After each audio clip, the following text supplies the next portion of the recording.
Poodle, Ruthless Kings MC, Book 4. Written by 𝐂𝐮𝐳𝐆𝐤. Narrated by Sierra Klein and Logan McAllister. Dedication.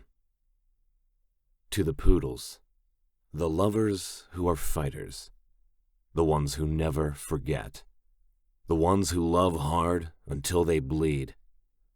Revenge is the bitter taste on your tongue that makes the journey to love even sweeter. Prologue. 17 years old. They say money doesn't buy happiness, but those people must not know what it's like to save money for 3 months just to buy a vinyl. I hold in my hands the holy grail of what Holly has been wanting. My girl is obsessed with her record player. Hell, the damn thing never stops spinning. She has a vinyl collection so big it would make a music store look amateur. Maybe for some people, buying something for yourself wouldn't be a big deal, but it is for me and Holly. See, buying a record is a tiny thing, but when you're 17 and working at the local paper plant to support your girl and kid, it's a big deal. I dropped out of high school when I was 16 to work at the plant, where all the other men in town work here in Oklahoma. I make good money, and I'm taking classes to get my GED. It's hard, but it's worth it, because my girls are my life.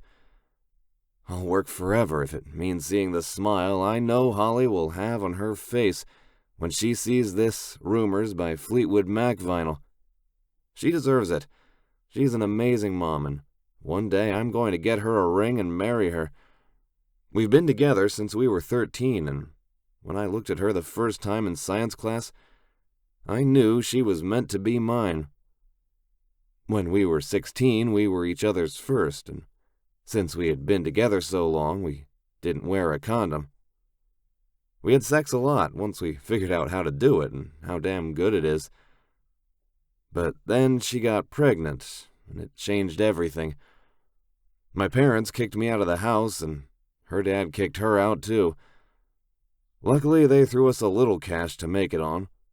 We stayed in a hotel for a while, but going to school doesn't put a roof over our heads and food on the table, so I dropped out. My old science teacher knew someone at the plant, and he helped me get a job. I have full benefits and make decent money. We have a small 2-bedroom house, and it's a piece of shit, but it's ours. Honestly, my life is good.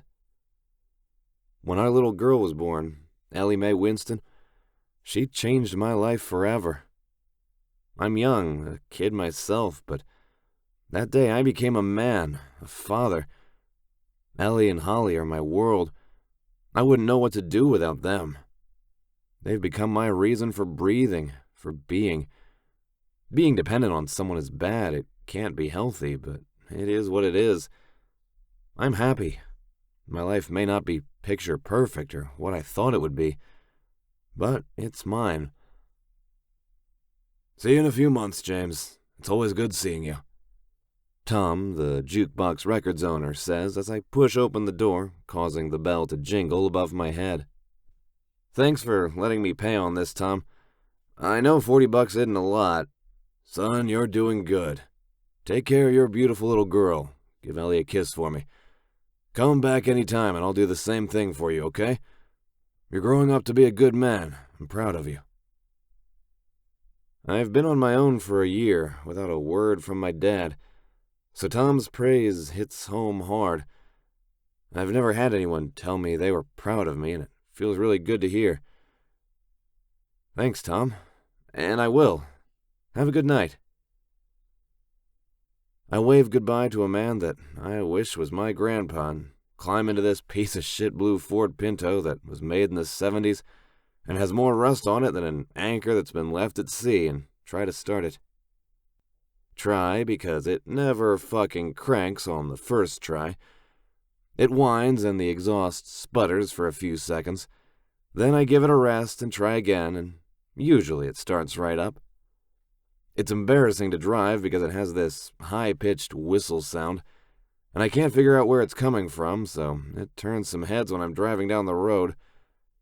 I bought it for $200, so it was either this or nothing.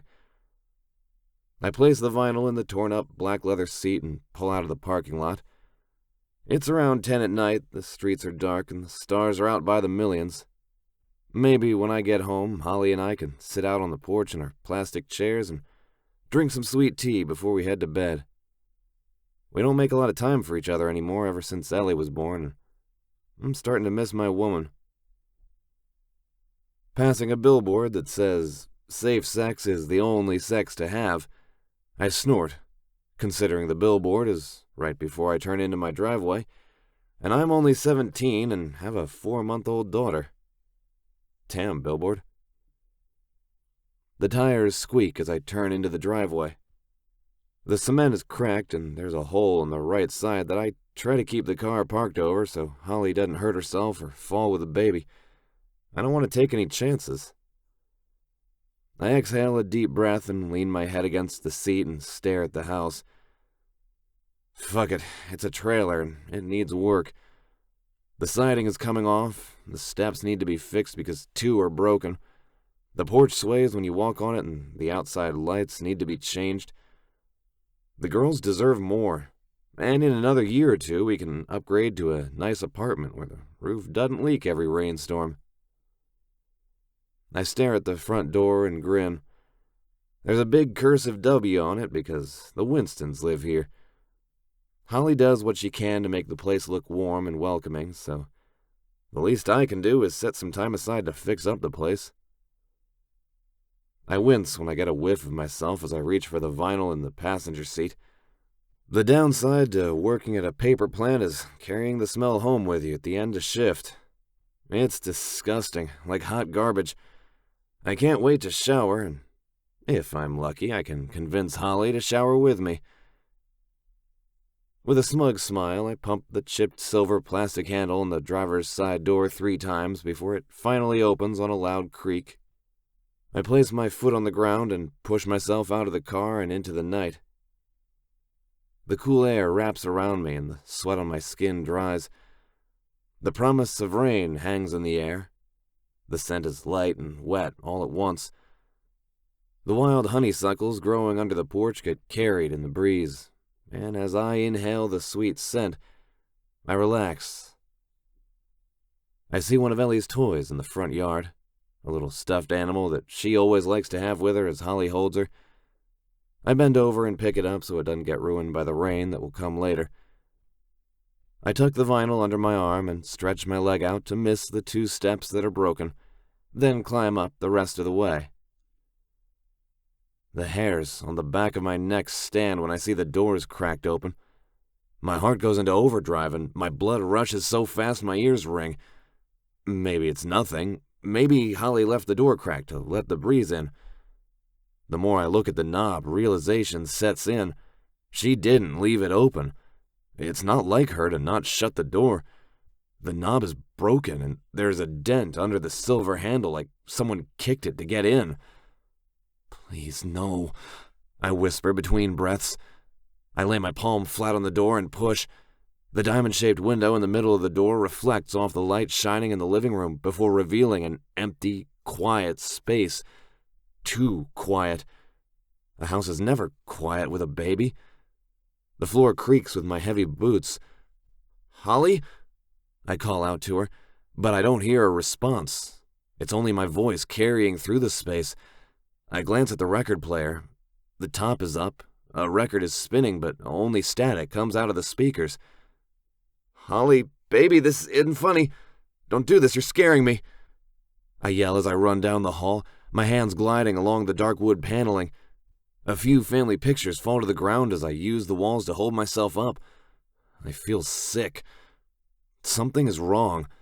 Usually my girls are dancing and listening to music, or Ellie is screaming at the top of her lungs because she's hungry, or Holly is warming up dinner for me when I walk through the door. The bedroom door is shut, and my hand shakes when I reach the handle. It's cold, and my body shivers when I push it open. The light is off, but the smell... I smell something. I don't know what it is. It reminds me of iron or metal. I flip on the light, and what I see I'll never forget. My heart rips from my chest, and I can't take my eyes off her. "Holly?" I cry out and stumble forward, doing my best to get to her. My boots slide against the blood on the floor, and I fall right on my ass. My hands land in the red liquid, drenching my jeans and forearms. I gag, tears blind my eyes, and crawl to my knees until I get to the bed. "Holly, baby, please be okay. Say something." I crawl onto the mattress. The sheets are soaked with her blood, and a squish of her blood bubbles around my legs from the pressure. "Holly?" My voice squeaks as I lean over to see her face. Her head is tilted off the edge of the bed, and her eyes are open, staring lifelessly at the ceiling. "Holly, please." I choke and pick her limp body up in my arms and settle her on my lap. My teeth chatter from the shock. I can't be seeing what I'm seeing. I can't. This isn't real. I'm going to wake up and everything's going to be fine. My beautiful Holly, her blonde hair won't be matted with blood, and her eyes won't be dilated with death. Her body is cold, telling me she's been dead a while. "No, no, no." I chant into the side of her neck and rock her. She has so many stab wounds in her stomach and chest. I press my hands against the wounds to stop the bleeding, even though I know it's too late. She isn't bleeding anymore. It's too late to save her, but my sadness is too overwhelming to think rationally. "You're going to be okay, baby. You're going to be okay." I kiss her frozen forehead, and a sob escapes me. "Please, this can't be real. Please." I hold her tighter, and out of the corner of my eye I see the baby monitor on the floor. "Ellie!" I panic and lay Holly down gently. "I'll be back. You'll be okay. You'll be fine. I love you. I love you so much." I run toward the baby's room, sliding along the floors from the blood on the bottom of my boots. I flip the light on and run to Ellie's crib, expecting to see her there, sleeping and at peace. But she's missing. "No!" I scream at the top of my lungs, and my legs buckle under my weight, collapsing to my knees. My hands wrap around the crib rail and squeeze. The overwhelming need to find her hits me. She has to be here. "Ellie? Ellie, I know you're here." She has to be. I look under her crib, then crawl across the floor to her closet. I look in the hallway linen closet. Nothing. I backtrack toward our bedroom again and look in the bathroom, the closet, under the bed, the drawers. I tear everything apart. Ellie wouldn't be in the goddamn drawers, but where is she? I check the living room, the kitchen, the oven. God forbid some fucker put my kid in the oven. I'll kill them. But it's clear she's nowhere to be found. I can't breathe. My heart hurts so damn bad. I clutch my hand over it and blindly stumble my way toward the bedroom again. I climb into bed and bring Holly to my lap. The sheets are cold from her blood, from her body, and I feel like her blood drenches me. "I got you," I whisper against her forehead. "I got you, baby. I love you." I rock her, aimlessly clutching to the love of my life. I cry into her shoulder for a second, sobbing, letting the pain set root. The agony will never leave. She's gone. "Holly, please, tell me what happened." I look at her beautiful, delicate face and cup the back of her head. "What happened? How did I lose the both of you?" I ask, trying not to break. I'll forever be broken. With a shaky hand, I reach for my phone in my pocket and dial 911 while petting Holly's soft hair. I can still smell the kiwi shampoo she uses. Tears aimlessly fall down my face as the phone rings. 911, what's your emergency?" the woman asks. I swallow and look down at Holly, the mother of my child, my life, and I'm speechless. Hello? Is someone there? 911, what's your emergency? She repeats. I whisper. I'm at home and someone broke into my house. My girlfriend is... I sob. My girlfriend has been murdered and someone kidnapped my daughter. She's 4 months old. Please. I'm not sure what I'm begging for. No one can help me at this point. I've lost everything. For a split second, I think of killing myself, ending the misery my heart is consumed with. But it's gone just as quick because my daughter is out there and I don't care what I have to do. I'll find her. Remain calm, sir. Help is on the way, okay? I'll stay on the phone with you until they arrive. It's fine, I whisper and hang up the phone. I don't want to talk to her anymore. I want to hold Holly with both hands. Sirens ring in the distance, a haunting, chilling sound no one wants to hear. My arms tighten around Holly the closer they draw near. I fucking love you, baby. I'll find out who did this, okay? I'll find our baby girl. It's a vow. I won't rest. Someone has my daughter, and I'll find them. I'll hunt them, and I'll fucking murder them just like they murdered Holly. Son, you have to let go of her. A deep voice says from beside me. When did he get here? I look up to see a big man in uniform, tattoos up and down his arms, and his hand is on my shoulder. Blood is all over me. He doesn't care. I can't, I say. I can't. Don't make me. How old are you? He asks, his voice soft as the medics and cops fill the room. Everything seems to be happening so quickly. People move inside the room, hovering close to the bed, close to Holly. A flash of light pulls my attention to the officer, his hand still bracing my shoulder. I look around the room and the startling reality settles in my gut once again. It's all too much. It's too real. They're going to take her from me. 17? This your wife? I nod. She wasn't. She was going to be. My baby is gone. He rubs a hand over his face, and on his forearm I see a tattoo that says Ruthless Kings. I've heard of them. They're the bikers around these parts. You're coming with me when all this is dealt with, okay? I didn't do this. I didn't kill her. I was at work. I have witnesses. I hold Holly closer, not wanting to let the medic take her from me. I believe you, kid. Let us take care of this now. It's time to let go. The cop tells me, and I squeeze her body one more time before they pull her from my arms. They zip the body bag closed, the somber conclusion of her existence. Let go, he says. There's no such thing as letting go. You either deal with the pain or let it consume you or die. I still hear the static of the record player in the background. The soundtrack matches the moment. Dark, confusing, sad, and it never stops spinning. Poodle. Chapter 1. Present.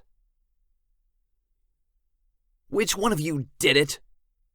I point at Tyrant and Yeti, the two mutts that belong to Tool and Juliet. One of them got my lady pregnant. My beautiful, award-winning standard poodle is now knocked up with puppies. They're probably going to be so ugly no one will want them. Tyrant is a black shepherd of some sort, and Yeti is a white pit bull. Can you imagine what those puppies will look like? Yikes. Which one of you took advantage of my lady, huh? You better speak. I slide my finger from Yeti to Tyrant, and both of them bark on my command of speak. Oh, this is so frustrating. These damn dogs are so annoying. Everyone gives me shit about my lady, but she's well trained, not just for show business, but for rescues too. No one expects that of a poodle. What are you doing? Tool leans against the wall across from the pool table as he stares at me. I'm holding your damn dogs hostage until one of them fesses up. One of them took advantage of Lady. It takes two to tangle, Poodle. I'm sure Lady was willing. I gasp, placing my hand against my chest. How dare you think Lady would lower her standards? She's purebred, Tool. I hold 2 treats up in my hand for either dog, then turn my head over my shoulder. Lady? I whistle. Come here, girl. Her nails clip against the wood as she comes from my room. I watch the 2 horny bastards in front of me and see which one of them will react. I'm going to figure this shit out. You are absolutely ridiculous, Tool says. It doesn't matter. Who cares? Puppies are cute. And just think, if they are Yetis, they're going to be so adorable. They will be pie doodles. Get it? Pitbull and Poodle. New designer dog, if you ask me. I narrow my eyes into slits as I glare at him. Were you dropped on your head as a child? What makes you think those puppies will be cute? They would be short and stocky with fluffy hair on top. I know, so damn cute. Just think, everyone here will love them. Lady stands next to me and shakes her head back and forth, her ears flopping all over the place, and when she sits, she sticks her chest out proudly. Tyrant and Yeti immediately start panting. Oh, you 2 are freaking whipped. Both of you can't have her. That's not how it works.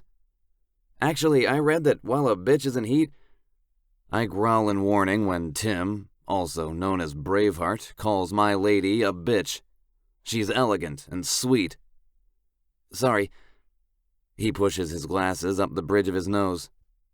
When a dog is in heat, they can have multiple partners. So, for all we know, don't you dare say it. My lady is no whore. It isn't about that, Poodle. It's natural. It's instinct. Don't knock on it so much, Tim says. Lady looks cute pregnant. I point at Tool, bringing my fingers to my eyes, and then point them back at him.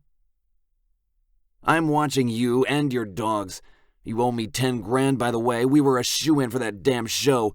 We would have won, too. Tool grunts and takes a step forward, reaches in his back pocket, and pulls out his leather wallet. Here. He slaps a $10 bill in my hand and grins. I owe you $9,990. Have fun. Don't spend it all in one place. You're such a dick, I chuckle, but keep the $10 bill and stuff it in my pocket. You know, for grievances. I toss the tan-colored dog biscuits at Yeti and Tyrant, and both of them catch it. I watch Tyrant gobble his down, but Yeti bites his in half and pushes it across the floor in front of Lady. You little fucker. I cross my arms over my chest and watch as Lady bends down, picks it up, and turns around with her head held high, prancing toward my room. Her bushy tail is high, and Yeti watches with big puppy dog eyes. Yeti must really like her to share his biscuit. Tool snickers at his own joke. Looks like she's giving him a run for his money, I say, just as Sarah comes into the room with Melissa. My mouth goes dry and my palms sweat when I see her. She's so damn pretty. I haven't even thought of dating or being with another woman since Holly, but Melissa makes me want to try. It scares the hell out of me. Lady is smart. She should make him work for it, Sarah says, leaning her hip against the bar. Her blonde hair is shorter these days. I'll never forget the day she cut it, scissors in hand as she yelled at Reaper about something silly. I can't remember what it was. I just remember Reaper pleading with her not to cut her hair, but with a wicked gleam to her eyes, she gathered her blonde tresses and snipped. Reaper nearly died when her long locks fell to the ground. He muttered some bullshit about superglue, and all of us guys laughed our asses off. Which meant he gave us the shittiest jobs to do. It was worth it to see him holding the hair in his hands like part of his soul had been ripped out or something. "Is that so?" Reaper says, wrapping those huge arms around her waist, laying his hands flat on her stomach. He does that all the time now since they can't get pregnant, and it's an unspoken rule to never talk about it in the clubhouse. Reaper gave the order at church a few months back, and all of us have kept our mouths shut. "Yes, why do you think I'm so difficult all the time?" She giggles when he whispers something in her ear, and when her cheeks turn red, my eyes find Melissa's, and I can't look away. She's the only woman since Holly who has captured my attention. That's the problem. I don't want a woman in my life. There's only one woman I need in my life, my daughter, but I haven't been able to find her. It's been 13 years. Wherever she is, she won't even know who I am. I've missed the best years of her life because I wasn't there to protect her and her mom. I can't be held responsible for someone until I can find out what happened to my daughter. And Melissa has a shit ton of trauma to deal with. Melissa is one of the women we rescued in Jersey from that asshole Ruthless Kings chapter. A few girls stayed back with Boomer, but a few decided to come to Vegas. There's Joanna, Mary, Raylene, and Melissa. Raylene isn't with us anymore. She found out her parents had been worried sick and reported her missing. Reaper returned her home. They offered us the reward money, but Reaper wanted nothing to do with it. Joanna, Mary, and Melissa are a different story. Joanna doesn't want to go home to her abusive father, who she believes sold her to the bikers in the first place. Mary is embracing biker life a little too well. She lost the pearls and cardigans and replaced them with torn jeans and black tank tops.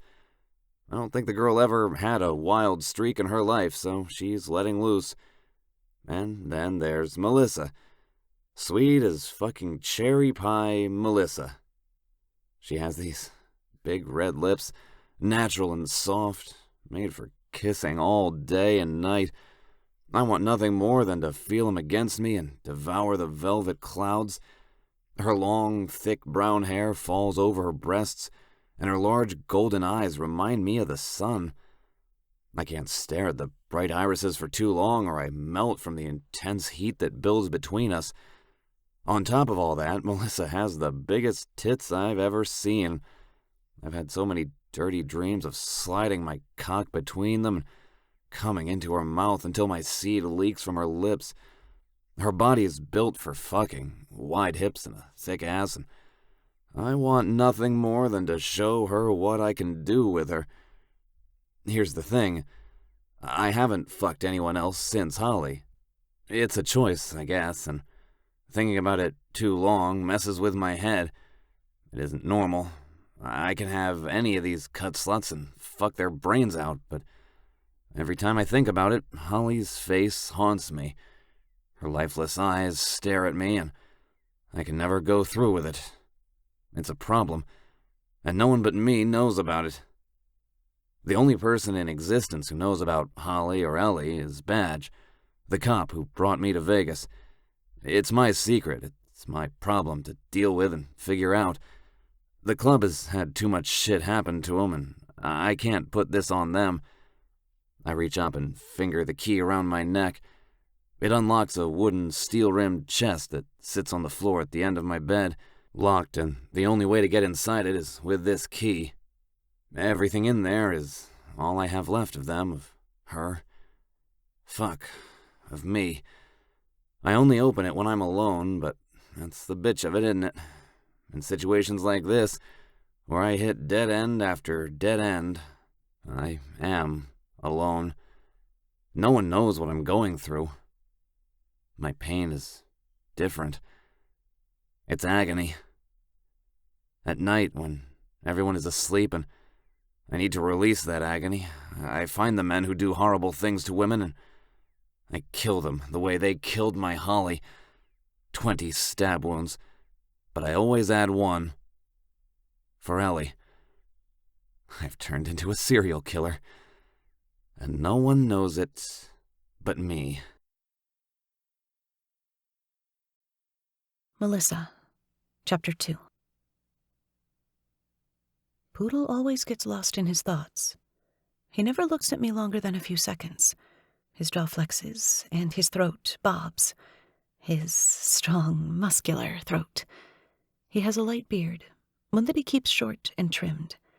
His pink lips peek out, and has the perfectly shaped small V on his top lip that I want to kiss. He isn't like all the other bikers here. He doesn't have tattoos or piercings. He isn't too gruff. But he has this silence about him that I can't put my finger on. He brings peace where he goes. It's like once he walks into a room, people can breathe again. He's the strong, silent type. He doesn't use his brawn to intimidate, but his brain. I'm no fool. I see what Poodle does. He hides behind his smiles and laughs, his jokes, and when he thinks no one is looking at him, I am. I see the mask he wears, the invisible shield of armor that protects him, and one day, I'm going to take it off, even if it is piece by piece. I see it, the thing he hides from the world, the pain behind his eyes, because I see it every time I look in the mirror. He thinks when he's quiet, he gives nothing away, but to me, that's when he's loudest. He's screaming for peace, but no one can hear him. Poodle thinks no one can hear him, but I'm there, screaming in return, quietly, like him, with my eyes. It's probably why we can't look at each other for more than 15 seconds. Our screams are too loud, and when they clash together, they cause a sonic boom that's hot, deafening, and body alternating. It's almost too much, the intensity of him, but I'm sucked in every time he lands those green eyes on me. The best attribute of him, though, his hair. The guys give him shit for it, but he has the prettiest hair I've ever seen on a man. It's long, longer than mine, and it has this wavy, curly poof that embodies it, just like his dog. It's why they call him Poodle. It's fitting. He has natural blonde highlights with brown undertones, and the color against his tan skin and light eyes makes my heart do somersaults. It isn't fair for a man to have hair better than me. All I want to do is run my fingers through the long strands while he sleeps. I just want to know what it's like.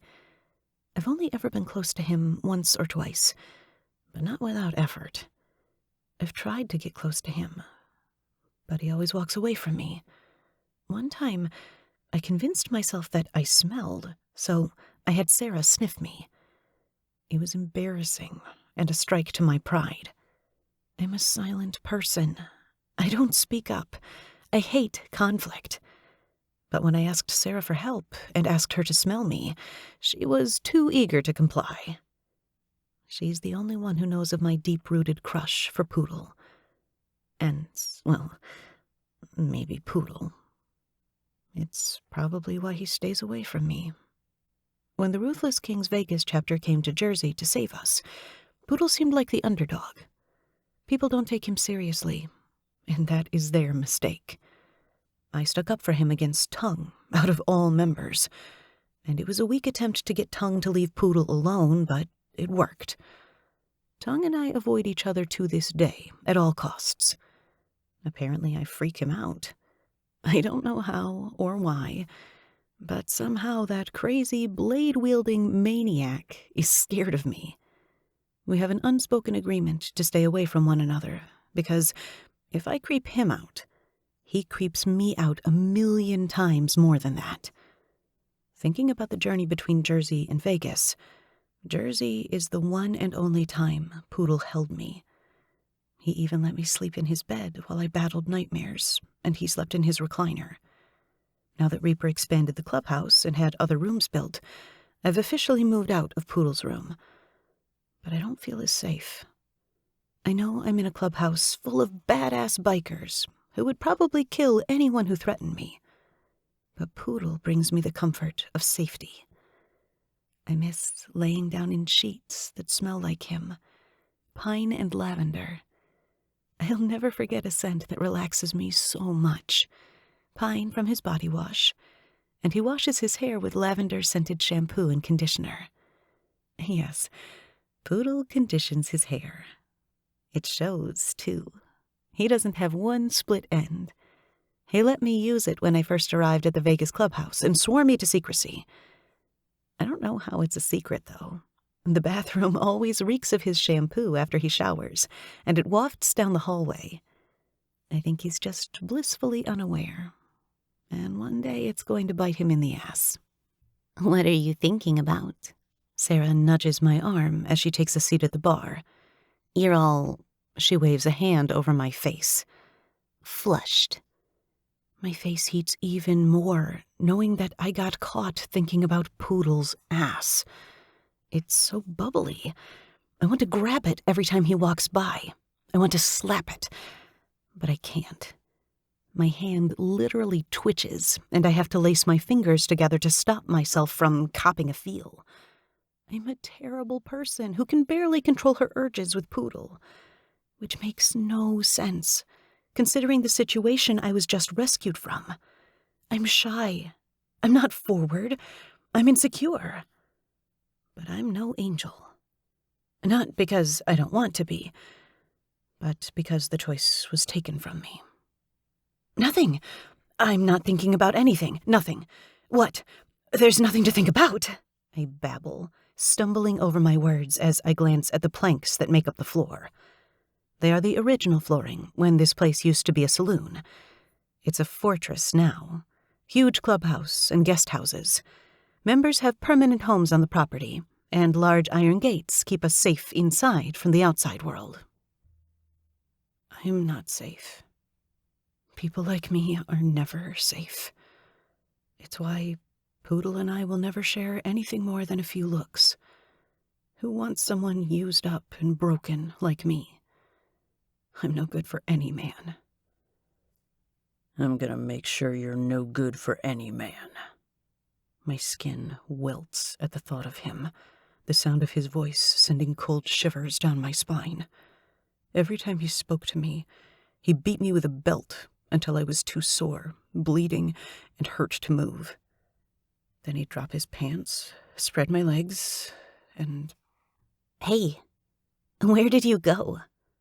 Sarah lays her hand on my arm to get my attention, and the cool touch of her fingers wakes me up, yanking me out of the dark place I tend to live in inside my mind. I'm fine, I whisper, crossing my arms over my chest to try to hide myself. You can talk to me, Sarah says, her voice sweet and tender. I know I can, but I don't want to talk about it.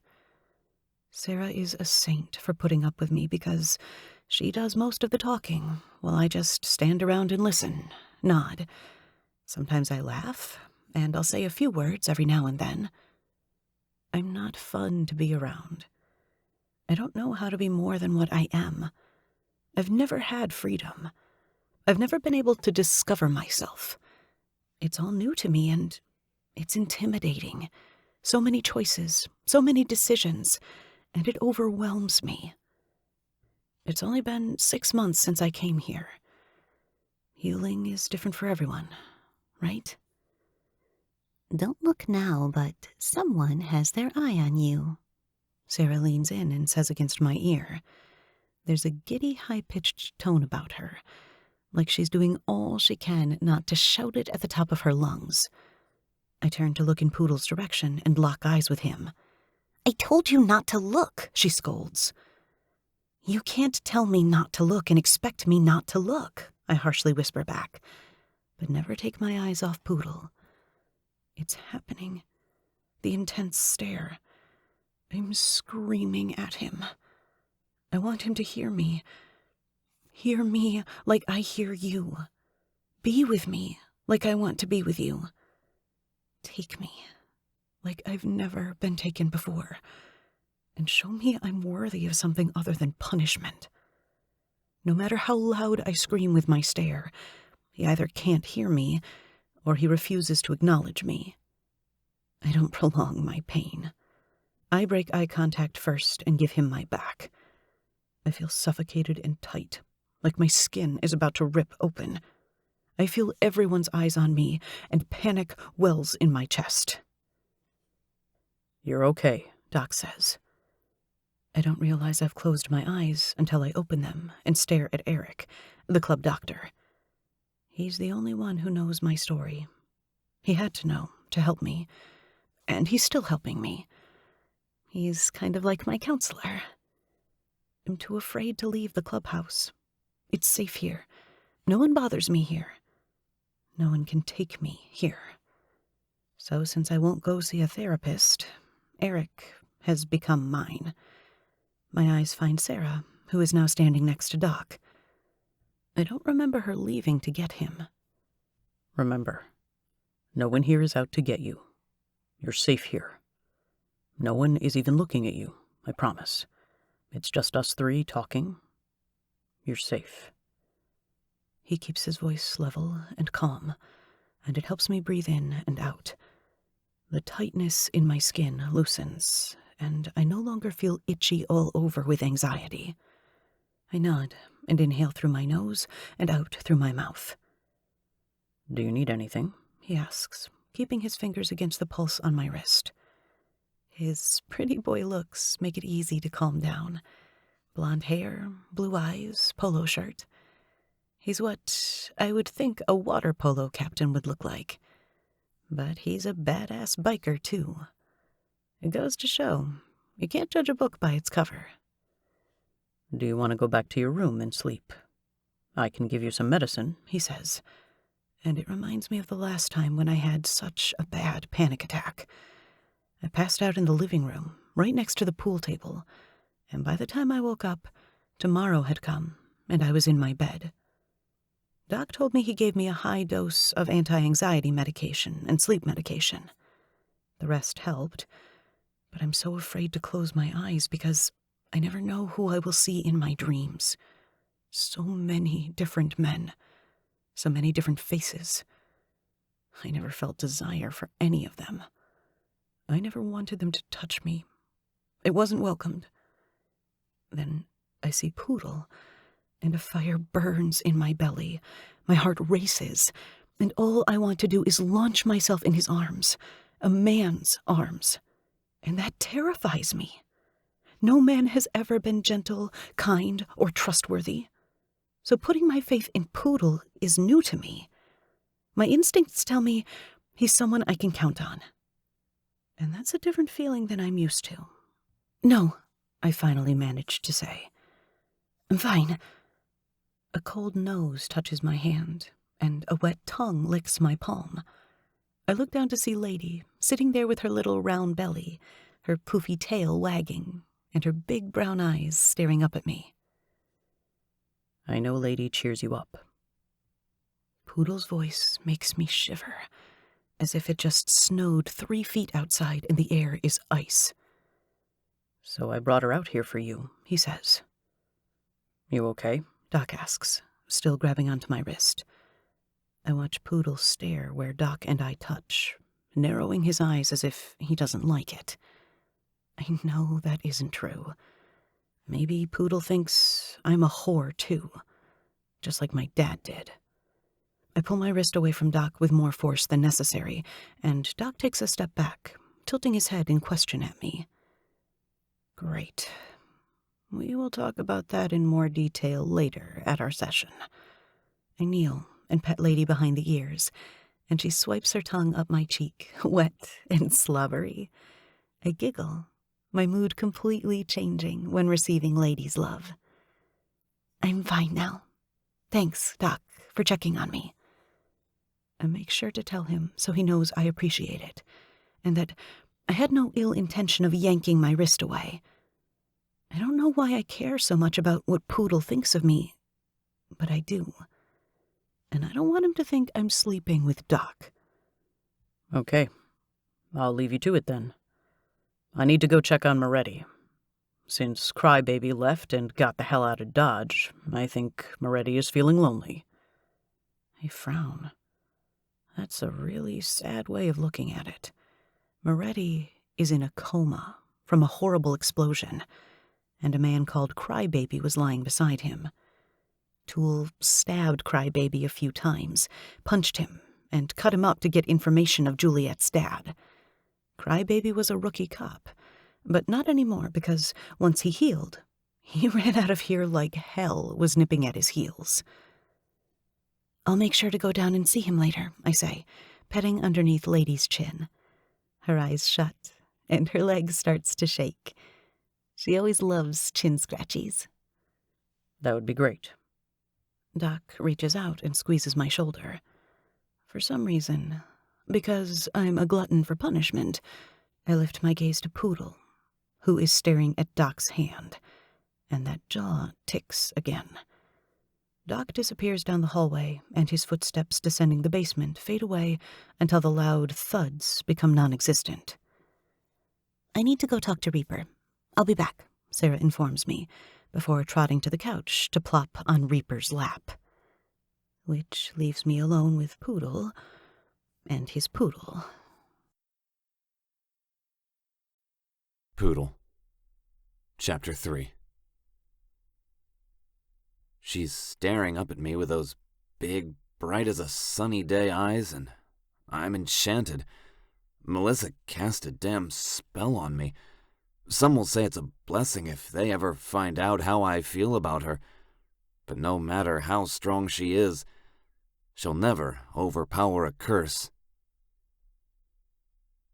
"Thank you for bringing Lady out here," she says, but I don't hear her because I'm watching her lips move, curving into beautiful shapes as she speaks.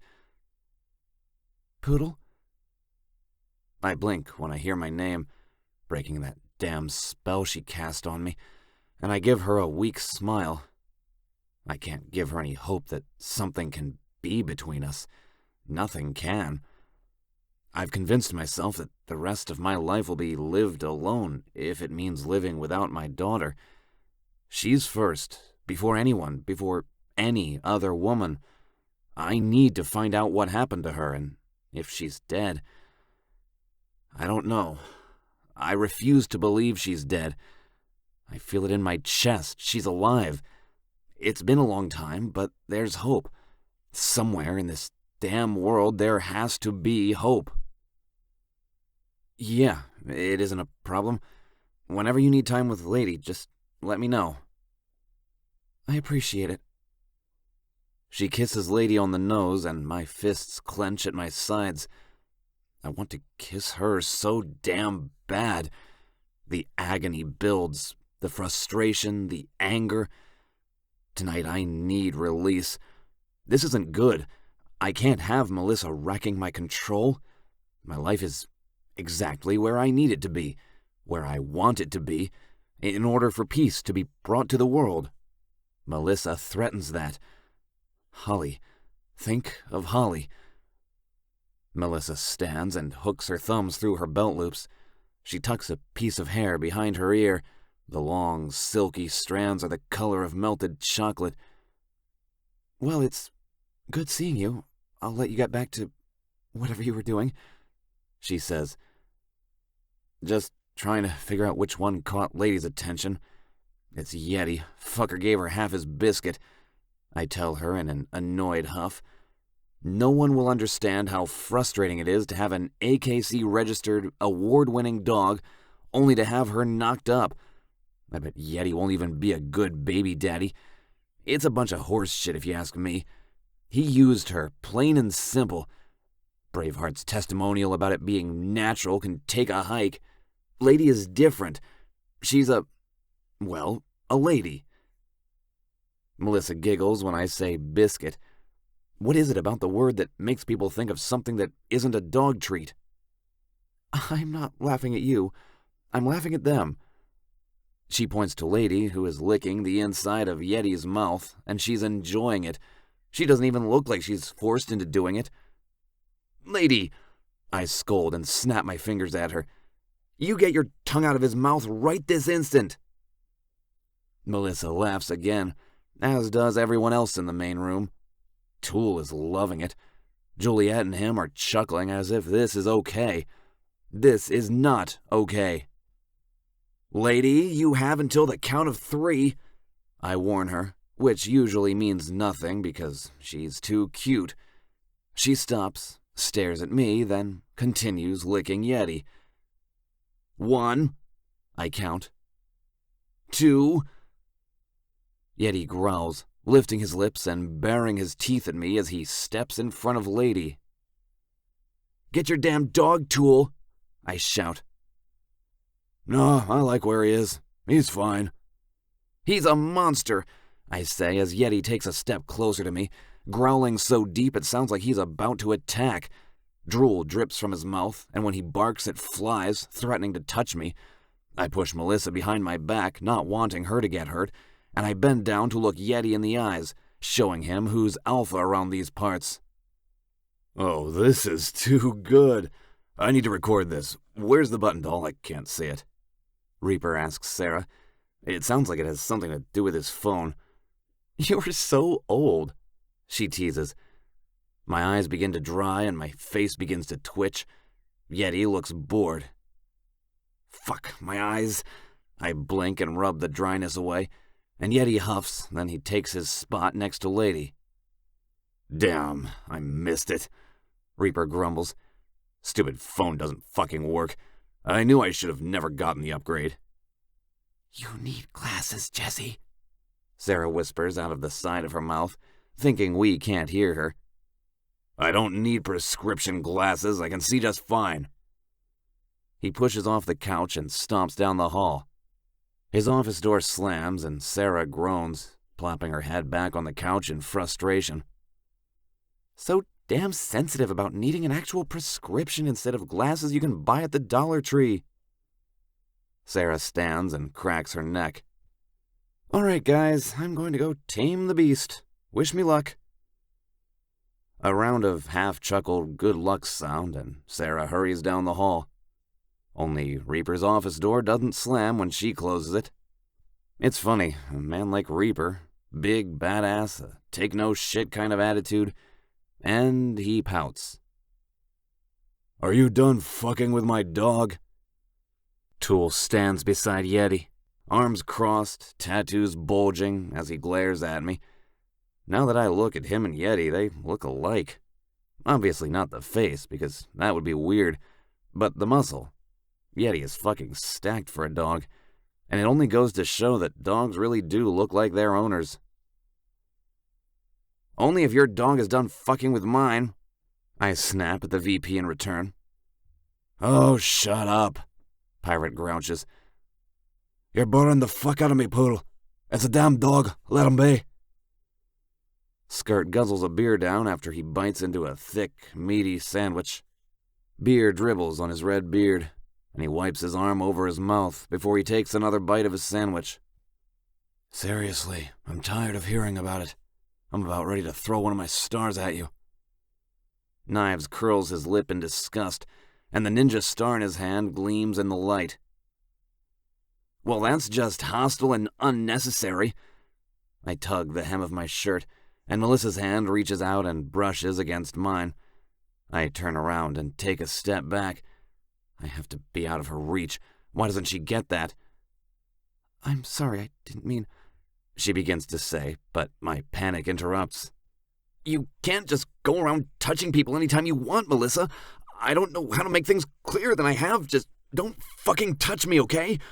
I yell at her.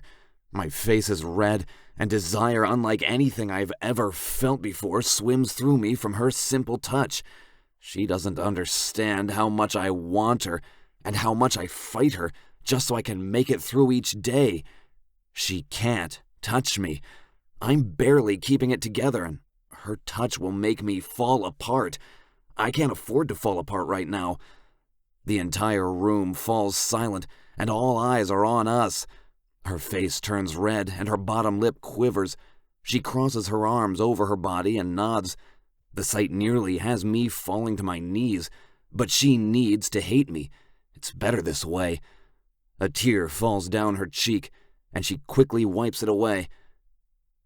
"You get me?" I repeat, hating myself for how cruel I sound. She turns those golden eyes on me, holds her head up high and blinks, letting her tears fall with no shame. "I get you. It won't happen again. Excuse me." She brushes by me, almost touching me, but she moves at the last second to dodge me. I don't watch her leave because I want to follow her, to beg for her forgiveness, to show her that's not who I am. Who I am, no one really wants to know. I'm saving her the time of being immensely disappointed by learning about who I hide beneath this skin. I lift my eyes to see every ruthless king staring at me, and none of them look happy.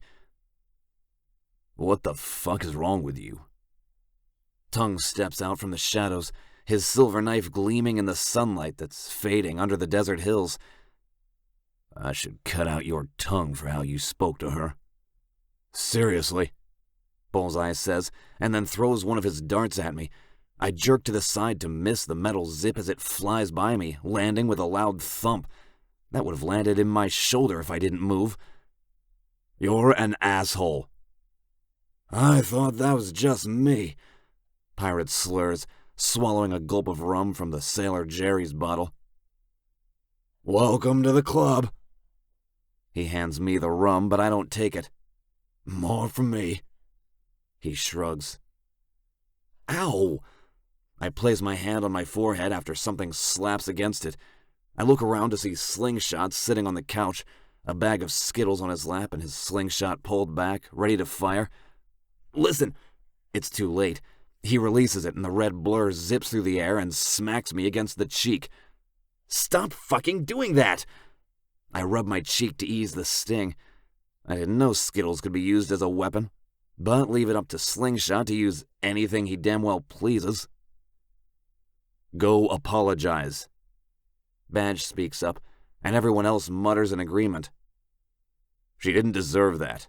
It wasn't like she grabbed your ass, and honestly, if it was a cut slut, you wouldn't have cared. This isn't like you." "You don't even fucking know me!"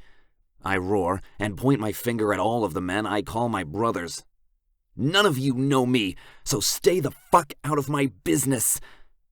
I spin on my heel and walk toward my bedroom to get away from the crowd that's plotting against me. I have my own plotting to do tonight. A slice rings through the air, and metal chimes when it strikes against the archway right near my head, and I pause mid-step.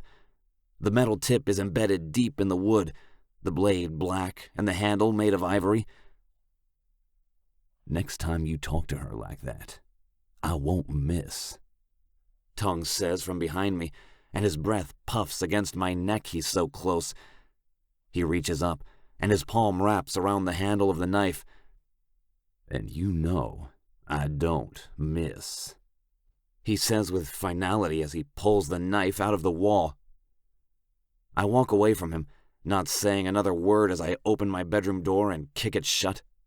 I flip the lock in place and test the door to make sure it doesn't open.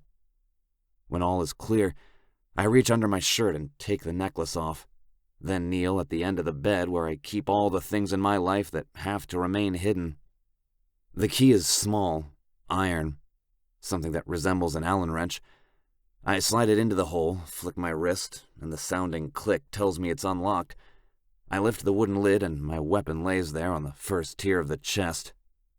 Everything inside me shifts to create something new, something dangerous, something I've been for far too long. I don't think I'd even know what to do with myself if this side of me didn't exist. The reasons for me turning into a monster lay underneath this tier, but the reason I stay a monster is in the weapon. My need for vengeance never fades. The thirst for revenge never gets quenched, and the desire to kill those who deserve it only grows. I wrap my hand around the dagger and let out a trembling breath when I feel the power rush through my veins and strengthen my core. The dagger is self-made. The wood that created it is from the record player Holly loved, and the tip of the weapon is formed by the last record played on it. It's sharp, it's deadly, and I'll make sure the record never stops spinning. Not until my little girl is found. Melissa, Chapter 4. I hurry downstairs where Moretti is and where Doc seems to live. He's the only one I feel like I can talk to around here besides Sarah. I'm starting to feel alone. Maybe I need to take a page from Raylene's book and get the hell out of here. Mary has embraced this life, but I think it's easy for her. She doesn't seem to have a traumatic history, besides getting kidnapped, so it isn't hard for her to decide what she wants to do with her life. I'm envious. Then again, maybe I'm wrong. Maybe I'm being assumptive of her. What I wouldn't give for the only thing to ever happen to me is a kidnapping. Maybe that's my problem. I'm jealous that more bad things have happened to me instead of her. And she's so la-di-freaking-da about it. Like, right now, she's off with the women that the members call the cut sluts, getting her hair done. Why she decides to degrade herself like that, I'll never know. I sigh as I take a seat in the soft rocking chair next to Moretti. It must be so expensive keeping him alive like this. In the short time that I've been here, I can see healthy changes in the man I don't know, but visit every day. His hair has grown back on his scalp, and his beard is thick since no one has shaved it. I'm too nervous to try. Doc says Moretti's skin is healing better than he could have hoped for. Some spots on his legs are so burnt, leaving him marred and ruined. But his arms, besides a few areas, are looking healthy. He looks like he should be waking up soon. Doc doesn't have him in a medically induced coma anymore. Moretti just isn't waking up. I'm worried about him. I reach out and take his hand in mine. His palm is soft and warm. It shocks me every time I find him warm because he hasn't moved. The steady beeps of the machine don't change. A deafening monotone announcing proof of life. "How are you doing?" I ask him, as if I'm going to hear him reply. Me? I'm not so bad. My own tone isn't very convincing. I feel out of my element, and I have a feeling if you were awake, you might feel the same. You know he can't hear you, right? Doc says, as he comes out of the supply closet to the right. His scrubs swish as he comes forward and brings up a chair next to me. I know. I just hope he can. I think if he can hear me, he would be happy to know someone isn't forgetting him and talking to him. That's very kind. But he gets other visitors too. Don't worry about that. He grips my chin and turns my face to look at him, and he notices I've been crying. What's wrong? What happened? Nothing. I wipe my cheek. I'm so sick of crying. I'm so sick of feeling like this. So weak, so vulnerable. I'm disgusted with myself. I don't believe that for a second, Melissa. You can talk to me. What's there to talk about? I whisper and squeeze Moretti's hand. The same story over and over again. Doesn't it get old to hear when nothing changes? I'm sick of hearing my own voice say the same words when this feeling never goes away. I lay my hand against my belly, and the uneasiness of anxiety roars its ugly head. Oh my God, I just heard Melissa. Are you okay? Sarah yells from the middle of the staircase, and I nearly scream. I'm tired of hearing the question, "Are you okay?" No, I'm not okay. I'll never be normal. I'll never be okay. I can't believe Poodle. He's usually so damn sweet, just like his dog. I've never seen him snap before. Sarah's feet patter softly as she speeds down the steps. Poodle? Doc asks. Is that what this is about? What happened with Poodle? He wouldn't hurt a fly. He's the kindest, funniest guy I've ever met. Literally. When we go to kill flies, he opens up every window to set them free. The guy is a saint. Then his name is Saint Asshole because what he did to Melissa was not cool. I'm going to kick his ass when I see him again. Sarah plops down in another rocking chair that's on the other side of the bed. Really? What did he say to you? Doc prods, and I have to grip the chair to keep from screaming. It doesn't matter, I grit. Tongue is ready to slice out Poodle's tongue for how he treated her, Doc. Melissa accidentally touched Poodle, and he whirled around and told her to not fucking touch him, and that she can't just go around touching people. He screamed it at her. I'm gonna give him a piece of my mind, and if anyone knows how serious that is, they know Poodle is about to be in some deep shit.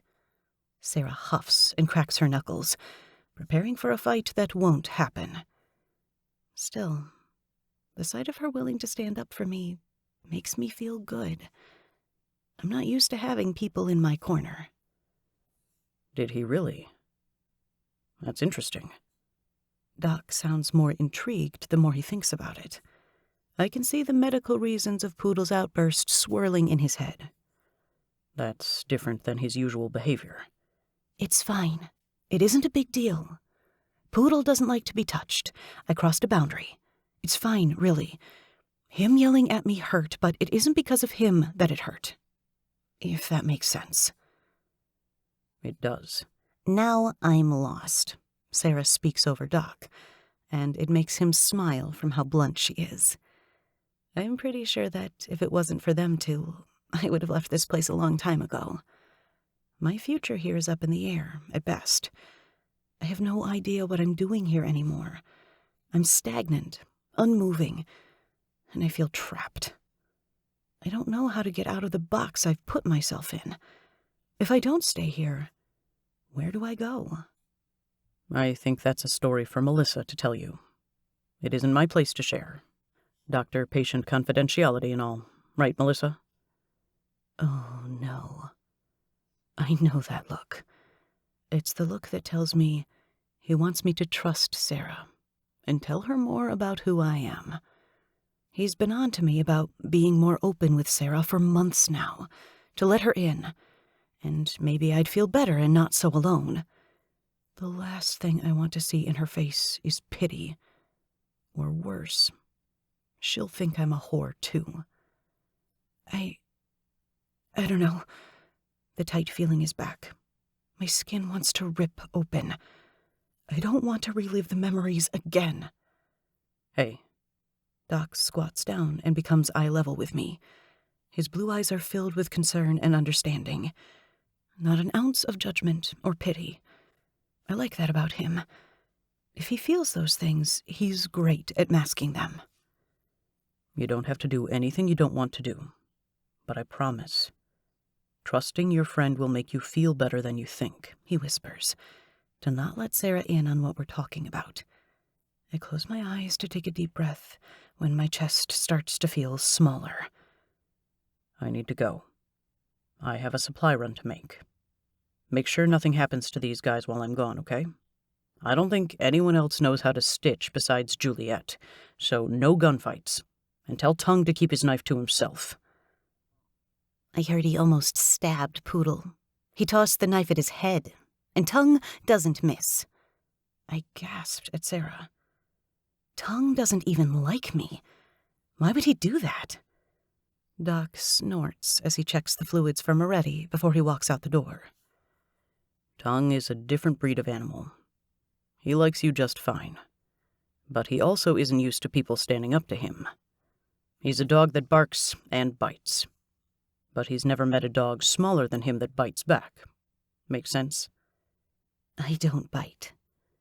I'm pretty weak, if you haven't noticed, I say with bitterness. I hate it too. I want to be better. I don't know how to get past the nightmares in my head. You are far from weak, Melissa.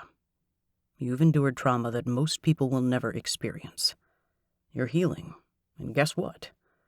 I saw how you stood up to Tongue in Jersey. You faced a person who doesn't blink when it comes to killing, but you made him blink at you. Melissa, that's a big deal. Give yourself more credit. You deserve it. Doc looks at his watch and curses. Shit, I need to go. Call if you guys need me. Will do, I say, and he squeezes my shoulder. I don't like to be touched more than that by a man. Be safe, Sarah says, and stands to hug him. She squeezes tight, and Doc grunts from the force. If I get out of here without my ribs being crushed, I'll be okay. He chuckles. Oh, sorry. Sarah lets go, and her hands clap against her legs when she puts her arms to her sides. She walks around the end of the bed, then plops in the chair next to mine.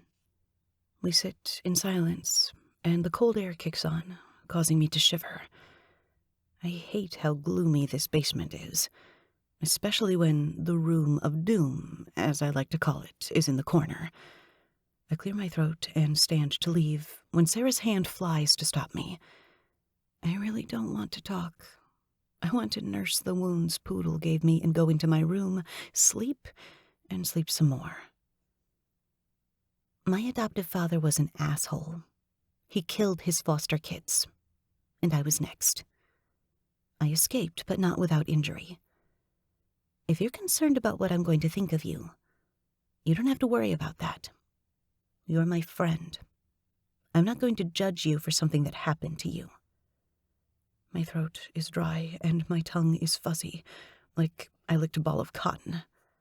I sit down and lean back in the rocking chair, and I debate if I want to tell her my truth. I think about Poodle and what his truth is. He buries it, like I do.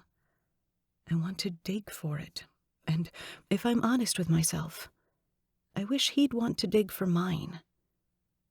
It's obvious he doesn't care enough. I'm sorry that happened to you. There's nothing worse than the unimaginable happening. Sarah seems to have healed, which is great.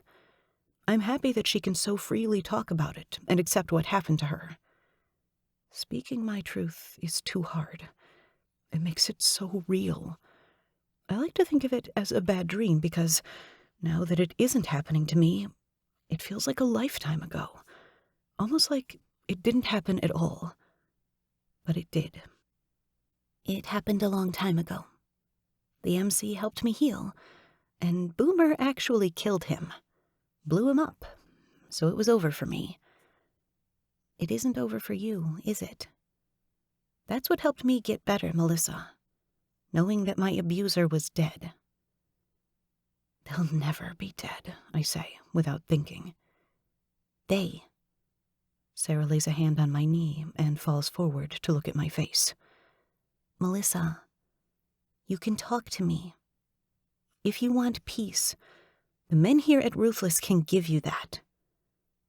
I blink away the tears when face after face of every man who ever used me flashes in my mind.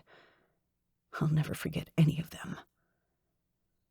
You'd think I'd forget them over time, but if anything, I remember more about them. Their breath, the weight of their body, the pores on their face, their eye color. Everything, I say.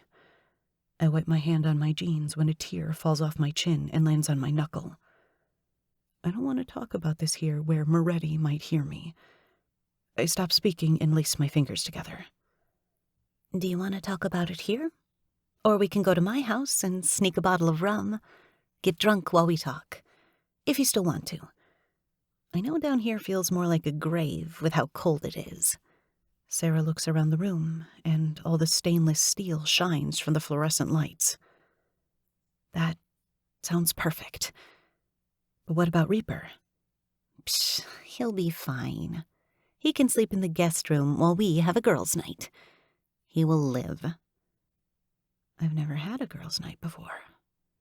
Seriously? She nods. I need a girls' night. There's the cut sluts, and Bex is in a league of her own. She massages the guys and then leaves, so she doesn't hang out. There is a big shift between the old ladies and the cut sluts around here. They don't like us because they think we invade their territory, when really, They were nothing to begin with. They are here for the single guys to fuck. That's it. It's really just you and Juliet. Joanna works and goes to school. I don't see much of her. It's nice to have actual friends around here who aren't trying to fuck every member she sees. I've seen the cut sluts in action. Sucking dick wherever they want. Fucking wherever they want. Including the couch, which is why I never sit there. It makes me think of Poodle.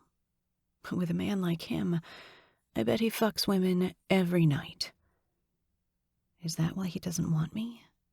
I'm not wild enough, maybe. Well, I don't ever plan to be. I've lived and experienced enough wild to last me a lifetime. He can continue to have sex with the cut sluts for all I care.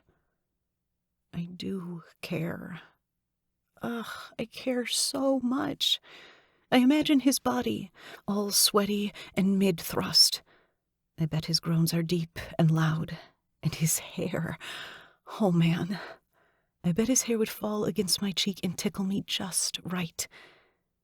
Thoughts like that are better left in the imagination because I don't know if I'll ever have the courage to do more with my body when more is what men took from me for years. Where did you go? Sarah asks, her blonde brows creasing in the middle as she stares at me. Thinking about venting and drinking with my friend? I stand and reach out my hand, hoping she'll take it. Doc is right. I already feel better talking to Sarah, and we haven't even gotten to the real stuff yet. She grins and slaps her hand in mine. Damn right. Let's do this. She uses me as leverage to hop up from her seat. Oh, she lays her hand on top of Moretti's foot and closes her eyes. We will take a shot for you in your name, Moretti, and then you'll wake up to join us soon. Amen, I say, after her little prayer. It sounded like a prayer, but I felt like I had to say it. Oh, sweetie, God don't live in this house. Sarah laughs and drags me behind her as we make our way toward the steps. Our footsteps bounce off the walls, and the metal vibrates. What lives here, then? She turns her head so fast the ends of her hair sweep out like a fan. A bunch of badass bikers, baby. The only religion here is motorcycles. You'll get used to it. Sarah unexpectedly tugs me, and it's hard to keep up with her as we fly up the steps. She opens the basement door, and we enter the kitchen straight away. I see 𝐁𝐻 eating pie right out of the dish, and he waves his fork and gives me a closed smile since his cheeks are stuffed. Knives is with Bullseye to the left, an open area where a dining room table could be, but it's where the guys practice their aim. With their weapons, not their, Knives tosses the ninja so fast that I don't even see it fly through the air. It lands on the wall with a ting sound. He's really good at that, I say, watching in fascination. Bullseye turns around. He isn't even facing the wall, and with his back turned, he throws the dart over his shoulder and makes it in the red target of the dartboard. I want a cool talent, I whine as Sarah drags me away from the show. That's the coolest thing I've seen since I got here. Melissa. The slow drawl of a haunting voice crawls up my body. There's only one voice that belongs to. Sarah stops walking and turns around, puts her hands on her hips, and cocks her head. I know you aren't going to talk to her and not me. What am I? Chopped up tongue? You're still my number one. Tongue leans in and kisses Sarah on the forehead. He's tender? How can a man like him be tender? I better be. She playfully punches him in the stomach. And I know there's a story here, because I've never seen Tongue be close to anyone here besides Sarah. It's odd to be up close and personal to see it, though. To see his content as he stares at her. They really are friends. What do you want with my friend? Sarah asks. Tongue's face falls when he looks at me, and his long hair blocks his eyes when he dips his head. He reaches for his knife, and I jump back to get away from him, but he rubs it with his fingers. When I hear heavy breathing, his shoulders rising and falling in slow beats, I realize he's relaxing. She doesn't bite, Tongue. You can talk to her, Sarah tells him. And that only throws me off more. I'm in a constant state of confusion in this damn clubhouse. Everyone is different. Everyone has their own quirks. I want to tell you, I don't agree with how Poodle treated you. You let me know, and I'll cut his tongue out for you. It will be a gift. Sarah holds her hand over her mouth as she smiles and stares up at the menacing man. All I can do is blink, sputter, and hold back my vomit. I never want to witness this man cutting out a tongue. All I can think about is a tongue with a bow on it. It's freaking me out. Well, Tongue, I appreciate the thought because, well, that's really something. I swallow, and Sarah snorts, but covers it up with a cough. But you don't have to do that for me. If I ever need something like that done, I will let you know. He grins, and honestly, I didn't know the man could scare me further because he looks like the guy from The Shining. Really? You will? It's been a while. Just let me know. Okay, sure, I'll call you when I need a favor, I say, a bit unsure. Is this conversation happening? It seems unlikely given the context. I always liked you. You creep me out because... His hand lowers. You're so small. Small people scare me. But you're nice. He pats the top of my head and then rips his hand away as if I'm going to bite him. We're going now, Tongue. I'll see you later. Girls' night. Oh, I want to come to girls' night. You give the best facials. Tongue's shoulders slump, and my heart does this weird, trippy thing. The man terrifies me, but seeing him sad and alone hurts even more. Wait, you want to join us? I offer, and Sarah gives me the biggest smile I've ever seen.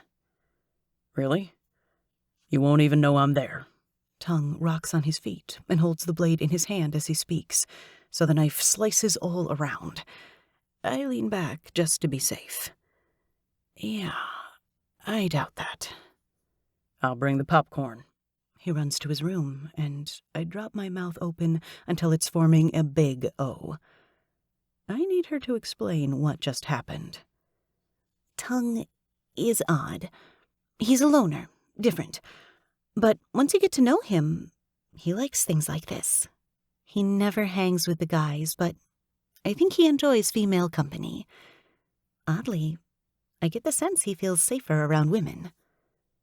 And in a split second, I'm wanting to not only know Tongue, but know his story. I doubt I'll get it, but maybe if I share mine with him, he'll let me in a bit.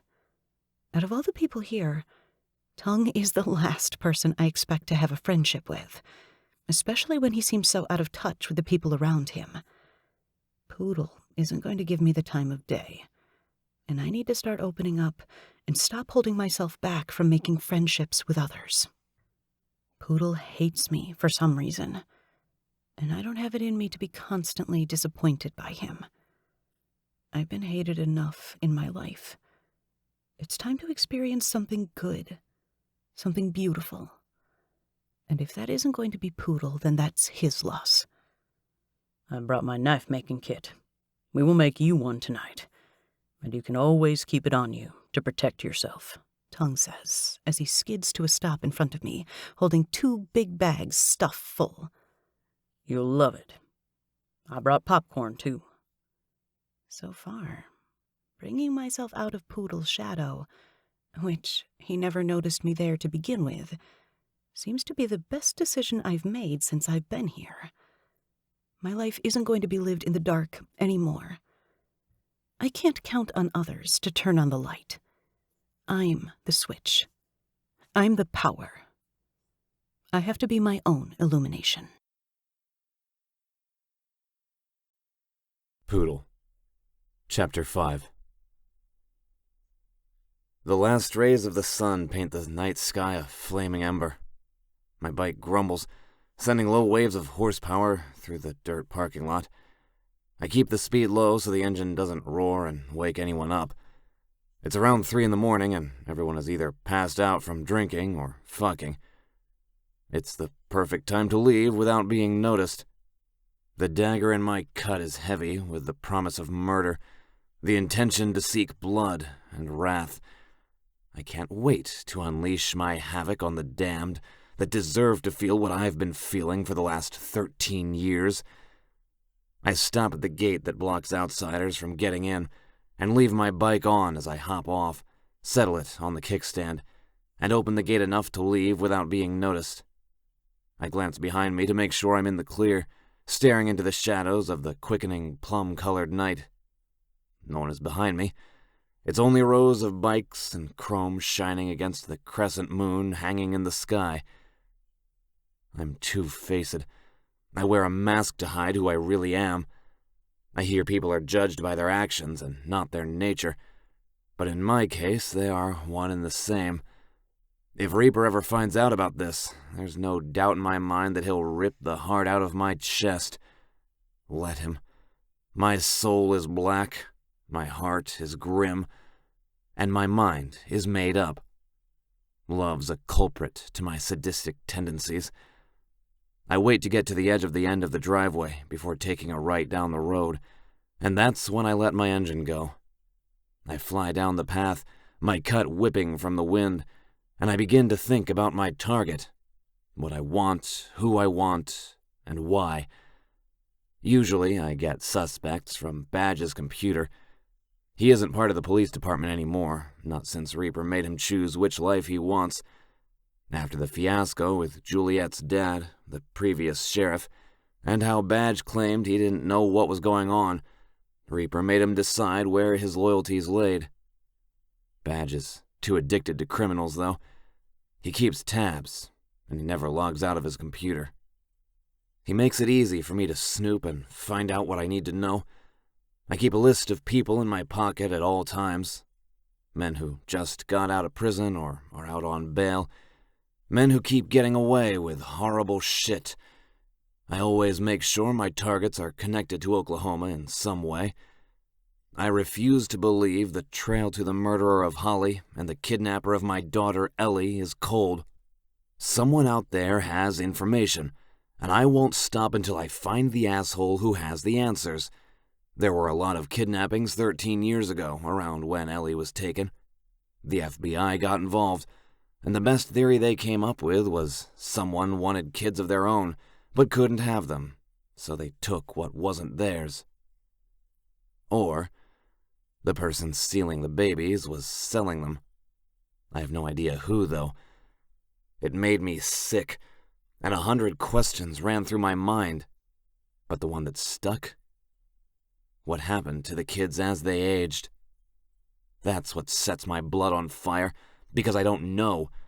I'd rather my Ellie be dead than live in a constant state of abuse and fear. What if she's in another country?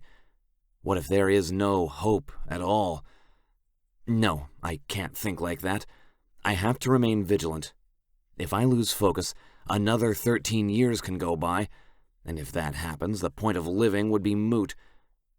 I will kill every criminal associated with Oklahoma if I have to. Maybe it's time to visit the old stomping grounds and see if anything new turns up. I usually only go back to Oklahoma once a year to see if I can find new leads. I've already been once this year, but I think another trip is needed, and soon. I'm feeling more anxious than usual, and I have a suspicion that it has to do with Melissa. She's a distraction, something I can't afford to give one moment of attention, because that means someone might slip through the cracks when it comes to Ellie. I won't let pussy cloud my judgment. I haven't for 13 years. I'm not about to start now. Melissa isn't just pussy. She's a new beginning, which scares the hell out of me. because I'm not ready for the past to end. I stop at a lone red light before the edge of the strip. The traffic light hangs on the black wire and sways from the light breeze. Specks of sand tickle against my cheek as the wind carries it from the desert. The edges of the road are covered in a slight dusting of sand that makes the road look smaller than what it really is. As I wait for the light to turn green, I reach into my pocket and pull out my notepad that has all the names, addresses, and favorite spots my victims like to go. I flip page after page of names that are crossed off in red ink. The line that divides their identities causes a fresh wave of anger to roll through me like a tsunami. Years of names, years of killings, and not one man had what I needed. I'm smart when it comes to doing the dirty work. Criminals aren't missed. Cops hardly blink an eye when another horrible person is dead.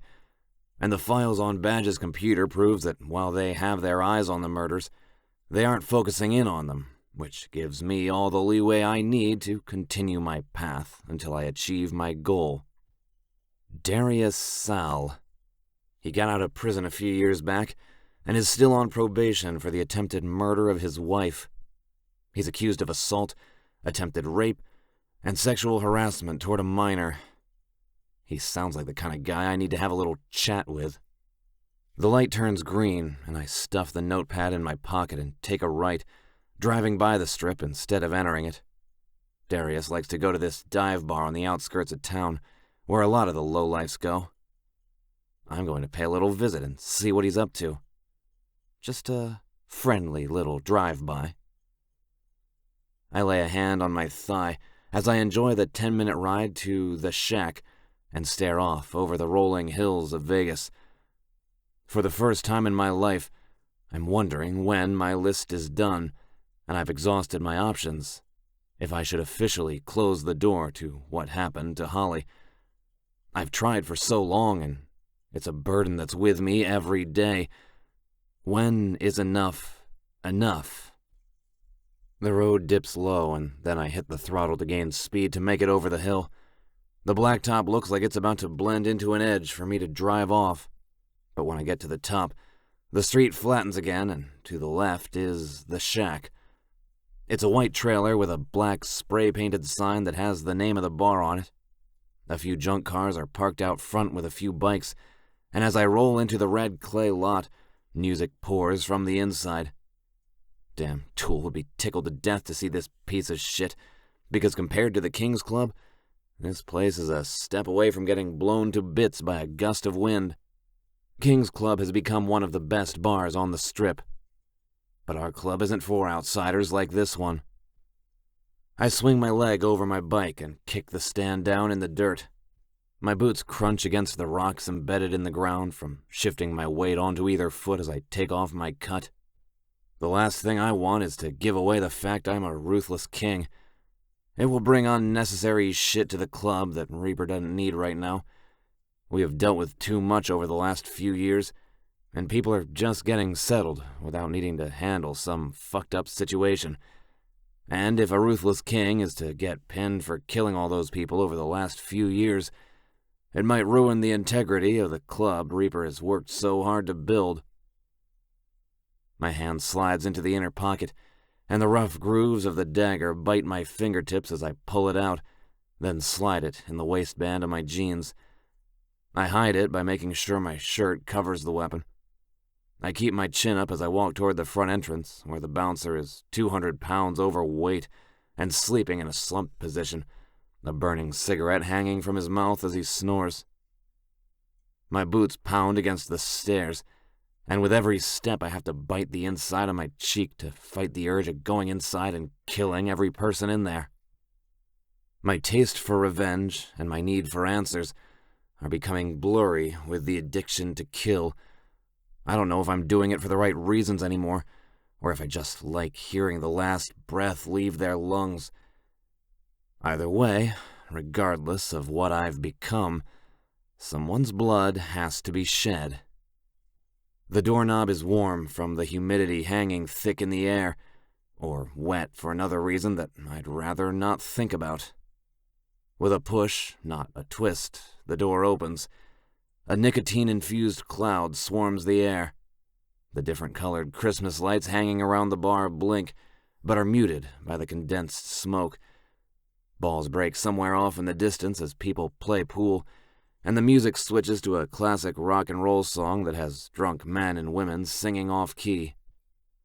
I glance down when I step on something that crunches and see tossed peanut shells. I curl my lip in disgust and keep walking, the smoke stinging my eyes.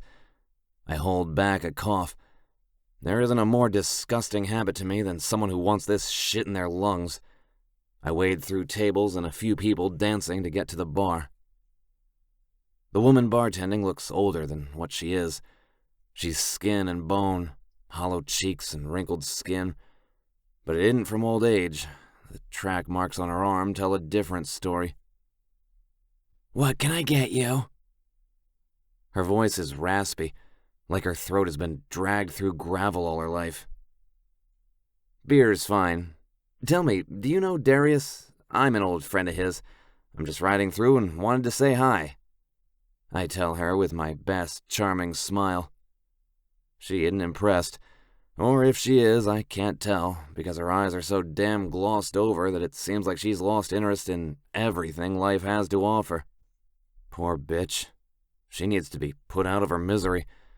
The pint glass lands on the sticky countertop that has probably never seen a washcloth in its life, and the amber beer sloshes over the rim to add to the mess on the bar. She points through the smoke. "Darius is in the back playing pool. And tell that fucker he owes me last month's tab. Fucking tired of giving him booze and he never pays." "How much does he owe?" $300. It ain't much, but in a place like this, it buys shit I need." I grunt, not telling her that he won't be making that payment because he won't be alive tomorrow. I take out my wallet and put $350 down. "Here, that should cover it, and 50 for your trouble." She narrows her eyes at me as she snatches the bills off the counter, folds them in half, and stuffs them down her bra. "Tell him his tab is paid in full." With that, she meanders to the other side of the bar to talk to another customer. But with how she's twisting her fried black hair and shoving out her fake tits, the man is more than a casual beer drinker. I bring the rim of the glass to my lips and spin on the stool, staring in the direction I need to go. There he is. Darius Sal. Tick-fucking-tock. His life is on my clock. Poodle. Chapter 6. I stand, tapping my fingers against the sweating Pilsner, and make sure I have a good grip so it doesn't fall to the ground and shatter. Last thing I want to do is draw attention as I stalk through the smoke to get to the pool tables. Raucous, drunk laughter flows freely, just like the alcohol here. I take another swallow of beer before setting my pint on the edged counter along the wall for drinks only. My eyes follow Darius, and I study him, gauging what I'm up against. He's tall, skinny from drugs like the bartender, and has tattoos from head to toe. He puffs on a cigarette and adds to the cloud of smoke that has nowhere to escape, suffocating the patrons more. His teeth are yellow, and he nudges his friend after he tells a joke. I bet the joke wasn't funny. "Ha ha, I win. Pay up, fucker," Darius tells his friend after he sinks the 8-ball. I finish my beer and lick my lips, take a pool stick from the rack, and stand next to the table. "Can I play against the last winner?" I chalk the tip of the pool stick and blow the extra blue dust off it. "We're betting. You have money?" Darius asks, tugging his lip ring as he sizes me up. He has no idea who he's fucking with. "Plenty," I say. I may just work in a garage, but I know how to save money and think of finances. It's been me for a long time, and saving hasn't been hard, so I have a nice cushion of cash. "What do you say?" $100, winner takes all, he says. That's it. Count me in, I say. I call break? He nods and leans against the wall. Never seen you around before. You new to these parts? In a way, I'm just passing through. I like it here, though. Nice area. I ram the stick forward, hitting the white ball with so much force that when it cracks against the others, I sink 4 solids. Solids it is. I intentionally miss my next shot to give him a chance. He sinks 1 stripe but misses his next ball. My eyes land on one of the tattoos on his hand and hope flares. No, not just hope, a lead. He has a tattoo of Sniper Serpents MC. They were a club based in Oklahoma, but last I remembered they were disbanded, since all of them went to jail. Why wasn't this information in his file? I wouldn't have missed something like that. MC life? I try and prod. I always do when I'm interviewing. He blows out smoke and flexes his fingers around the pool stick. Yeah, but they aren't around no more. A few of us linger, but ever since some shit went down, everyone went underground. I take my shot, the dagger digging in my back, reminding me to end this guy's life. It can't be this easy. Not after so many years of searching for a lead would one just fall into my lap like this. It's too easy. What the fuck am I thinking? The journey hasn't been easy. I've had my hands bloody more often than not.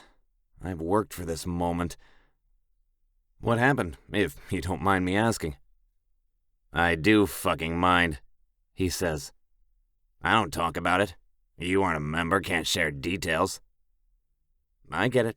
Meant no harm, I say, and then sink the 8-ball. But I will take your money. I reach for the bills on the side of the table, and his pool stick slaps against my hand to stop me. My blood boils, and a red haze falls over my eyes. He has no idea that he's going to tell me in less than 5 minutes, and when I get what I need, I'll hunt down every sniper serpent there is, until they get a taste of their own venom. Why are you asking questions? I don't like questions from people I don't know. Just wondering about the tattoo, that's it. His eyes flicker behind me, and I know what's coming. He gives a small chin tilt, and an arm is around my neck in the next second. The man smells of body odor and whiskey, nearly making me gag. I can fight, but I'm not going to until they get me outside. I keep my head down, choking myself on the man's forearm so people can't get a good look at my face. Darius kicks the back door open, a cloud of smoke coming with us as the man shoves me outside. The air is fresher out here, and I inhale madly, shaking with adrenaline and lividity. I'm only going to ask you once, Darius threatens as he kicks the door shut, and his muscle stands right beside him. I rub my throat, not too happy about the irritation, and I reach behind me for the dagger. What the fuck?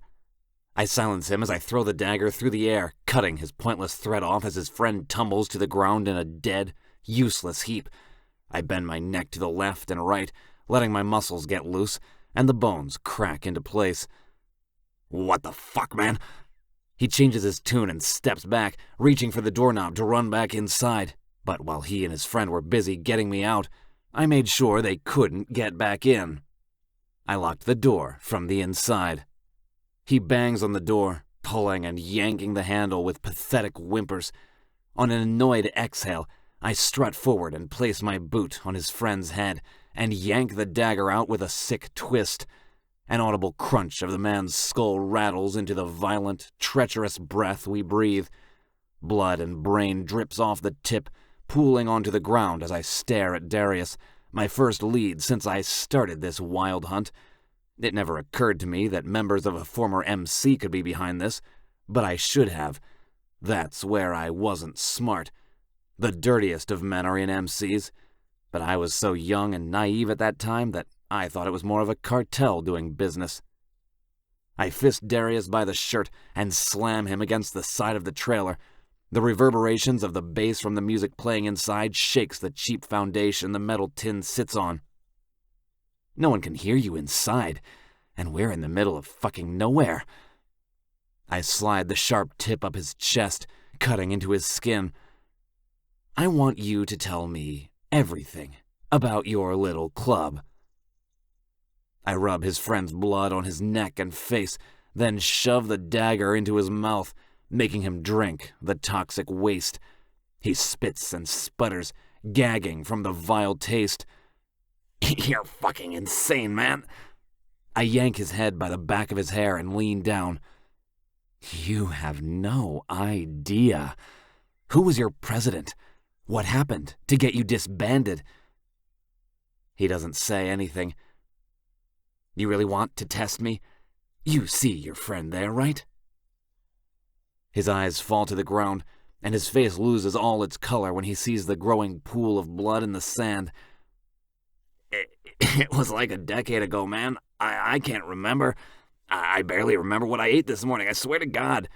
Name of the president. He will kill me. I'll kill you, I say, picturing Ellie bundled in her pink blanket, staring up at me. We got into the business of trading. That's all I know, man. I swear.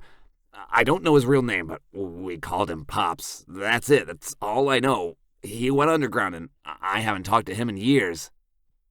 Darius has snot dripping down his lips, tears falling over his cheeks, and on his next inhale, I shove the dagger through his throat until the tip lodges in the trailer. His eyes are wide, unblinking, but as he tries to speak, no words come out, only pathetic croaks. I yank it free, watching him crumble to the ground like the worthless human being he is. He won't be missed. I take my shirt off and wrap the dagger in it, tuck it in my pants, and grab an arm of each man I've killed and drag them to my bike. I'm becoming careless if I get caught, but as I look around, I don't need to worry. No one comes here besides high lowlifes and drunken assholes. Sweat stings my eyes as I drag them around the trailer, not caring about the rocks the bodies hit along the way. My muscles strain as I drag the bigger guy. The fucker is made out of lead. I drop their arms and peek around the edge of the trailer to make sure the coast is clear and the bouncer is still asleep. The cigarette in his mouth is no longer there, and my hackles raise. Why isn't it there?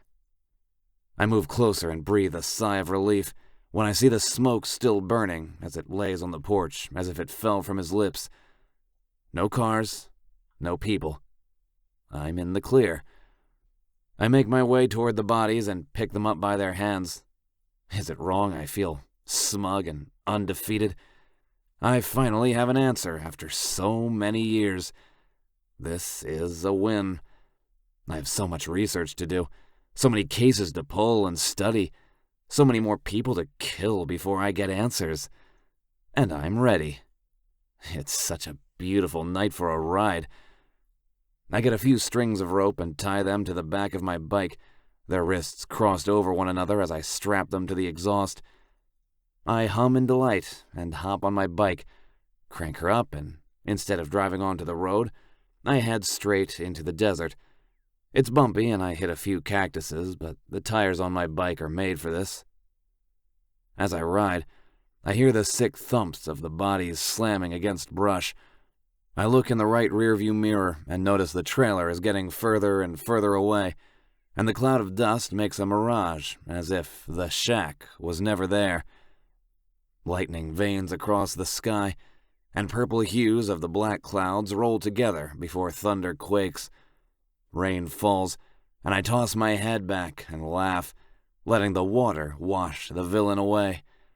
I know the universe is on my side when it comes to this, because now I don't have to worry about covering my tracks. My crime will never be known. When I'm 3 miles into the desert, I untie the ropes and stuff the evidence in the saddlebags. Rain bullets into the ground, soaking my clothes until they stick to my skin. The water cleanses my heinous acts, but it does nothing for the wicked nature that set root in my soul all those years ago. I mount my bike, push the throttle, and send mud flying backward from my tires spinning to coat the bodies. It's my way to defile them one last time. The bottom of my jeans get filthy, but anything can be washed. For some reason, I think about Melissa and what she would think if she ever found out who I really am. If she'd still look at me with blazing heat or new disgust. I can't care. I have other issues to think about, like the Sniper Serpents MC, and how they are officially added to the top of my list. Why does every time lightning strikes, the only thing I can focus on is the sparks in her golden eyes? She's lightning. She can destroy me with one strike. And as long as I stay far enough away, she can't burn me. Melissa, Chapter 7.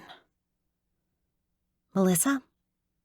Someone pokes my side, and I groan when they wake me up from a beautiful dream that involves a man with long, dirty blonde hair and a really big "Melissa," the voice shouts, ruining the best part of my fantasy. What? Go away, I grumble into the pillow. My head is throbbing from last night's slumber party. Tongue knows how to make a mean drink. 2 drinks in, and I was close to getting on the table and taking off my clothes.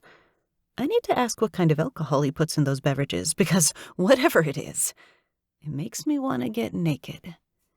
And since I don't get naked in front of people, I sure as hell don't want to get drunk off my ass where I can barely unpeel my tongue from the roof of my mouth. Get up! Get up! Sarah nudges me again, and I flip over to my back, then toss my arm over my eyes to block out any light. Please, don't make me. My head is spinning, literally. The room won't stop turning in circles. You're fine. Reaper is calling a meeting for everyone, and we have to go. Why? I'm not even a member. I don't know what I am. Doesn't matter. You're here, and you're around it all. If he wants everyone to know, then it must be a big deal. He wants everyone to remain alert. I open one of my eyes and look at her between the crease of my arm. She's showered, has makeup on, and doesn't even look like she drank last night. The witch. Fine, I need to borrow clothes.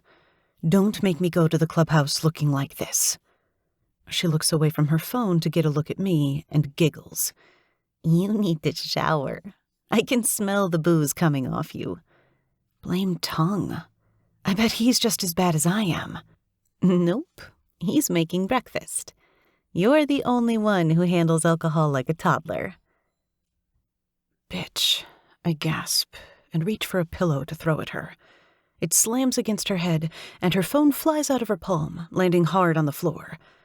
I crawl to my knees, ignoring the lurching in my stomach, and bend over the bed to reach for her phone to see that the screen is cracked. I'm so sorry, Sarah. I didn't mean it. I'll pay you back. It's fine. She lays her hand on top of mine and brings me into a hug. It's okay. I don't care about the phone. I'm just glad you're having fun. You need it. I know you said you wanted no one to know what you said last night, but I think it would do you good to talk to Reaper. He can help. His reach is far, Melissa. You wouldn't have to live in fear. Hey, sorry to interrupt. Tongue drawls. And now that I know more about Tongue, I see him in a new light. He's still scary, but he is kind, too. His soul is gentle, but his mind, it's fractured in ways that it can never be put back together. Pieces are missing, and Tongue will forever be the savage that he is. We need to go. Reaper pushed up the meeting. Coffee to go. It's on the counter. His eyes fall to me, and he winces. You look like shit. Jeez, don't beat around the bush, I say, rolling out of bed until my feet land on the ice-cold floor. That wakes me up. Why would I beat a bush? There's no need for that. You girls make no sense sometimes. He turns on his boot and walks down the hall, the thunderous pounds echoing. I open and close my mouth, but I have no idea what to say to that. He hasn't heard of the same phrases we have. Sarah pushes off the mattress and goes to her Victorian-style dresser. The handles are vintage with a gold hue. The body curves in, and the legs remind me of what would be at the bottom of a clawfoot tub. She throws a tank top and short shorts at me. Really short shorts. They aren't even shorts. They are underwear. I'm not wearing these. There goes my damn face again, heating when I hold up the black, skimpy scrap material. I don't even think they would fit me. Then I lift up the white tank top and see it isn't even a full shirt. It's cut in the middle to show the stomach. I would look like a whore in this, I say, voicing my worst fear. I trusted you. You're mocking me after everything I told you last night. I didn't want to be— Hey, whoa. She sits next to me and holds my hands tight so I can't get free. I would never think of you like that. All those men who did that to you. Your father who put you in that position. You're not the person they made you out to be. I picked these things because I think you'd look great, and we could make Poodle jealous. I don't think that will work. He wants nothing to do with me, I whisper, tucking a strand of my hair behind my pierced ear. Yeah, right. That man is always looking at you. And with how he treated you the other day, he deserves this. I bite my bottom lip, nearly peeling the flesh as I think. I don't want attention. Yes, you do. You just want one man's attention. But I'm telling you, once you have one man's, you have a few others. You're gorgeous. And girl, your body is to die for. No. I shake my head vehemently, not believing a word she says. That's not true. I'm not pretty. I didn't say you were pretty, Sarah states with her hands on her hips, bringing out her attitude and sass. I said you were gorgeous. Now, it's time for you to take back your body, for you to own it, and not your nightmares. You are your own woman. Get up, get dressed.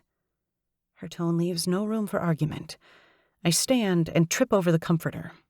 The damn thing is wrapped around my leg like a burrito. I kick it off, only to fall to the side and squeal when I land on the bed. Jesus, you're a mess, aren't you? Sarah sighs as if she has her work cut out for her. She does. I manage to get the comforter unwrapped from my ankle and roll off the bed, landing on my feet without issue this time. I don't care that Sarah is in the room, but she turns around to give me privacy. I quickly take off my clothes from yesterday and slip on the tank top, which is sheer, and my black bra shows through. That isn't even the worst part. It stops right above my belly button.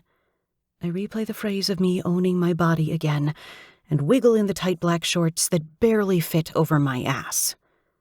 Yep, I'm practically naked. No way. I'm not wearing this.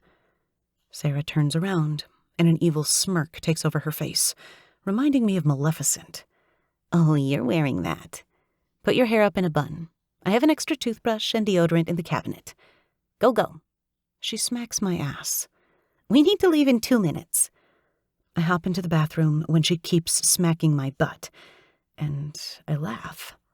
Something I've done more of in the last 24 hours than I have in all my life. She winks at me before shutting the white door, and I hurry like she says. The last thing I ever want to do is keep Reaper waiting. I saw the scar on Tool's chest, and I'm not sure if Reaper does the same thing to women, but I'm not going to risk it. Hell no. The carved heart looks painful, and I'm done with pain. I toss my hair up in a messy bun and splash water on my face, then use the plain bar of soap sitting next to the ivory bowl. I don't have time to look for face wash. I lather it between my palms and scrub my face in record speed, and then wash the soap off. Drying off with a towel, I reach for the drawer and grab the toothbrush. I do everything she told me to do in less than 3 minutes, and when I open the door, Tongue is there, holding a travel mug of coffee.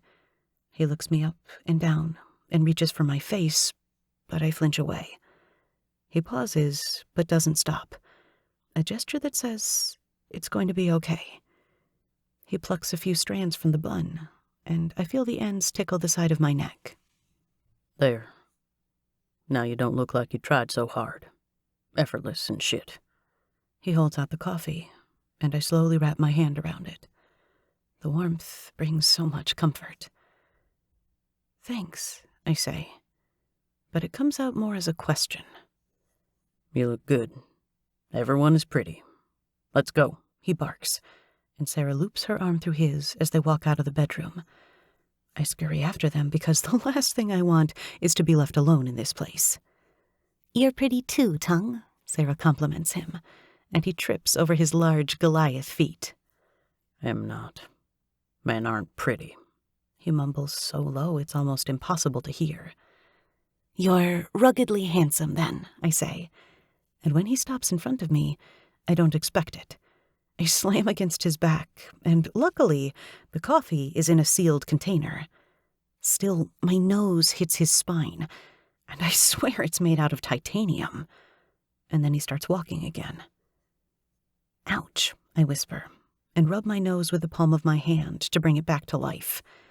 It's throbbing. Skirt, the Scotsman who wears his native kilt, builds all the houses on the property.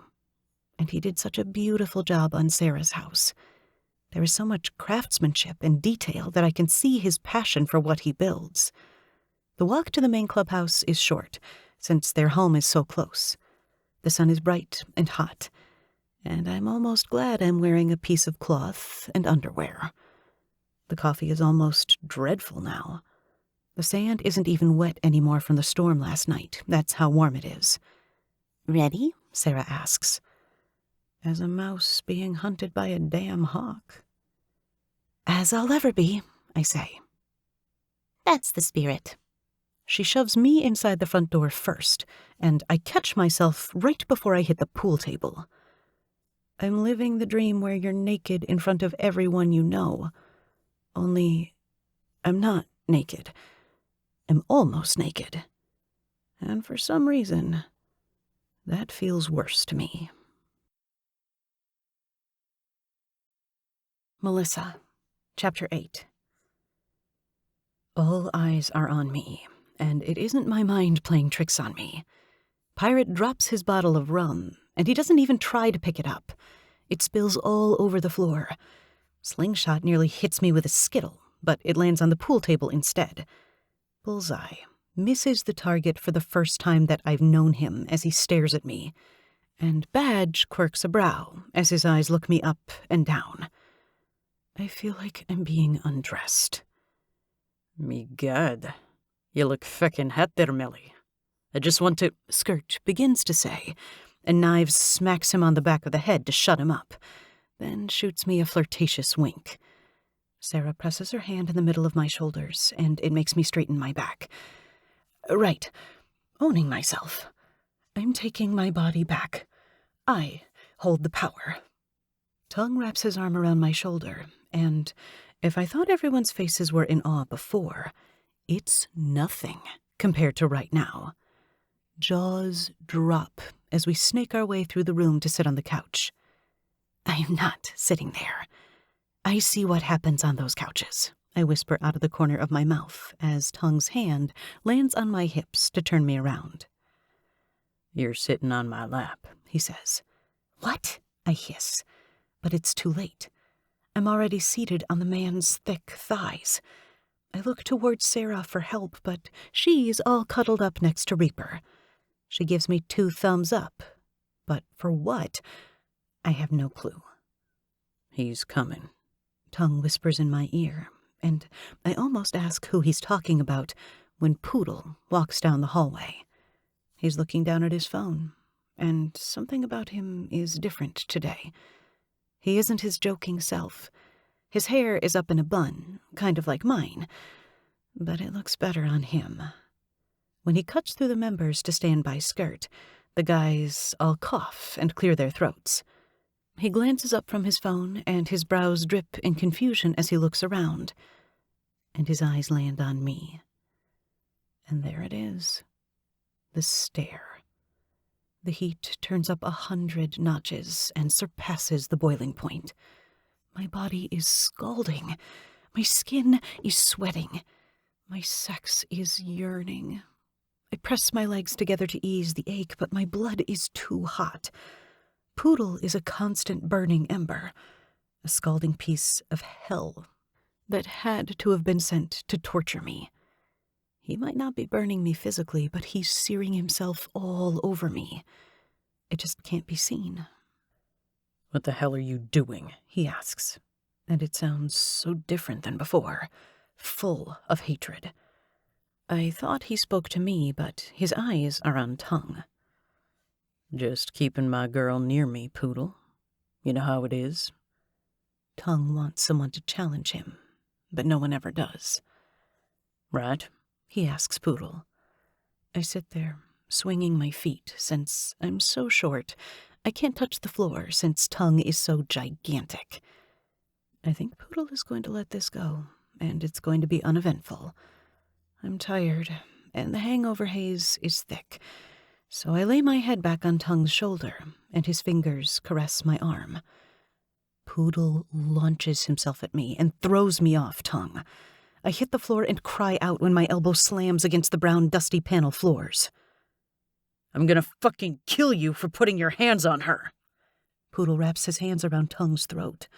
A madness in his eyes gleam, and the pain that he hides so well, it's starting to break free. It's starting to take him over. Enough, Reaper orders, but Poodle doesn't back down. You okay, Millie?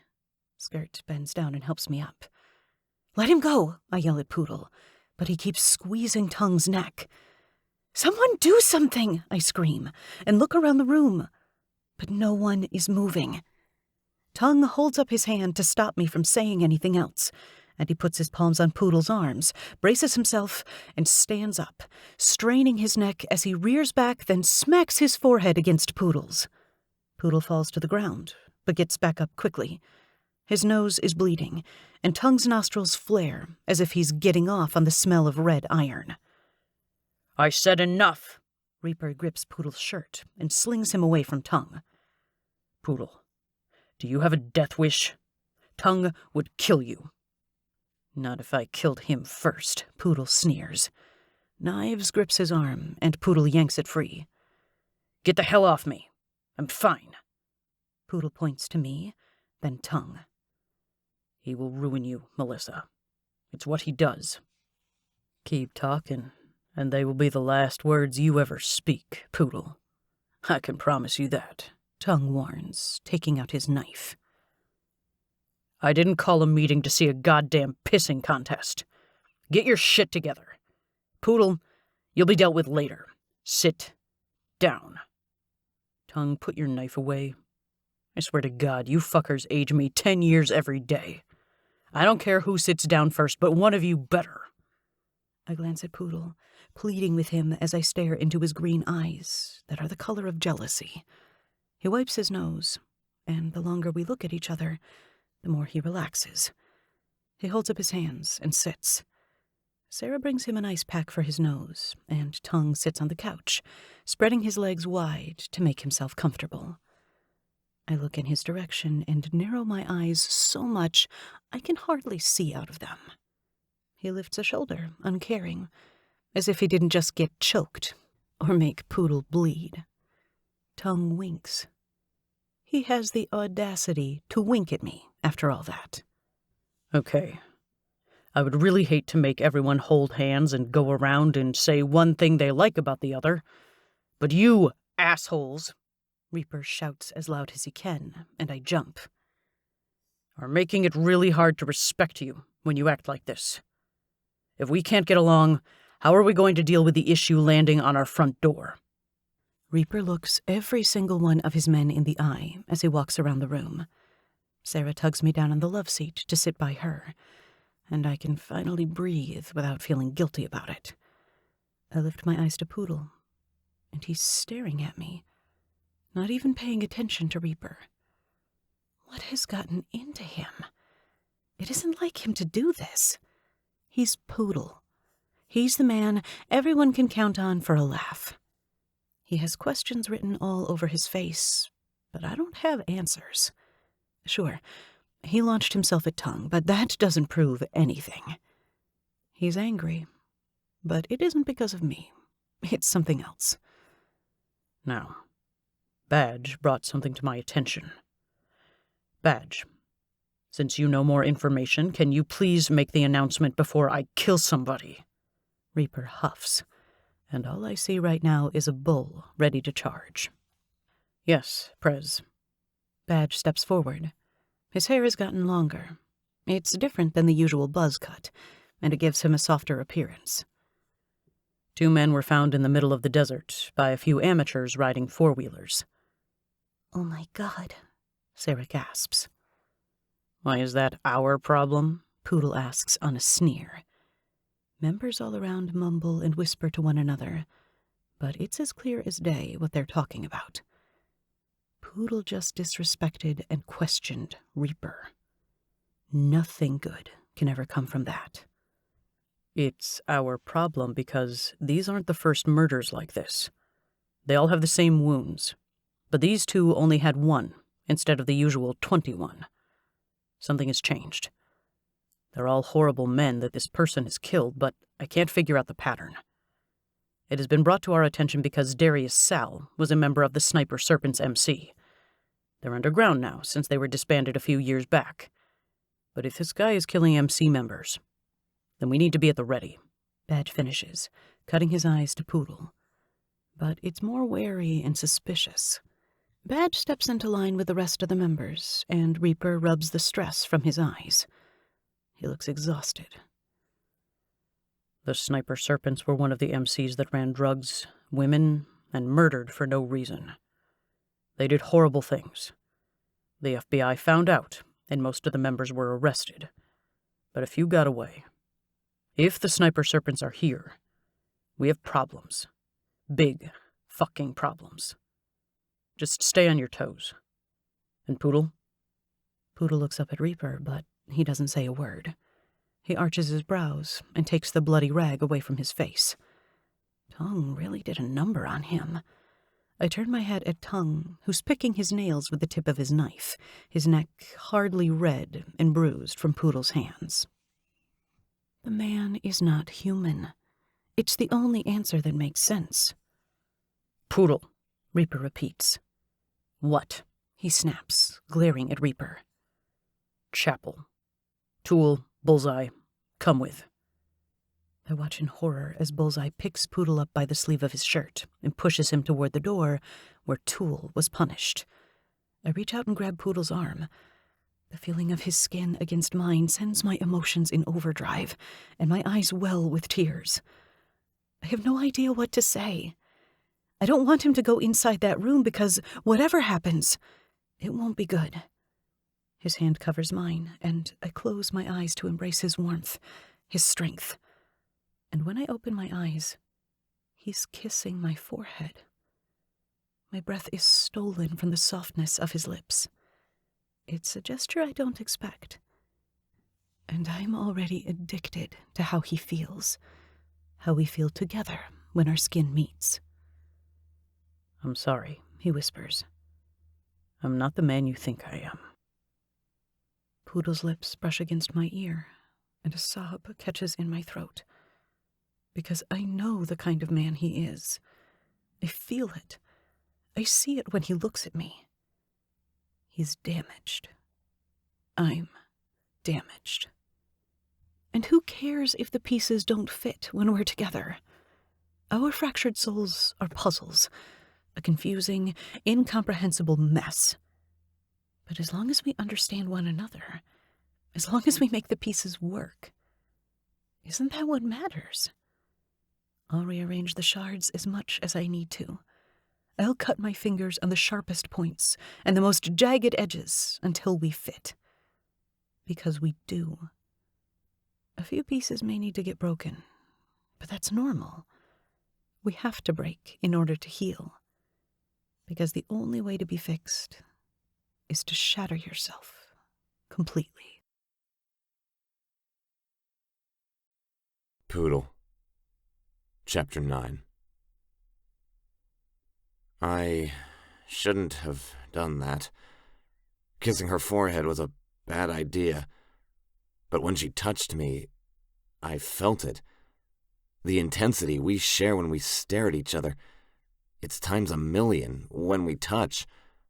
My heart went into overdrive, and the haze that clouded my mind lifted for just a brief second.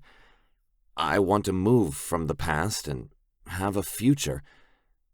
I was already pissed and strung out about her being on Tongue's lap. I wanted to kill him. I wasn't thinking smart, though. Wrapping my hands around his throat doesn't put a man like Tongue down. His hands were on her where my hands were supposed to be. Her plump ass was on his thighs instead of mine, and everything I fought so hard to stay away from, he had in a blink of an eye. She's mine. I'm not ready to have her, but no one else can. I know it isn't fair. She deserves better, and that's why I told her I'm not the man she thinks I am. She'll never forgive me if she finds out I'm the man who has been killing all these criminals for selfishness only. When my hand landed on hers, and my lips felt the warm, smooth skin of her forehead, for one brief second, all the weight I carry fell off my shoulders, and my heart fully functioned, instead of beating a broken staccato for the first time in 13 years. It was liberating, and a mistake. I can't lose focus. Bullseye shoves me inside the chapel, and Reaper slams the door so hard that the vibrations travel through the floor and up my boots, ringing the thoughts inside of my head to make me focus on the present. "You better explain yourself, Poodle," Reaper says through clenched teeth and a tight neck. His tendons are flexed and fists are bunched. "I've known you for a long time, Poodle. You've been part of this club since you were 18. You've never disrespected me like that before. Not once, but twice. Tell me, what the fuck were you thinking?" It's on the tip of my tongue to tell him the truth. I want to. I want to finally break down and share this burden I carry, but no one can help me at this point. A whine sounds from outside the door. It's Lady. She scratches and barks. Then Juliet's voice calls Lady to get her away. Whatever Reaper decides is about to happen, Lady won't like it, and she'll break down the door or try to get to me. Reaper glances away from the door and stares at me with his demonic eyes. There aren't a lot of people I'm afraid of, but Reaper, he makes me tremble in my boots a little. I'm not ashamed to admit that. I was angry at Tongue. I'm sorry I took it out on you. You know, I don't believe you, because you've never given Melissa the time of day. Not really. I think there's more. Perceptive fucker. That's why he's such a great president. "I don't have all day. I need to be at the club in an hour," Toole says. "So if you have something to say, stop wasting people's time, and tell us what the hell has you so unbearable lately." I hang my head and swallow. The voice in my head is screaming. The pain inside my body is thrashing against my chest, wanting to be let out, but I keep a tight hold on the cord so it doesn't get free. The air is thick with violence. I should know. I feel it all the time when I immerse myself in it and let it take me over. Reaper drags his blade along the table where all the members meet. Oh, fuck. Speak, Poodle. Fucking say it. Just say it. My mouth doesn't move. Reaper spins the knife in place, tip against the wood, and he creates a small hole on the table. He clicks his tongue, his patience wearing thin. Bullseye moves to the other end of the table, and Toole stands behind me. I'm not stupid. These men are powerful, more powerful than I'll ever be, and it's nearly suffocating. They have no idea what I can do, what I can turn into. But I can't do that here. I'm not that person in this clubhouse. Are you going to talk, Poodle? No, Prez, I'm not. I'm sorry for disrespecting you. It won't happen again. Why do I feel like you're lying? He tilts his head and leans closer to my face. I don't like liars, Poodle. If I can't trust you, how the fuck can I allow you to wear that cut? He flicks his fingers against the leather I've worn on my back for 13 years. It's my second skin. You came to me as a broken kid, and I took care of you. You didn't let me in then, and you aren't letting me in now. I know nothing about your past, and I let it go because you were young. But maybe I need Badge to do a little digging. Is that the only way I'm going to get answers? I've had plenty of opportunities to tell him, but I know I won't, because I don't talk about this. This is my problem to solve. Okay, he says, clearly aggravated and disappointed in me. Bullseye? He motions the sergeant-at-arms, and then Reaper plops down in a leather seat to get more comfortable. Tool, move him where he needs to be. Oh, come on, guys. I nearly plead when Tool makes me stand on an X. X marks the spot for members who disobey. Be happy I'm not carving into your chest. Why aren't you? I might just change my mind, Poodle, if you aren't careful with your next words. Reaper grips the edge of the table, and the wood groans from the amount of force he's using. Bullseye gets in place and takes the darts from his pocket, placing them on the table. They roll until the feathers at the end of the metal catch themselves and settle. The darts are different. The tips look sharp and thicker. Reaper yanks my shirt over my head, letting Bullseye have his target. Bullseye has made some improvements. Bullseye, go ahead. Reaper laces his fingers behind his head, and I wish Reaper would have carved the damn heart, because I know what to expect with that. With Bullseye, it's like waiting to see if you're about to get shot. The anticipation is almost worse than the pain itself. Bullseye twists the dart in his hand. The entire length is metal. It almost looks like a bullet, but I know better. Bullseye hates guns, especially after getting shot. He lifts his arm. He aims, and then he fires. Time doesn't slow. I don't even have time to blink before the dart is embedded in my shoulder, and then the tip expands like claws clamping around my muscle. My knees buckle, and an agonizing groan leaves my mouth, but somehow I stand upright. I glance down to see blood dripping down my side. I'm panting. Sweating breaks out over my body, and the claws pull tighter. Fuck! I scream when another dart hits next to the first. What the fuck is this? I roar when the claws unsheath themselves inside my arm and clutch whatever they can latch onto you. Reaper yanks me back by the hair and sneers. You feel that? The tightening of the metal in your skin, in your muscle? The only way to get them out is to pull them out. A chunk of your flesh comes with it. He tilts my head back more, my scalp stinging from the rough grip. I can smell the coffee and cigarettes on his breath, and combined with the pain, it almost makes me want to puke. I breathe through my nose and out through my mouth when the agony blurs my vision. I deserve this. I can take it.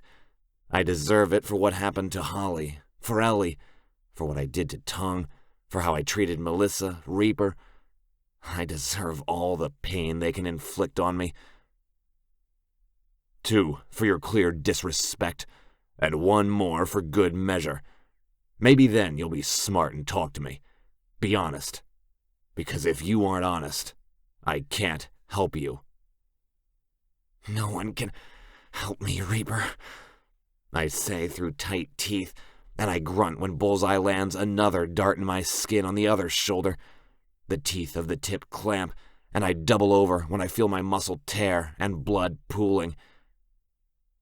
It's a shame you don't have more trust in your brothers. It disappoints me. Reaper grips the dart, my chest heaving at this point, trying to prepare myself for what's to come. Nothing, and I mean nothing, can prepare me for this. Reaper twists, then tugs, and my throat becomes raw and bleeding from groaning in agony with every dart he pulls free. Circular chunks of my tissue on the table, the claws hold on tight to the meat they took from me. Blood drips from the darts, my shoulders, and I'm nearly delirious with pain. Yeah, the knife to the chest would have been better, and quicker. Reaper knows that. Holly. Her name slips from my lips on a slur, almost as if I'm drunk. Reaper grips his chin and stares his black eyes into mine, trying to read my soul. Luckily, he can't. He can only steal them by ripping hearts from people's chests. Maybe he knows I don't have a soul. Mine got reaped a long time ago, before he even knew me. What? What did you just say? Another wave of pain rips through me, and my daughter's face causes my knees to buckle.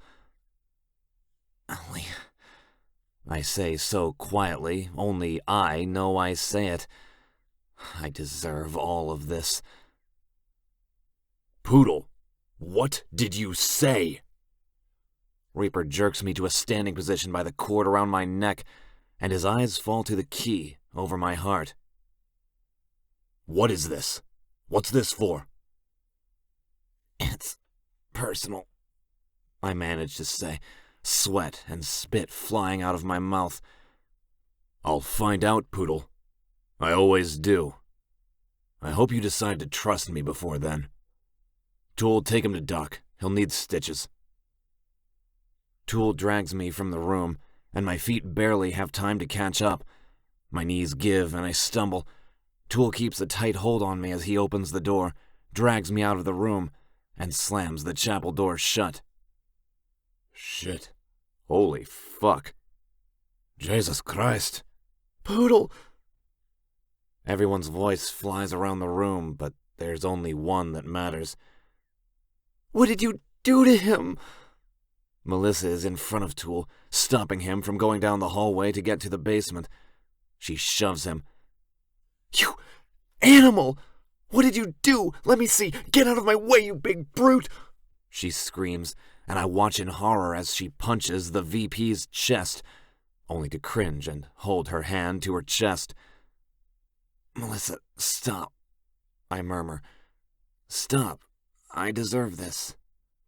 Poodle. She cups my face and kisses my forehead like I did her. Sweat saturates her lips.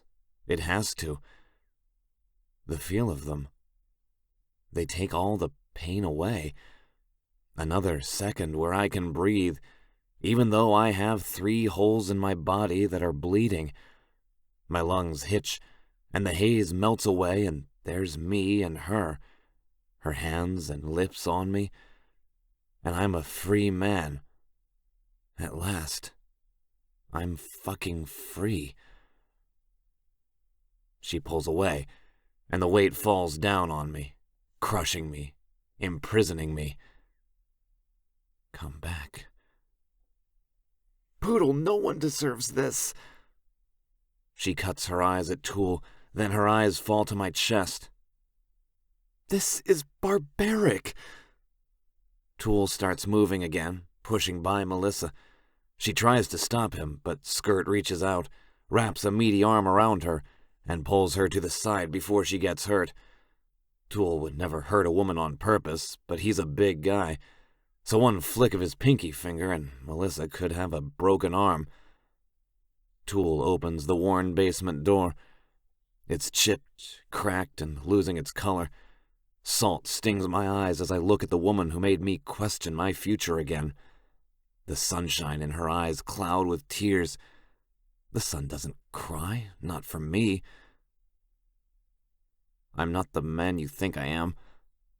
I repeat one last time, hoping she understands that whatever is between us cannot happen, no matter how much I realize I want it to. I don't care, she whispers. You hear me? I don't care. It's okay. I'll care enough for the both of us.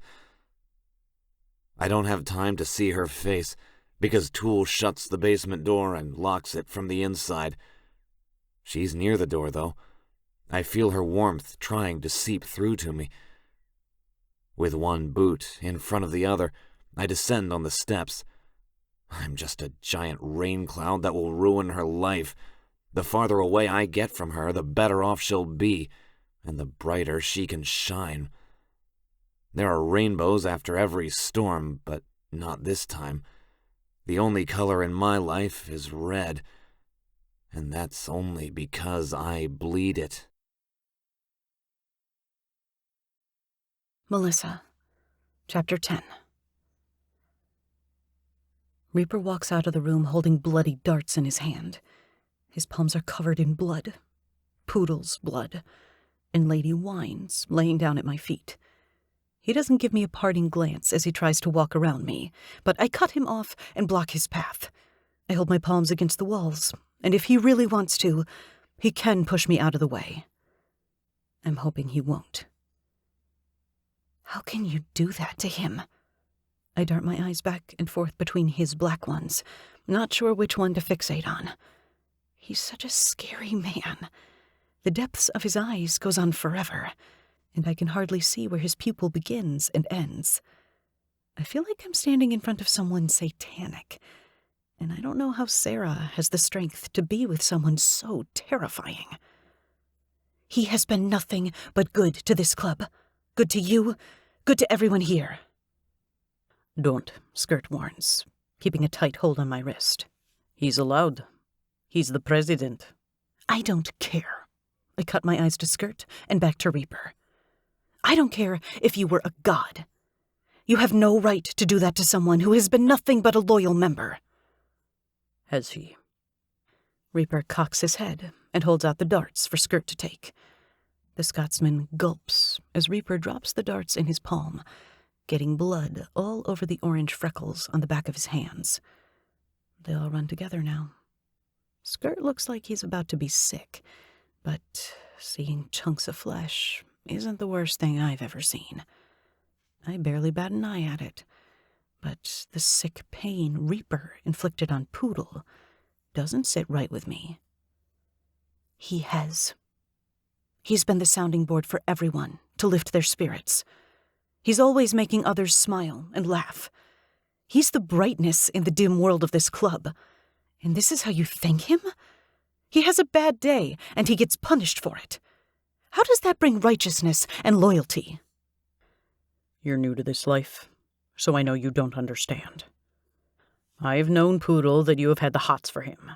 He's hiding something, and it's starting to affect the club, his attitude, and his respect to the chain of command. Life isn't butterflies around here, sweetheart. You fuck up, you pay up. That's it.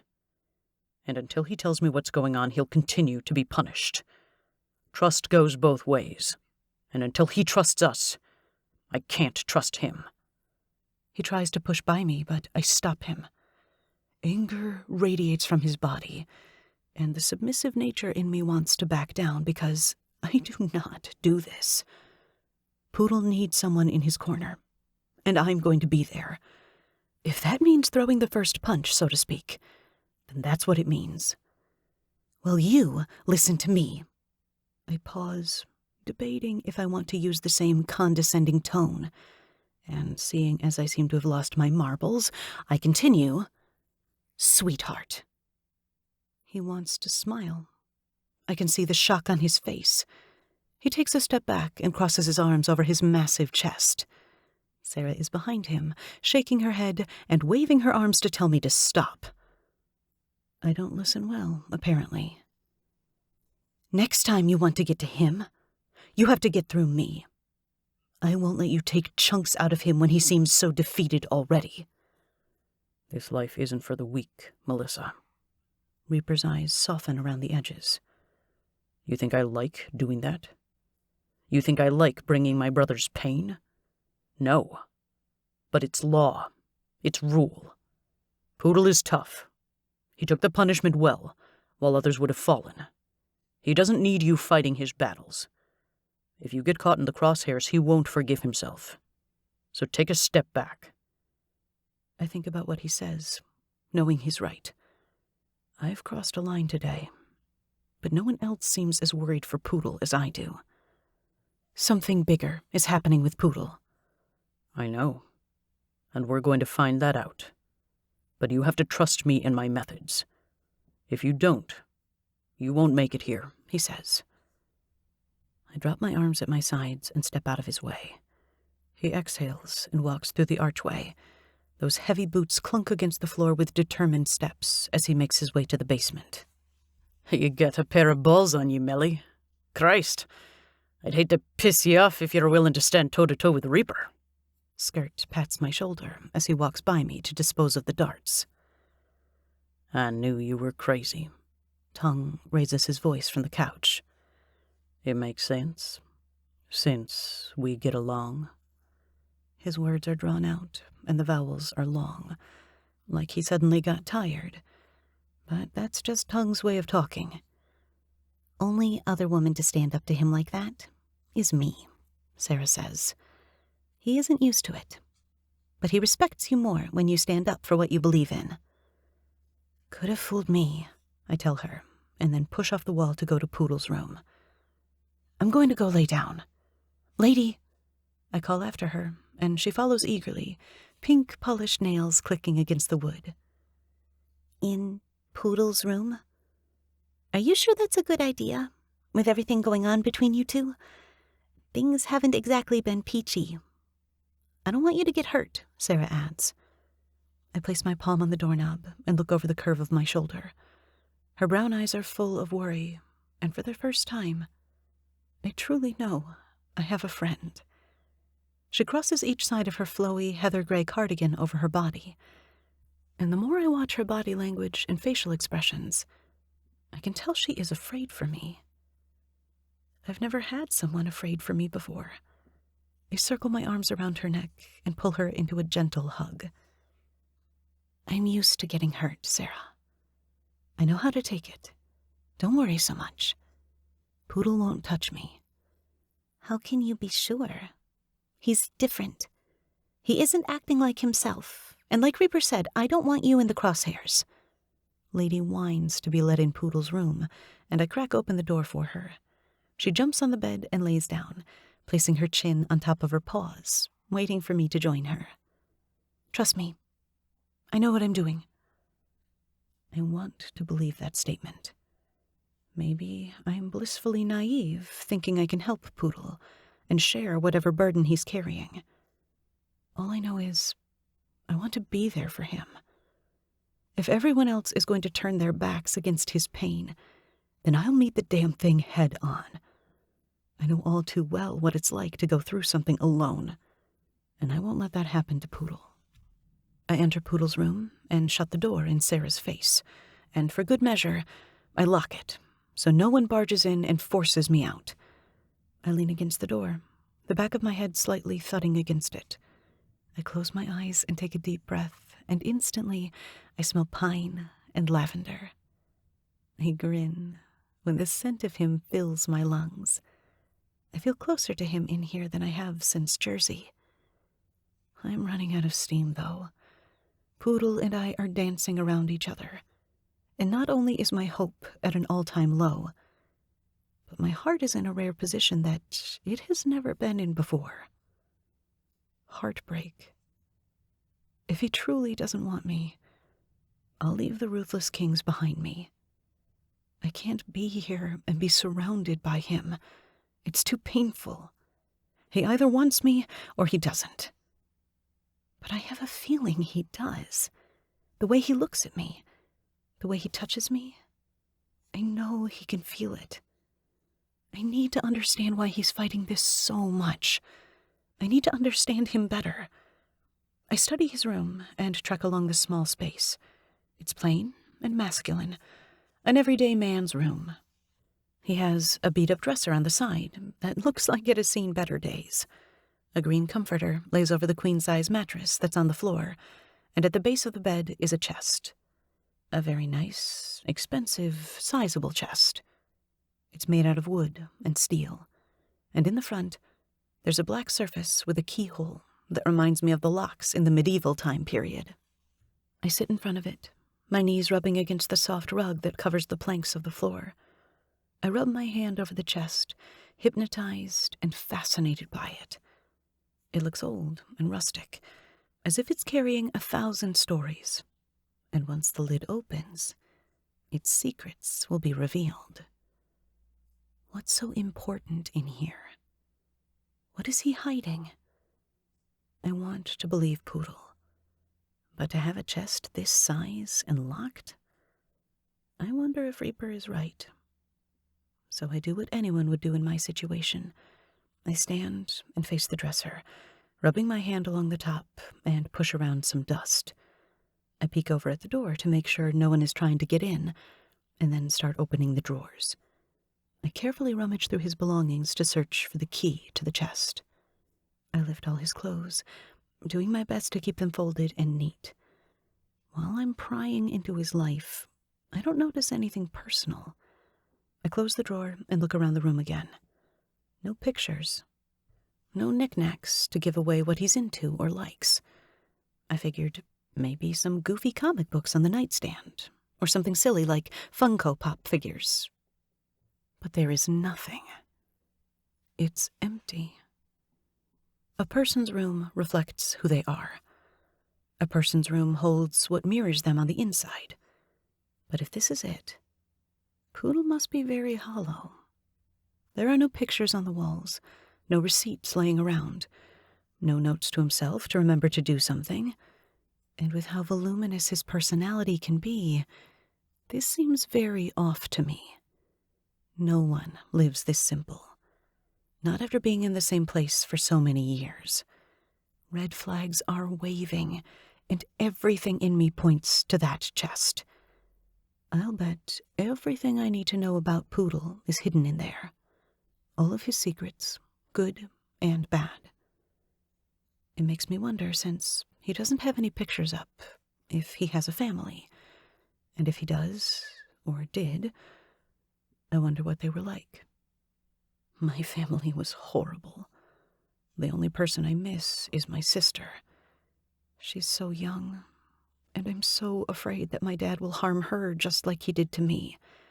She'll be his new toy, and I have no idea how to prevent it. I lay down on the bed and pull his pillow close to my chest. I know he sleeps with it because his signature scent encases me when I burrow my face into its softness.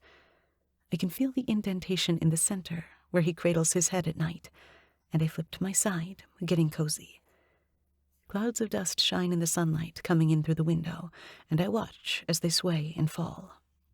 It makes me remember when Elizabeth would blow bubbles when she was little and watch them float away.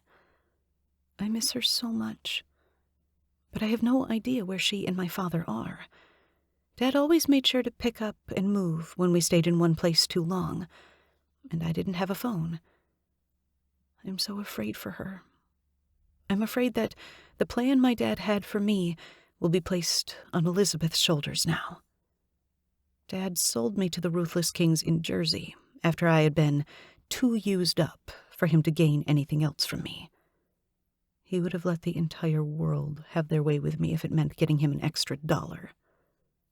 I hated him so much. Maybe Reaper can help me. If I confide in him, maybe, just maybe, I'll be able to save Elizabeth from that kind of life. What are you doing in here? I sit up in the bed, not even hearing Poodle unlock the door, and Lady jumps off the bed to greet him. He looks terrible. His hair is a wet, sweaty, knotted mess, and he has bags under his eyes. Sweat drips down his body, but it's the red bandages decorating each shoulder I'm focused on. Poodle, are you okay? He grunts, but doesn't say anything else. He shuts the door and locks it. My eyes land on the black cord around his neck and the key hanging from it. So that is where he keeps it. Makes sense for him to keep it close if it's important. But it also means he doesn't want people to see what's inside the chest. Melissa, what are you doing in here? He doesn't hide his annoyance. I can see it staring at me as he walks by me and into the bathroom. I told you. I know what you told me, but I'm worried about you. Just let me be here for you, Poodle. He grips the edge of the white porcelain sink, and his shoulders rise and fall with every haggard breath he takes.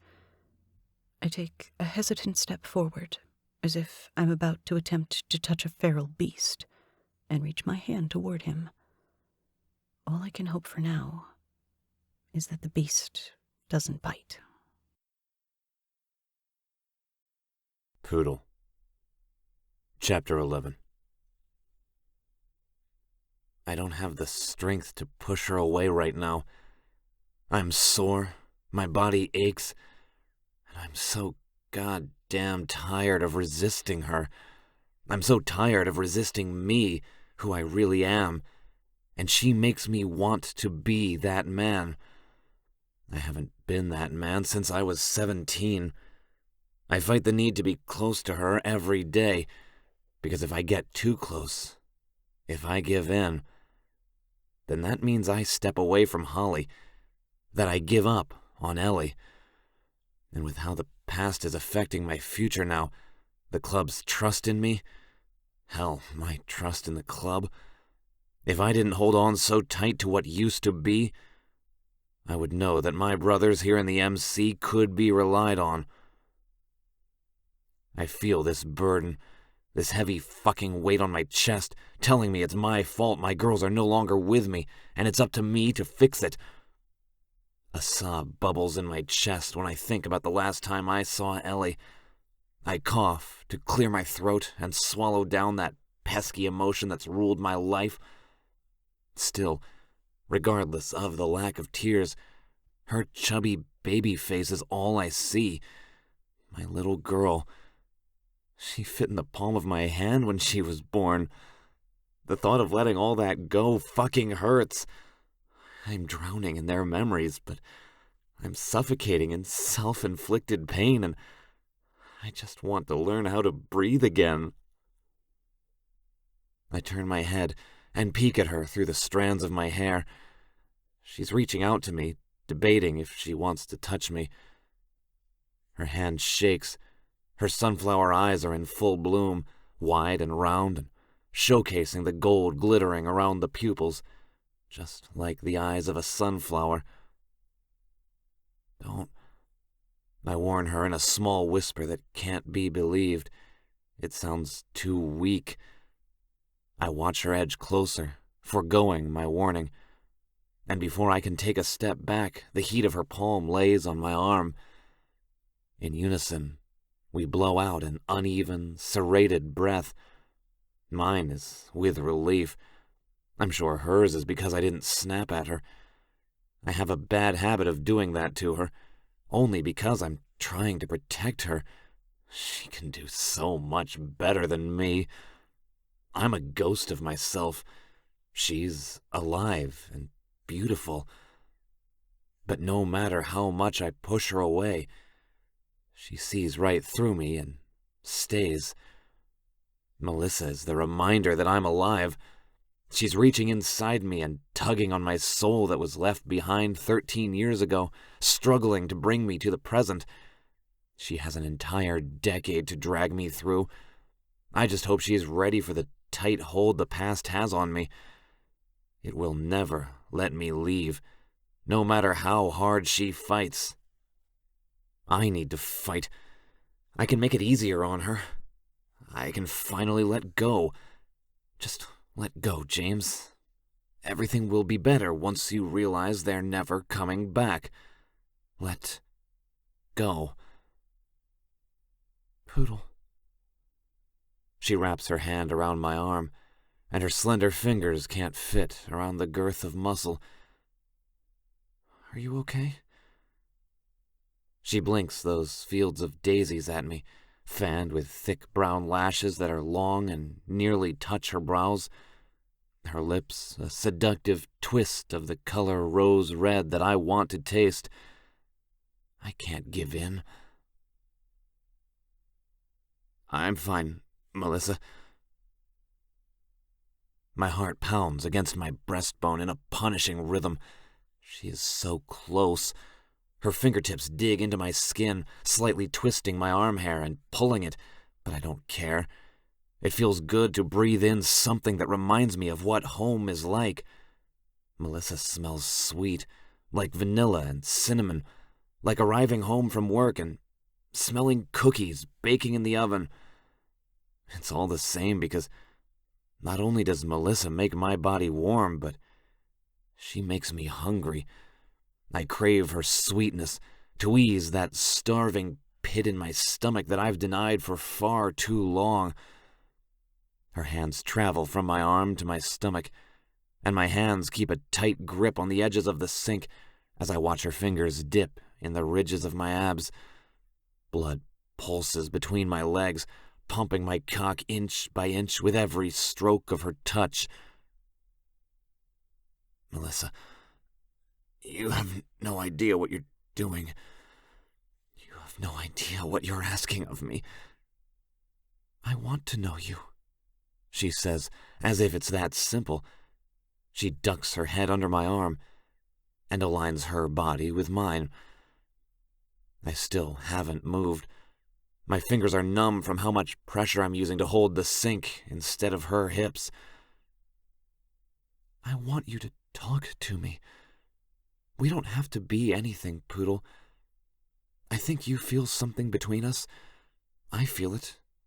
It's driving me crazy, she admits, and continues to trace my abs, careful to stay away from my chest. You aren't ready to know the monster I really am. I've known a lot of monsters in my life. You aren't one of them.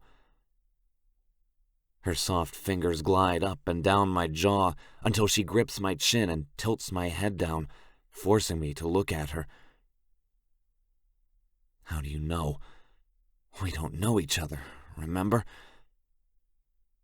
I lean forward to close the distance between us, losing the battle within myself when it comes to Melissa Morgan. She's dangerous for a man like me. She brings hope, and a man like me doesn't believe in such a thing. Whose fault is that? She asks, blinking up at me through those damn lashes.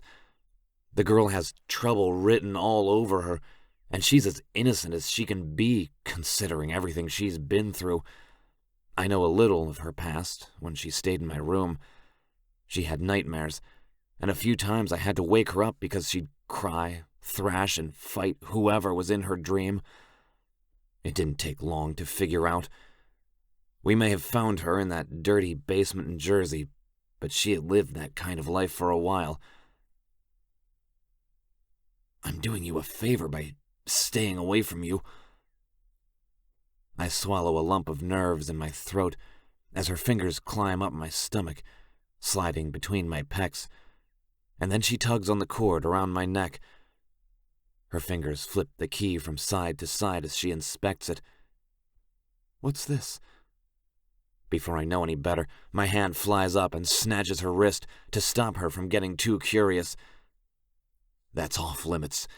Don't ever ask about it, okay? If I want to talk about it, I will. Her eyes blink as she nods, staring at me with so much wonder that it takes all I have in me not to tell her the truth. I'm not a good man. I admit out loud for the first time to anyone, and it's a step in the right direction. You need to realize that. I've done bad things, unforgivable things, and I'm not going to stop. I don't care how long it takes to show you that you're a good man, but I will.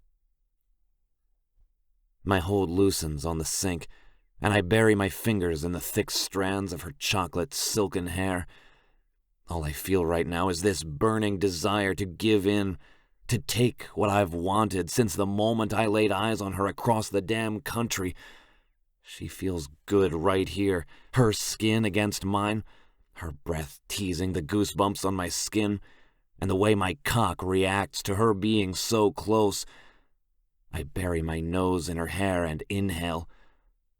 Vanilla, not kiwi. I wait for the guilt to hit me, to turn my stomach and make me hate myself more than I already do.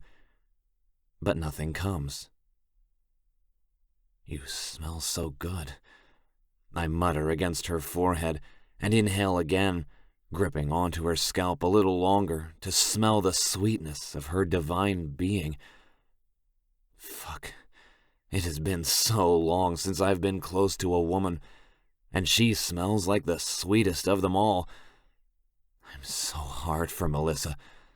Always have been. I probably always will be.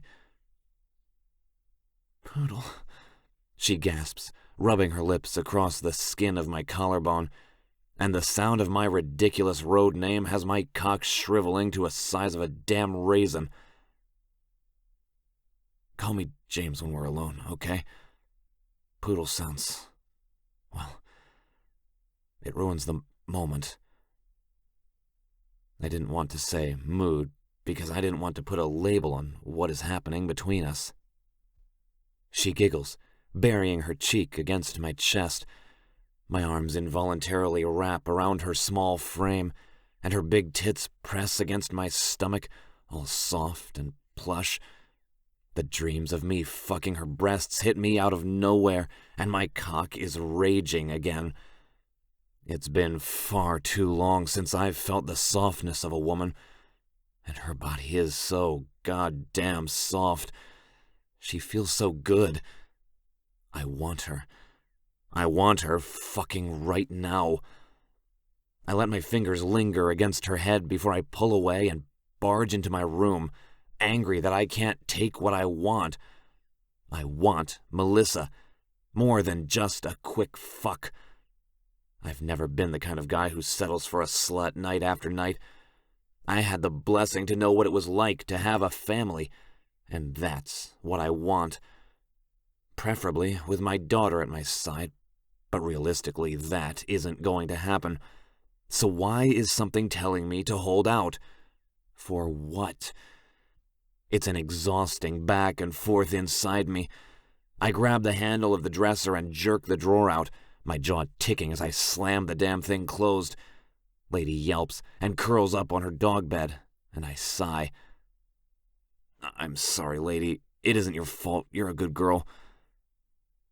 I bend down and kiss her head. Just petting her makes me feel calmer. I found Lady abandoned in a front yard, chained when she was just a pup. It connects us. Her people left her. My people were taken from me. Lady and I have been the perfect match ever since. James, I'm sorry. I didn't mean to push you. You didn't. You confuse me. I sit on the edge of the bed and exhale, rubbing my palms on my thighs. You confuse the hell out of me, and you've made me rethink a lot of things. I don't mean to, she says sweetly in her whispery, gentle innocence that makes me want her even more. I want to be your friend. That's the problem, Melissa, I say, flicking my thigh as I stand. I'm restless. I take 2 steps toward her and gather her hair in one hand and push it over her shoulder. I don't want to be your friend. I have plenty of those, I admit, rubbing my thumb over her pulse. Da-dum, da-dum, da-dum. She tilts her head to the side, exposing the curve of her slender neck. Her milky skin beckons me, and I lean down and press my lips on her jugular, where her blood flows from her heart. Then what? She pauses to lick her lips. Then what do you want? I'm afraid I want you. I drag my lips up to her jaw. Even her skin smells sweet. I'm not ready to want you. Not yet. Why? Don't make me answer that, Sunflower. Please don't make me answer that. Not yet. You can trust me, she says. You can trust me more than anyone here. Put your faith in me, please. Let me help you. Just let me in. I close my eyes as her hands roam all over my torso, grasping onto me like a lifeline. Let me in. I want to. The only way to let you in is if I let them go. My eyes close, and my head tilts back when she kisses along the bandages that cover the wounds from my insubordination. I'm not asking you to let anyone go. Just make enough room for me. Her hand lays over my heart, and I can't take this anymore. I either kick her out of this room and leave this club, officially going rogue to hunt down the killer of my past, or I trust someone for once. I believe in someone for once. Her fingers trail down my skin as I pull away and walk to the door, my hand on the doorknob to let her go.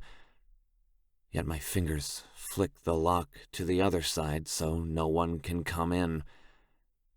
The air in the room changes, charging with intensity that has been growing between us for months. Make room for me. Her voice echoes in my head, telling me what I need to do. What she doesn't know is she has already invaded every ounce that's left inside me, and that's what I've been fighting. Melissa, Chapter 12. Oh my God. Breathe. Calm down. You're just locked inside Poodle's room. James's room. He's half naked. His body is beautiful. He's looking at me like a damn snack. And for some reason, all I can do is think of prime numbers to focus on. My brain isn't working. Not when he is all 8-pack abs and licking his lips as he saunters over to me. My eyes trail over the dips of his hips and the veins traveling down his arms, marking his strength. I want him to hold me with those arms, letting me lean against his strength as he slides in and out of me. I can't believe I want that. I never wanted to think of sex again after being taken advantage of by man after man. But for some reason, when I look at Poodle, it's all I can think about. I want him.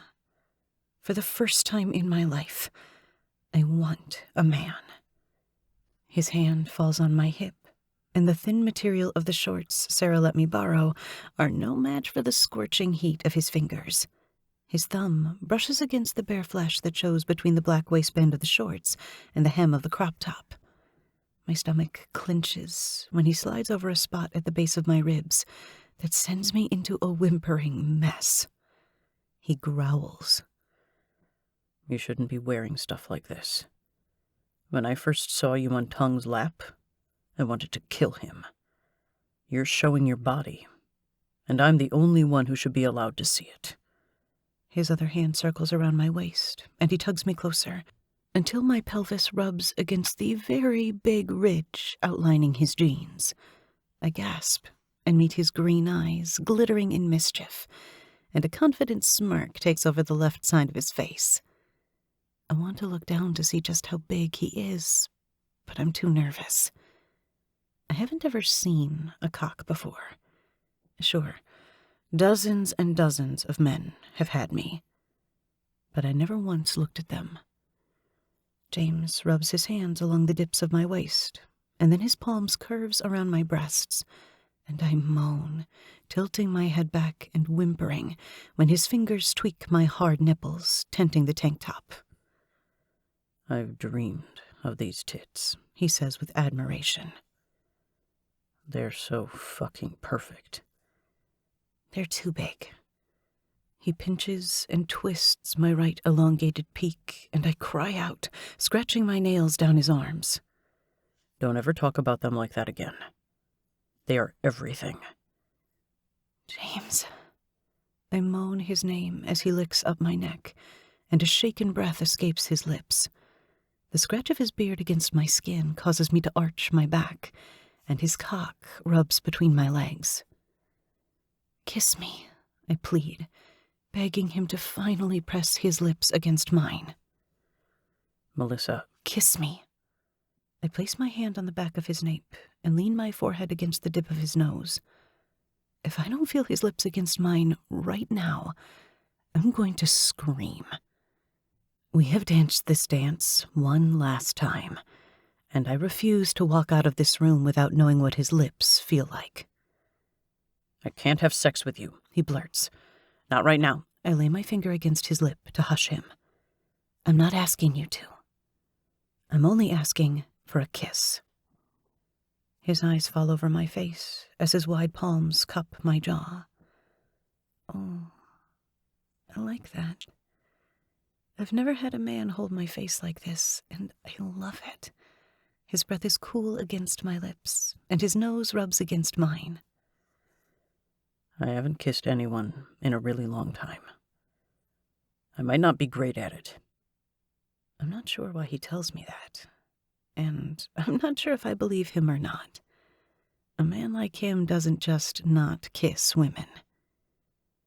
I find that hard to believe, I reply, barely able to breathe as he gets closer and closer. Which part? The words tickle my lips, and I clutch his neck tighter. All of it, I say in earnest.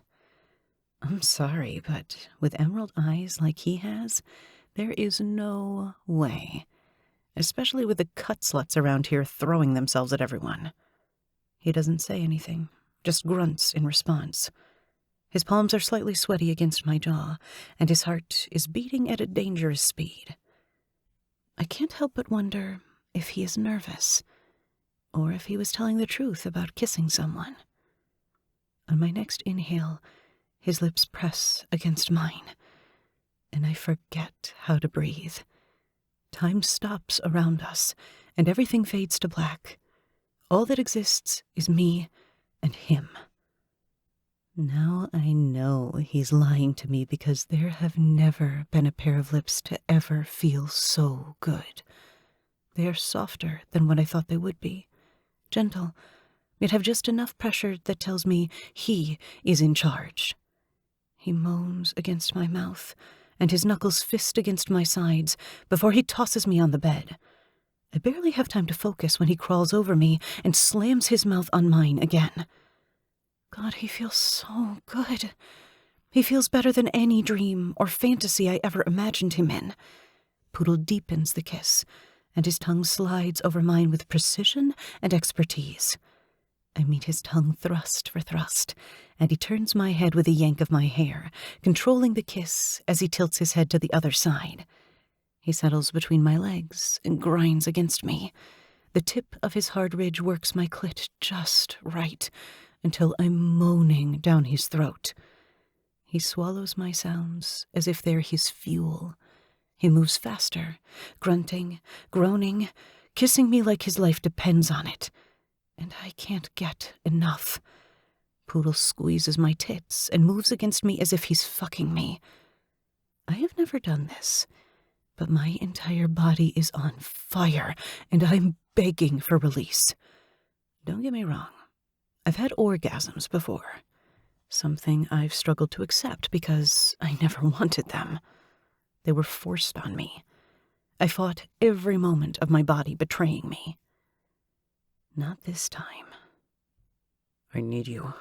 He breaks the kiss and rips my shirt over my head. His lips are swollen, his cheeks are red, and he has a lost look in his eyes, like he isn't with me. But maybe he just wants me that much. He tears my bra off my body, and then he stops all movement. His eyes roam over my body, studying me, and I start to feel self-conscious. James? I say his name like he asked me to, and he blinks, shaking his head to clear it of whatever pulled him from the moment. I lift my arms over my chest to hide myself, and he grabs my wrists and pins them above my head. He nips my bottom lip and sucks it into his mouth, nibbling on the flesh until I whine when his teeth sink in a little too much. It's painful, but I like it. I want more of the pain.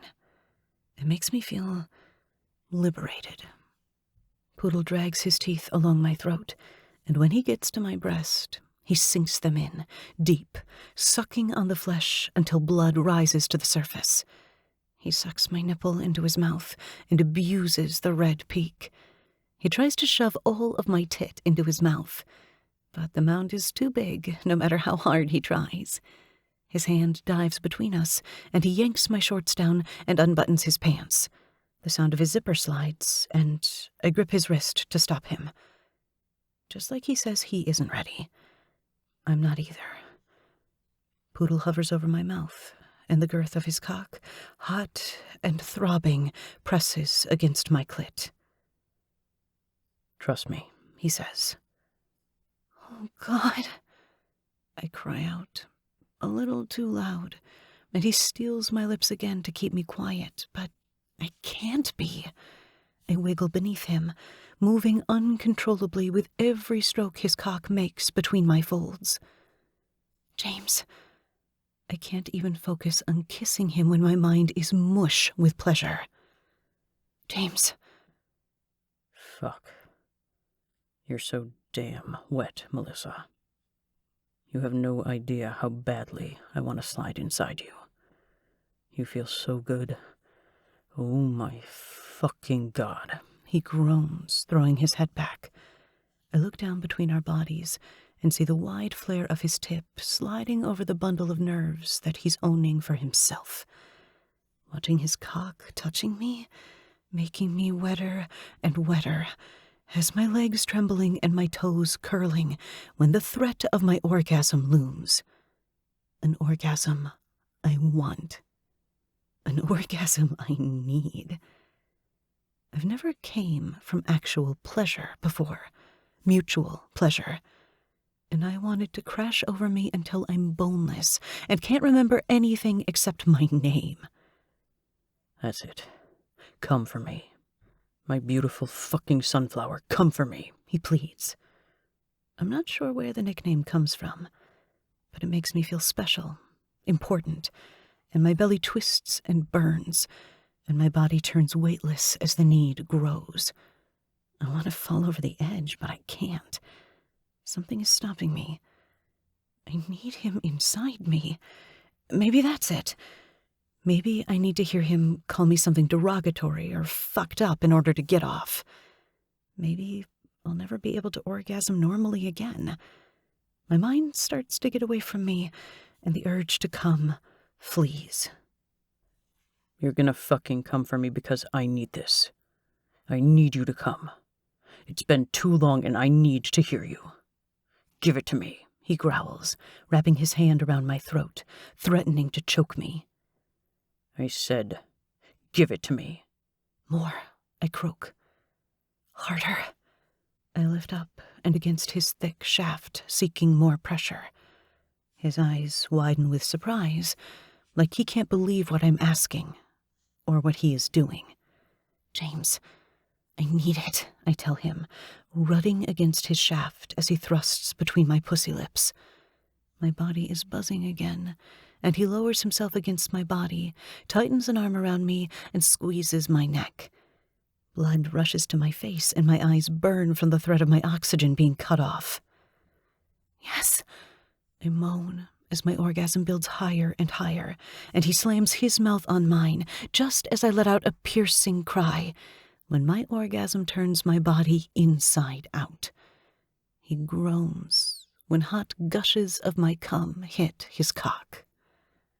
Fuck, he curses and lifts off me, his abs stretching as he sits over my lap to stare at his big shaft. It flexes, and then a jet of his hot seed coats my pussy, painting my clit. He rubs the crown through his cum, fascinated as he rubs himself into my skin.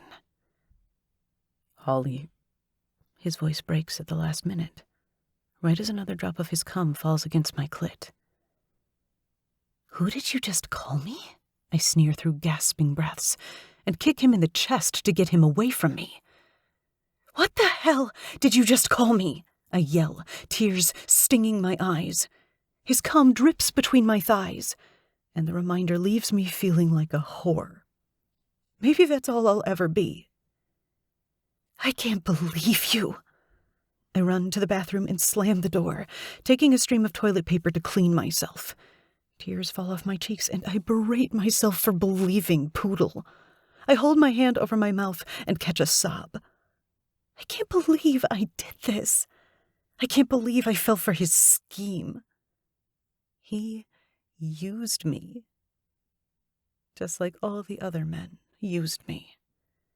Melissa, please open the door. Poodle knocks on the door and jiggles the handle.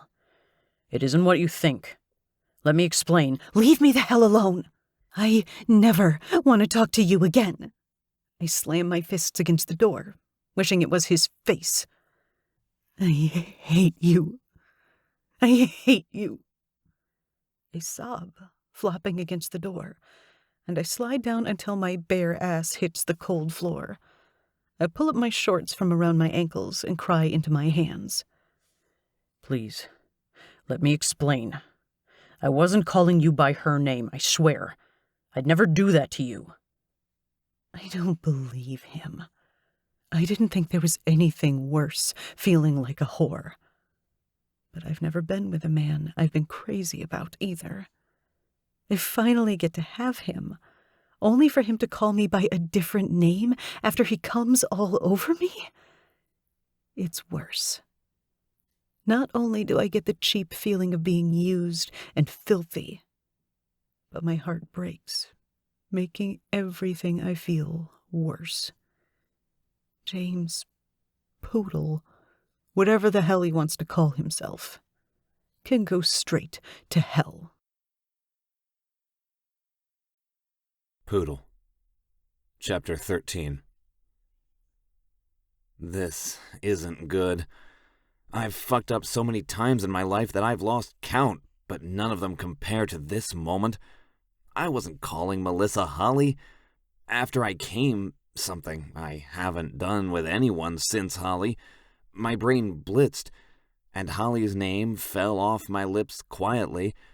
I was letting a piece of her go, but that doesn't make it right. It was piss-poor timing for me to do that. I shouldn't have. I wasn't thinking, and now I have to reap the consequences. Guilt eats at me when I hear her cry behind the door, and I lean my head against the wood, devastated that it's because of me she's experiencing so much pain. Melissa, I swear it isn't what you think. Please, will you let me explain? You made me feel disgusting, she exclaims through venomous words that pierce my skin like needles. I haven't felt that way in months, and you were the last person I thought would make me feel like a whore again. Melissa, you're not a whore. You've never been a whore. I apologize for making you feel that way. Please, just open the door and let me explain. I'll tell you everything, and then you can choose to leave, and I won't stop you. You're the only woman since Holly, Melissa. I wasn't calling you by her name. Part of me felt guilty, like I had forgotten her or something. Shit, those are not the right words either. Then why are you sliding your cock against me? Go to her then. Fuck off, Poodle. Just leave me alone. No, I say, laying my hand against the door. I'm not going to leave you alone. I've done that already for far too long. Now I've had a taste of you, and I can't let that go. I can't let you go. You're going to have to. I don't believe a word you say. She sniffles, and I really want to rewind time and stop myself from being so careless. It doesn't matter what the situation is. A man doesn't ever say his ex's name, especially right after he comes. I'm going to have to make it up to her forever. It's something no one else knows. No one in this clubhouse knows, at least not yet. Reaper will find out soon enough. You're a liar, she hisses, slamming her fist against the door. But the small thud isn't enough to scare a mouse away. It's cute, but I'm not going to test her patience or the level of her anger right now. Go back to Holly. I bet it hasn't even been that long since you've been with someone. You kiss too good and... You think I'm a good kisser? A flare of hope rises in my chest, and I rub my fingers against my lips. They're still swollen from when we devoured each other. I can't believe that's what you're asking me right now. Yes, you're a good kisser, and I'm sure a shit ton of other women think that too. Just go away, Poodle, please. The last word falls off her lips, begging and half broken with emotion. I hurt her deeply. I have no idea how to go about fixing this. I run my hand through my hair and sigh. I'm being honest. I haven't been with a woman in a long time. Holly is... Your wife? God, you're unreal. Go to her and leave me the hell alone. I never want to see you again. She has no idea how deep those words cut. I know what it's like when someone is taken from your life, what it's like to miss part of your soul. I'm not leaving, I roar. She isn't my wife. I haven't been with anyone in 13 years, Melissa. Holly is dead.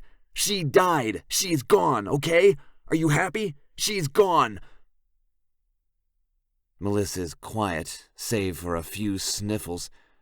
I'm not sure how much time has gone by, but she still hasn't opened the door. But she hasn't yelled at me either. I'm going to take that as a win. I can't lie to you. I'll always love Holly. She was my everything since I was 13. And when she was murdered, I changed. Yeah, I changed into a killer. I closed in on myself, and I swore I'd never feel anything for anyone again, not until I found out who killed her, and who took my daughter, but I'm not sure how to bring that up in conversation. I need to tell you this while I'm looking at your face. Please come out, Sunflower. You brighten my day every time I get to look at your face, I confess, hoping the sliver of what I feel for her every day is enough for her to open the door. The knob jiggles, and I hear her take a deep breath on the other side. I stumble onto the bed, and cold air wraps around my cock, and I look down to see I'm still hanging out. Shit, I whisper and tuck myself in, right as she swings the door open. I rub my palms against my jeans and stare at her as she leans against the trim. Melissa has her hands laced together in front of her thighs, as she points her foot to the ground and rubs her big toe in one spot, as if she's shy. Well, she is shy. I need to remember that about her. She gets braver as the months pass, and I'm so proud to see how she has grown. She has no idea how strong she is, especially when someone she cares about is threatened. Her hair was down, but now the brown locks are plopped on top of her head in a messy bun. Her cheeks are wet and her eyes are swollen. I can't look away from the pain I've caused. It's devastating. I deserve to see the anguish I've caused Melissa. Looking away is taking an easy way out. I have to face what I've done. I'm sorry about Holly, she says, staring at the floor so she doesn't look at me. I can't be her, Poodle. Her eyes swing to me, acting as a pendulum, since she can't decide if she wants to look left to the floor or right toward me. "I won't be a replacement." Her arms cross over her body, hiding her insecurities. "I never want that. You aren't a replacement, never. You're my sunflower, a bright bloom on the permanent darkness that marks me. You're cheesy." She glances away so I don't catch her hiding a smile, but I see it. Her cheeks plump, and her eyes crease from the small twitch of her swollen red mouth. I'm addicted to that mouth, and I can't wait to have those lips again, and I'm going to consider that a win. "I can borrow more comfortable clothes, and then can we talk? I want to know more about Holly. I feel pretty insecure right now, cut open. I don't want to be near you, but I want to listen to you. Don't touch me, okay?" "Whatever you want. I'll do it." I push myself off the bed, and on instinct I reach for her, but she flinches away. I have to earn that. The wood grinds as I tug the old wobbly drawers out of the dresser, and the fresh scent of cotton linen hits me in the face. I take out a black shirt, 𝐂𝐮𝐲𝐻 written in red above the left breast pocket. It's soft from being worn and washed so much. Out of all my shirts, it's my favorite. "Here." I hand it over by stretching out my arm, and her hands slowly take it from me, her fingers brushing against mine quickly, almost as if it didn't happen. But the surge of electricity between us is hard to miss, and even harder to ignore. "Thanks," she mumbles and scurries into the bathroom again. I like that she wants privacy, even after what we did. Seeing her body naked is a privilege that's earned with trust and love, and I have neither of those things right now. A minute or so later, she comes back out and shuts off the light in the bathroom that has an orange hue, making the natural auburn highlights in her hair seem red. She closes the bathroom door behind her and lays her tank top and bra on top of my nightstand. My cock stirs, knowing that beautiful fucking tits are under my shirt, bare and waiting for my attention. She looks like she's wearing nothing since the shirt falls to her knees, engulfing her tiny frame. I've never seen my clothes look better. How am I supposed to concentrate when she's irresistible, wearing nearly nothing? Melissa jerks the comforter back and climbs into bed, bringing the blanket to her lap to cover the smooth skin of her legs. I get a glimpse of her inner thigh, since the shirt inched up, and right as it's getting good, it's gone. "So talk," she snips. It's obvious she's still pissed off since her patience is short with me. "I don't have all day, Poodle." Melissa crosses her arms over her chest, and Lady jumps on the bed and curls up next to her. I go to pet Lady, but she turns her snout up at me. Great, she's turned against me too. The women in my life have banded together to be mad at me. Understandably, if I were a woman and this were happening to me, I'd be furious too. I sit at the bottom of the bed, away from her and not touching her, even if I really want to. I rub my hands over my face, then scratch a spot under my chin. I'm not sure how to begin. Explaining Holly is difficult. I've never had to do it before. Sometimes I wonder if Holly even happened at all, because it feels so long ago. If we're just going to sit in silence, just give me a second to get my thoughts together, please. I don't talk about her. Ever. To anyone, okay? I don't talk about them. Them? More than Holly? Or are you in like a polyamorous relationship? Are you wanting to get back together with the other party involved? What? No, that's not it at all. I play with the key around my neck, where all my secrets are buried, and cut my eyes to Melissa. She's staring at me, but it isn't with the same expression as usual, with love and desire. She's closed herself off from me. I scoot up on the bed and place my back against the wall as I take a deep breath. I hate talking about this. I knew Holly all my life, but we started dating when we were 13. I just knew she was the love of my life. Everyone thought it was puppy love, kid stuff, the kind of thing that wouldn't last, but I knew better. Well, when we turned 16, we had sex, a lot, and we weren't smart. She got pregnant. I smile when I remember those 9 months. Holly was miserable. The morning sickness had been terrible for her. Our families weren't supportive. Our parents kicked us out. I dropped out of school and got a job at a paper plant and worked my ass off. I got us a piece of crap trailer, but we were saving for a house or an apartment. I made good money, had benefits. It just took time to figure finances out, especially with a newborn and being 17. It was so stressful, but what I would give to have it all again. I'd give my life. I'd sell my soul. I wouldn't turn back the hands of time, though. It's the one thing I won't do, because time brought Melissa. I hear that time heals all wounds, but I think time brings someone to heal the remainder of the pain. And that's Melissa, my healer.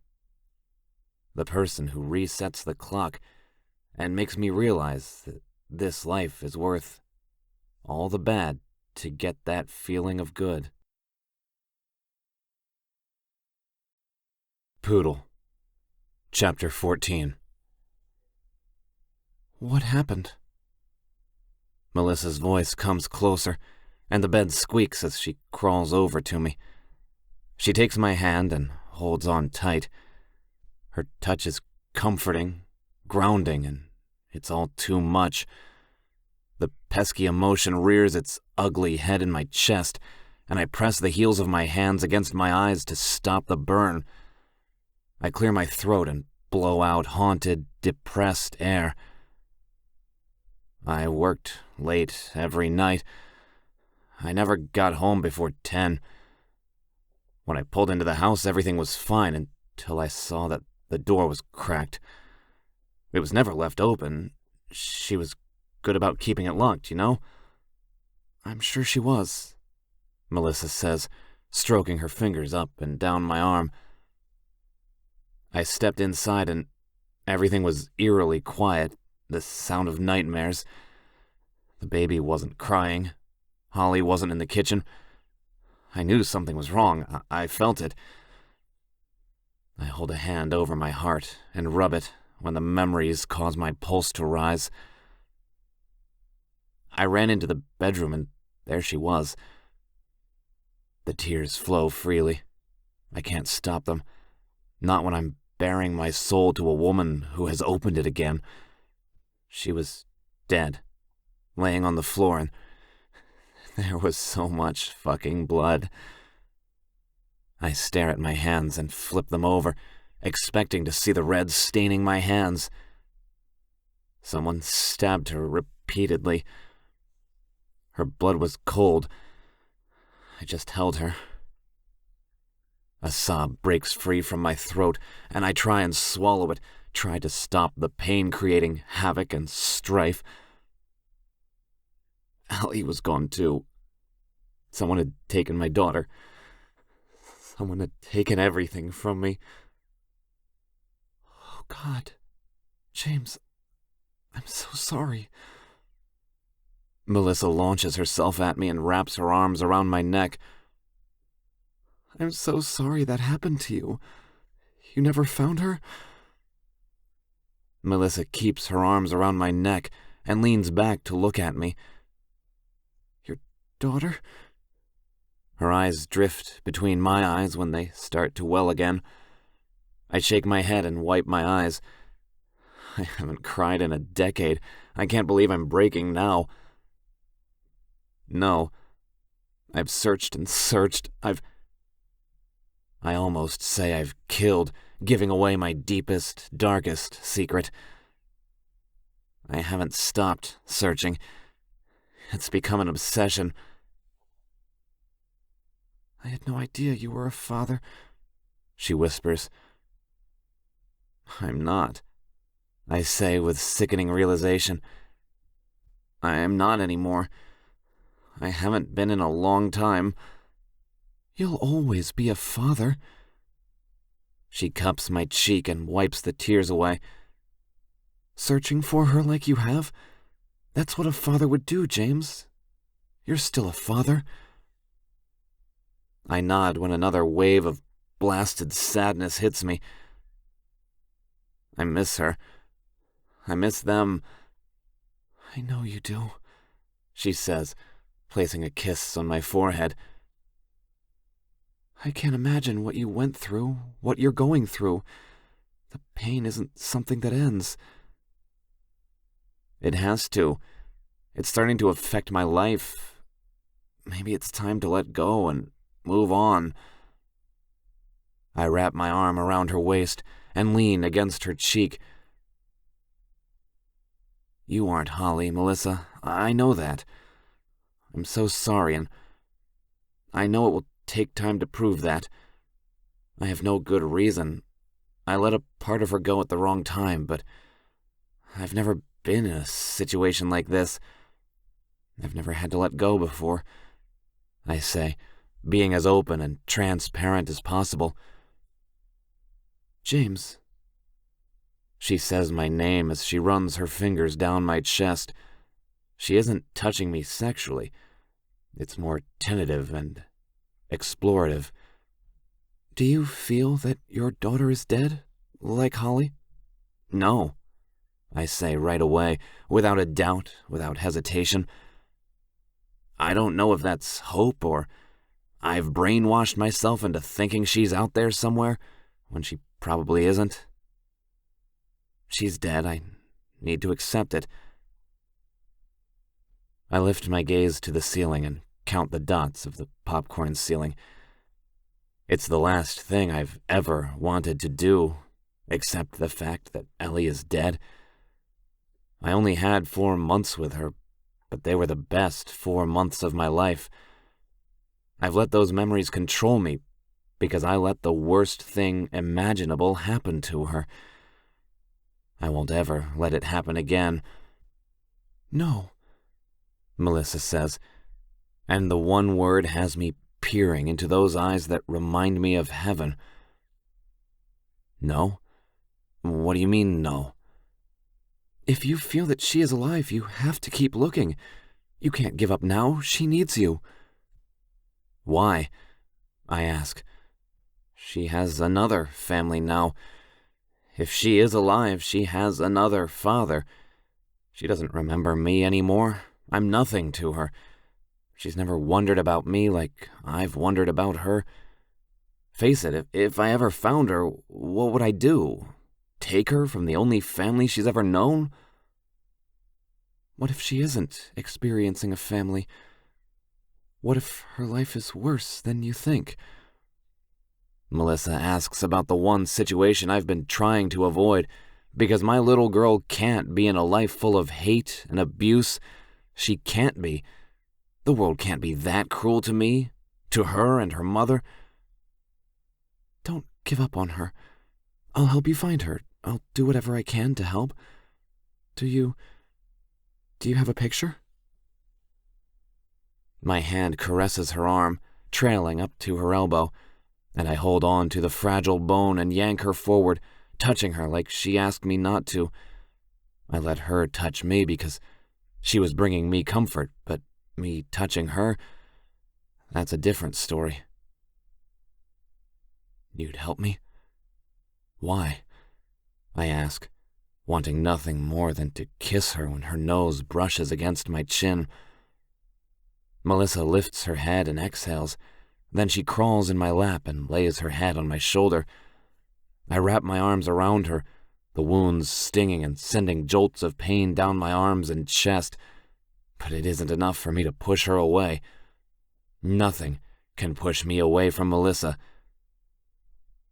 I want to help you because if that little girl is alive, she needs her dad, her real dad. If the person who has her killed her mom, then I don't think she's living a luxurious life. You aren't alone. You have me in the club. Why don't you embrace us? Because the last things I truly embraced were taken from me. Part of me believes that whatever I touch gets the curse of death. People are better off without me. I'm not better off. I need people. It's why I'm here, surrounded by the club, because even though I keep people at arm's length, they don't do the same to me. They let me get close to them, and that's essential to me. The club. The people I should have told. I'm afraid when the truth comes out, it will be too late to ask for their help. For a long time, I thought I was better off on my own. This is my mess, you know? It's my problem. We have good women here at the club now, and if my actions were to threaten this place, my home, and something happens to my family, I couldn't live with myself. Not for a second time. She sighs, and the breath escaping her nose breezes across my chest. It feels so good to have her close to me, for her body to be against mine. I never want to let her go. She's my second chance, a way to leave the past behind, and the power to change my future. The thought of moving on scares me. I know it isn't happening too fast because it's been too fucking long for me to accept my reality, but it doesn't mean it makes it easy. I kiss the top of her head and inhale. Another piece of my past lets go, and the memory of Holly isn't so burdensome. Now that I think about it, I can't remember what she looks like. I see flashes of her blonde hair, but I can't remember what it looks like without being matted with blood. There are her eyes, but they're clouded with death. I can't remember the color. I'm forgetting her. Christ, I'm fucking forgetting her. What is it? I just tried to remember Holly, and the memories are there, but I can't see her face. I've forgotten what she looks like. It's odd, that's all. All these years I've been trying to find out more information on her killer, when I should have made sure I could never forget her. I have pictures of her and Ellie inside the chest, but I never look at them. I'm afraid any progress I've made will vanish, and I'll start at square one. You think you've forgotten her? James, you've remembered the most important parts. Everything that matters you already know. I'll tell you one thing. I wish I had a father like you. Then maybe I wouldn't have turned out the way I did. I'm not sure if I believe her. All details are important, but I'm not going to get mad or upset about it. If I want to be truthful with myself, I've been forgetting. The curve of her jaw, her smile, the arch of her brows, all the features that make a person have slowly disappeared over the years because my mind is telling me it's moved on. I don't have it in me to be angry anymore. I've been dealing with the turmoil for far too long for me to fly off the handle. Tell me more about you. I'm sick of talking about my life and my past. I need to give it a rest. If I keep dwelling, I'll push Melissa away again. It's the last thing I want. Swinging my legs over the bed, my hands keep a tight grip of her ass, and I blindly walk toward the bathroom. There's nothing to know. I'm boring. I don't believe that for 1 minute, I say. There isn't a damn thing boring about you, Sunflower. Not a damn thing. Why do you call me that? I look into her eyes and see the yellow and golden hues surrounded by a thick black band. Her pupil is small and bold, and I swear if it was dark, I'd be able to see them. Your eyes. I love them. They remind me of sunflowers in a field, reaching for the heat of the sun, reaching for me. They're beautiful, which isn't surprising because they're part of you. Her cheeks are bright red as she glances everywhere else but me. So shy. That's very nice of you to say, she whispers. Thank you. Just telling the truth. I bend over, keeping her pressed against my chest as I turn on the bath water. What are you doing? She yelps, holding onto my neck a little too tight. Her nails dig into my skin, but instead of pain, all I feel is pleasure. I want her to rake her nails down my back until I can't take it anymore. I'm relaxing. What are you doing? She worries her bottom lip between her teeth, and I tug it free by sucking it into my mouth and letting it go softly. That isn't relaxing. When you do that, it only makes me wish I was biting your lip. Oh, she whispers, her round lips making the perfect O that I want engulfing my cock one day. First, I have to close a chapter in my book. I have to know if my daughter is dead. I hope Melissa can be patient with me for a little while longer while I search this new lead. Reaper has a right to know now, since the sniper serpents are in his territory.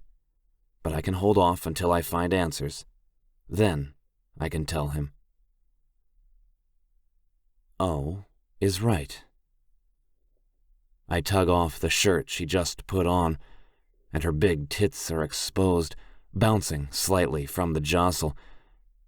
Maybe a bath isn't a good idea, because I want her. I really need to start thinking things. Melissa, Chapter 15. If someone would have told me yesterday that I would be taking a bath with Poodle, I would have balked, not laughed. Because the thought of he and I together is far from funny. It's everything I've ever dreamed about. His cock presses against my back, long and hard. But I'm not ready to go there with him again. Not yet. Part of me still doesn't believe that he didn't call me Holly. It hurts. I shouldn't even be in this tub with him, but I can't stay away. He's a strong current in an ocean, whisking me away until I'm so far out I'll never be able to swim to shore. I'll be lost to his sea, a victim to his expanse. He brings the loofah up and slides it over my chest, and the scent of pine creates a capsule around us. With every move of his defined arm, water sloshes over the tub and splashes against the floor. He filled this simple white porcelain tub to the rim, and with our bodies not made to fit in this one-person basin, I'm afraid we may just flood the place. The water is nice and hot. Steam dances above the surface, and our skin is turning red from the temperature. Poodle doesn't seem too concerned about getting his wounds wet. As a matter of fact, he doesn't seem too worried about them at all. It worries me that he's so okay with violence and pain. Being harmed shouldn't be an everyday thing, or something expected. The chunks ripped from his chest are an act of pure control and rage. And yet, Poodle thinks he deserves it. He acts as though it didn't happen, that they're just scratches, and he's ready to move on to another day. What are you thinking about so hard? He asks, bringing the warm loofah to my neck, and then he squeezes the water out of it so it rolls down my back. It's sensual, the way the water flows down my body, and how Poodle manipulates it to make sure it hits every contour of my spine. I hum and close my eyes, enjoying every time he releases the water onto my chest, and I sink further into his embrace. Just thinking about how good this feels. Being with you does feel good, he says. I meant the water. It's perfect. Brat. He squeezes the loofah over my face, and I sputter, laughing as I wipe the water out of my eyes. I'm kidding. Of course, this feels good. It's with you, Poodle. Don't call me Poodle while I'm naked. Makes me feel, I don't know, fluffy. You're anything but fluffy, I mumble under my breath. What did you say? He pinches my side, and my back arches to get away from him, and a gallon of water rolls over the edge of the tub like a tsunami. Did you say I was fluffy? I am not fluffy. He starts tickling me, and I scream, kicking and crying out at the top of my lungs. No, I said you weren't, meaning you are anything but fluffy. I say through uncontrollable laughter. I can't breathe. Oh my God, I can't breathe. Uncle, James. Okay, I'll call you James. And that I'm the sexiest man alive that you've ever seen. Seriously? He lifts his fingers out of the water, wiggling them as a threat. Tickle until you pee, serious. You're the sexiest man alive I've ever seen. I mock and roll my eyes at his ridiculousness, but I refuse to tell him that he is, actually, the sexiest man I've ever laid eyes on. Why does that feel so dishonest? That hurts. He pouts, dropping his hand in the water to create a small splash. Have you never seen Jason Momoa? I toss back at him. And that wasn't the right thing to say. His hand plunges under the water. His finger finds the spot between my ribs, and he tickles me again. Poodle! James! I'm howling with laughter, and my stomach starts to cramp. I have better hair than him. Say it. James! Tears leak from the corner of my eyes, but it isn't from sadness. My mouth dips below the water, and a rush of it flows down the wrong side of my throat. I choke, the soap bitter on my tongue, and the water is lodged in my throat. Shit. Melissa, are you okay? He hits the middle of my back to help me expel the water. I cough. My throat is raw, and I sound like I'm about to croak. Jesus. I'm so sorry, Sunflower. I never thought that would happen. I should have thought about it. You're okay? Can you breathe? He spins me around until I'm straddling his lap, and my breasts push against his chest. He isn't even looking at them. Poodle's eyes are on my face, and his hands are as light as a feather on my cheeks. Please, talk to me. Jesus, I can't lose you too. I can't. James, I manage to say through the spasm in my throat. I can't lose you too. He's frantic, placing 2 fingers over my pulse point of my throat, laying his palm over my heart to feel it beat. Even though he can see I'm alive, he lets out a relieved breath when he feels the steady thump of my heart against his hand. Thank God. Thank God, he chants, pressing his lips against my forehead. He pulls me tight against him until his racing heart pounds against mine. James, I'm okay. It was just a bit of water. I'm fine.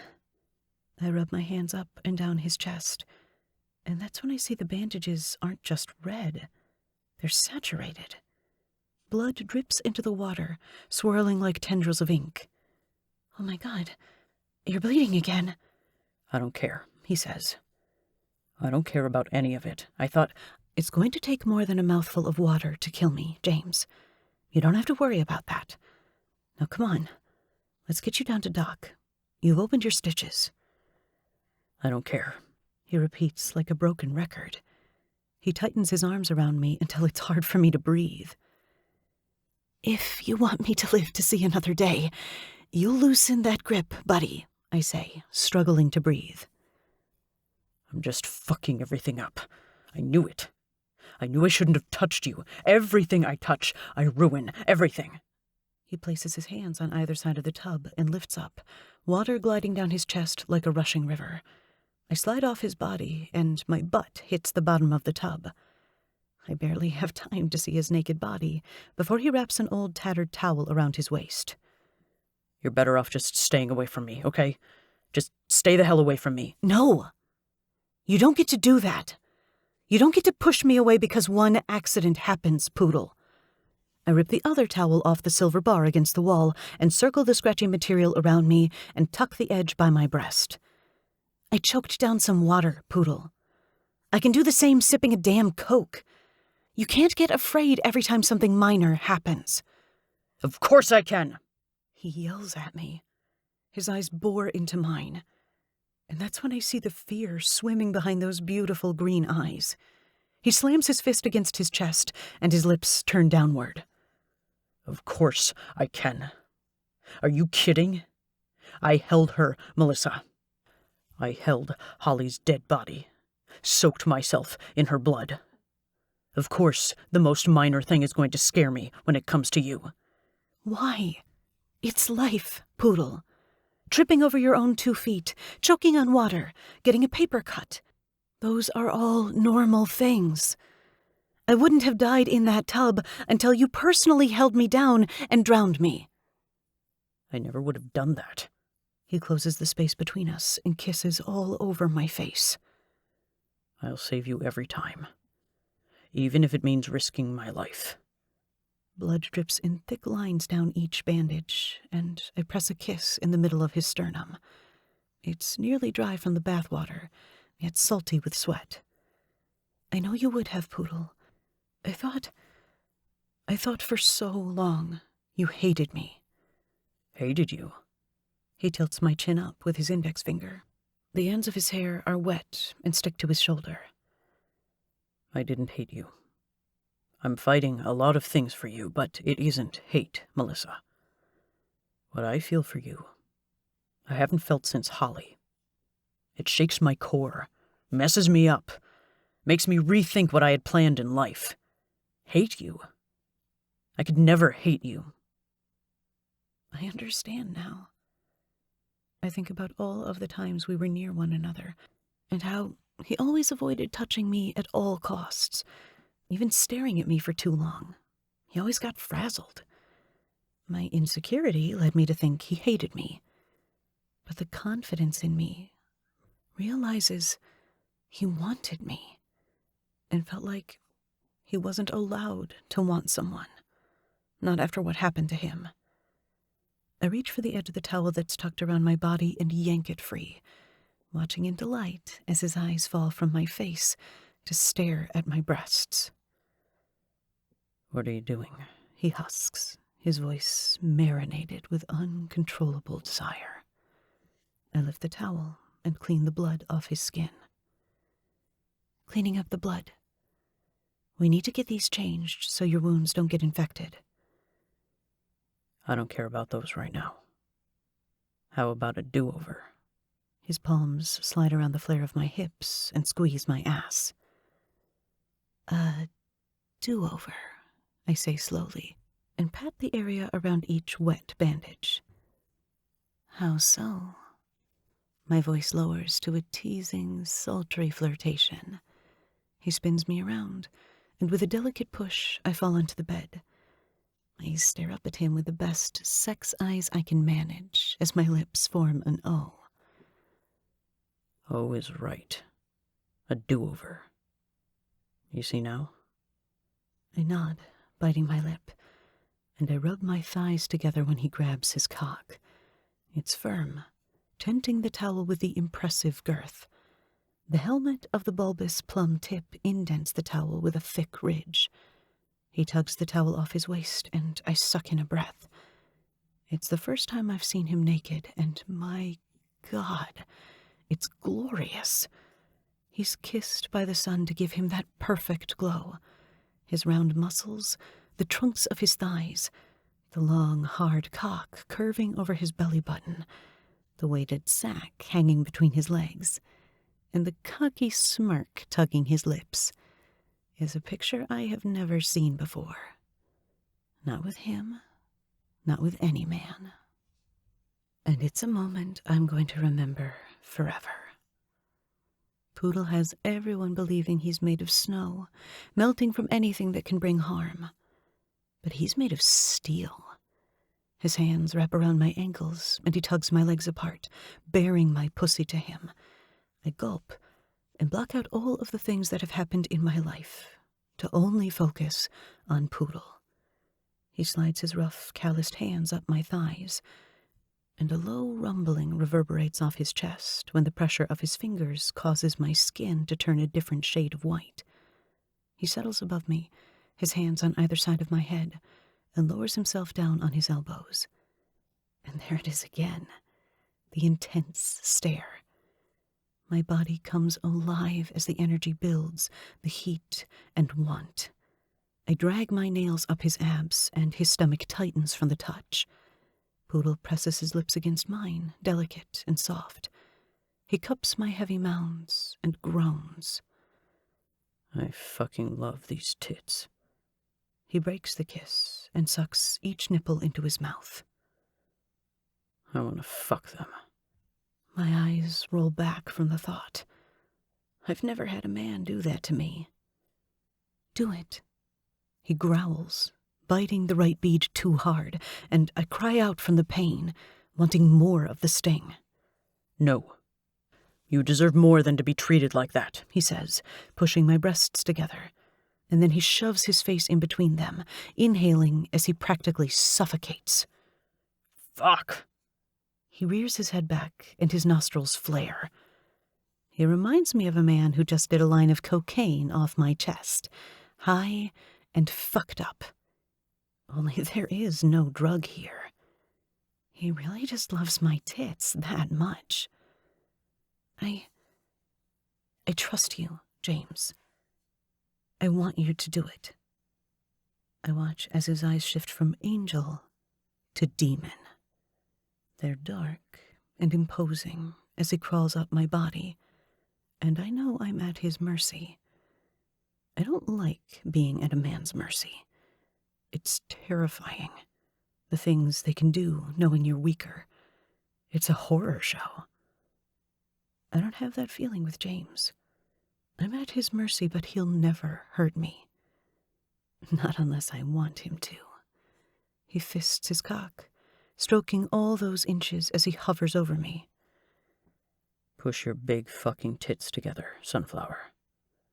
I can't wait to feel the soft skin against my cock. Look what you're doing to me, he says, swirling the tip around my nipples and soaking me with dollops of pre-cum. It's sticky, and when he pulls away from me, the liquid stretches in a tight string before breaking and falling onto the top of my stomach. You aren't pushing your tits together. He grips my chin and paints my lips with his cock. I gasp, flicking my tongue out to taste the salty treat he gives me. I do as he says and push my tits together, and he sits on his haunches and slides between the tight valley I made for him. He groans with pleasure, and his muscle ripples as he shivers. I'm not sure how this feels good for him.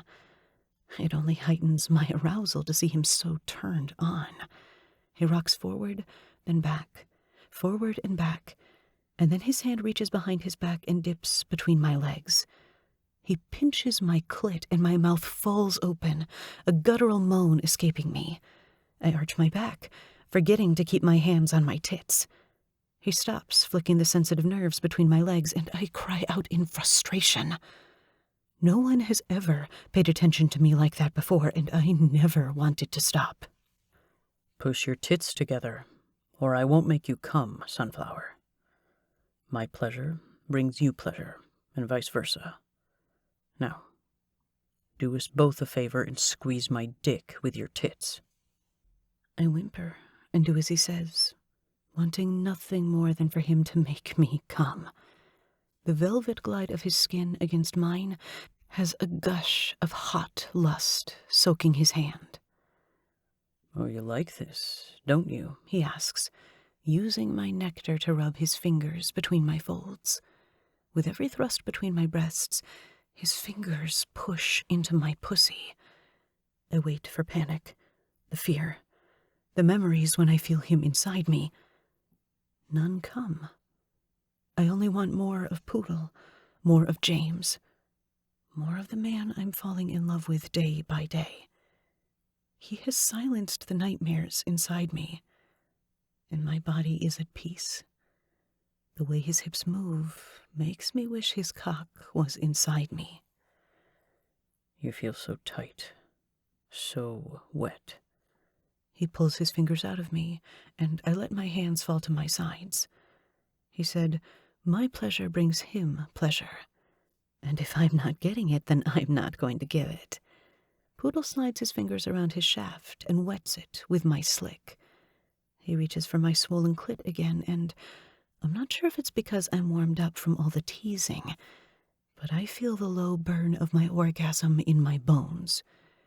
James, right as his name leaves my mouth, the crown of his cock silences me by pushing between my lips for a split second before he rocks back. I barely have enough time to recover before he's pushing between my lips again. The curl of his hips are faster, and so are the pumps of his fingers.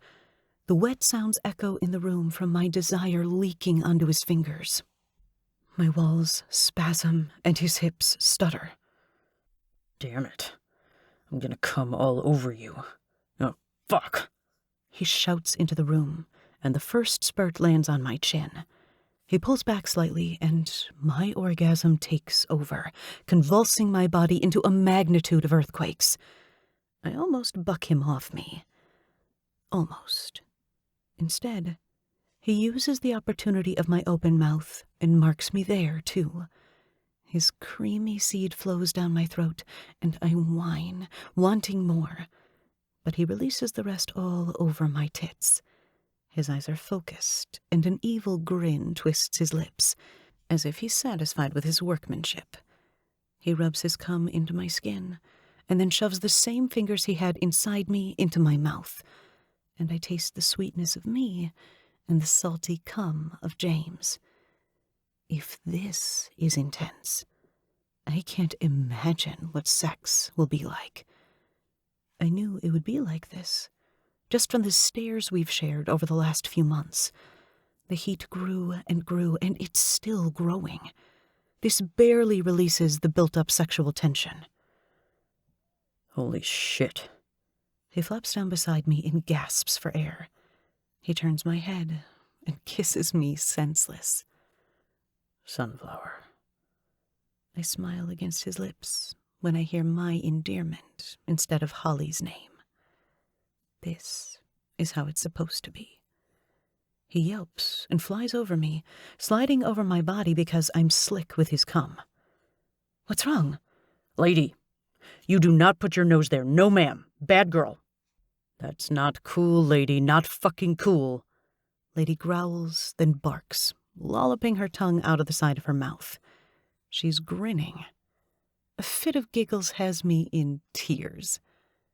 Oh my God, I forgot she was here. Do you think she watched?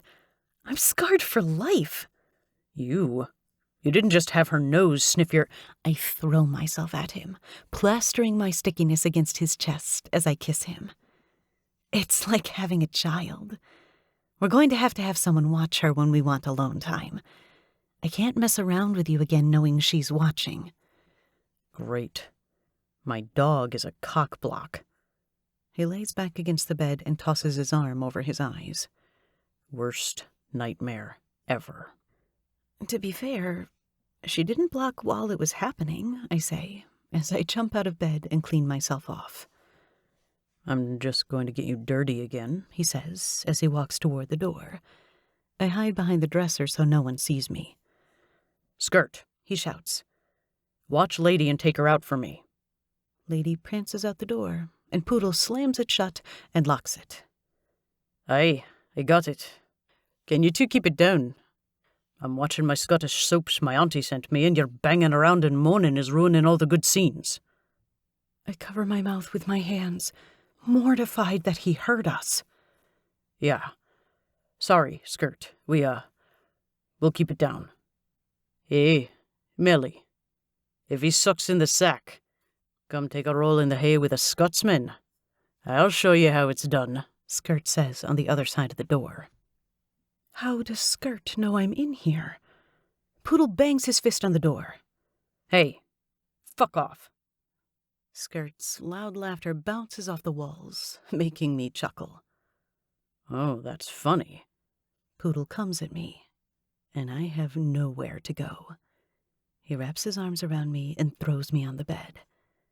Exactly where I want to be. Poodle. Chapter 16. I wake up in the middle of the night with Melissa's body wrapped around me.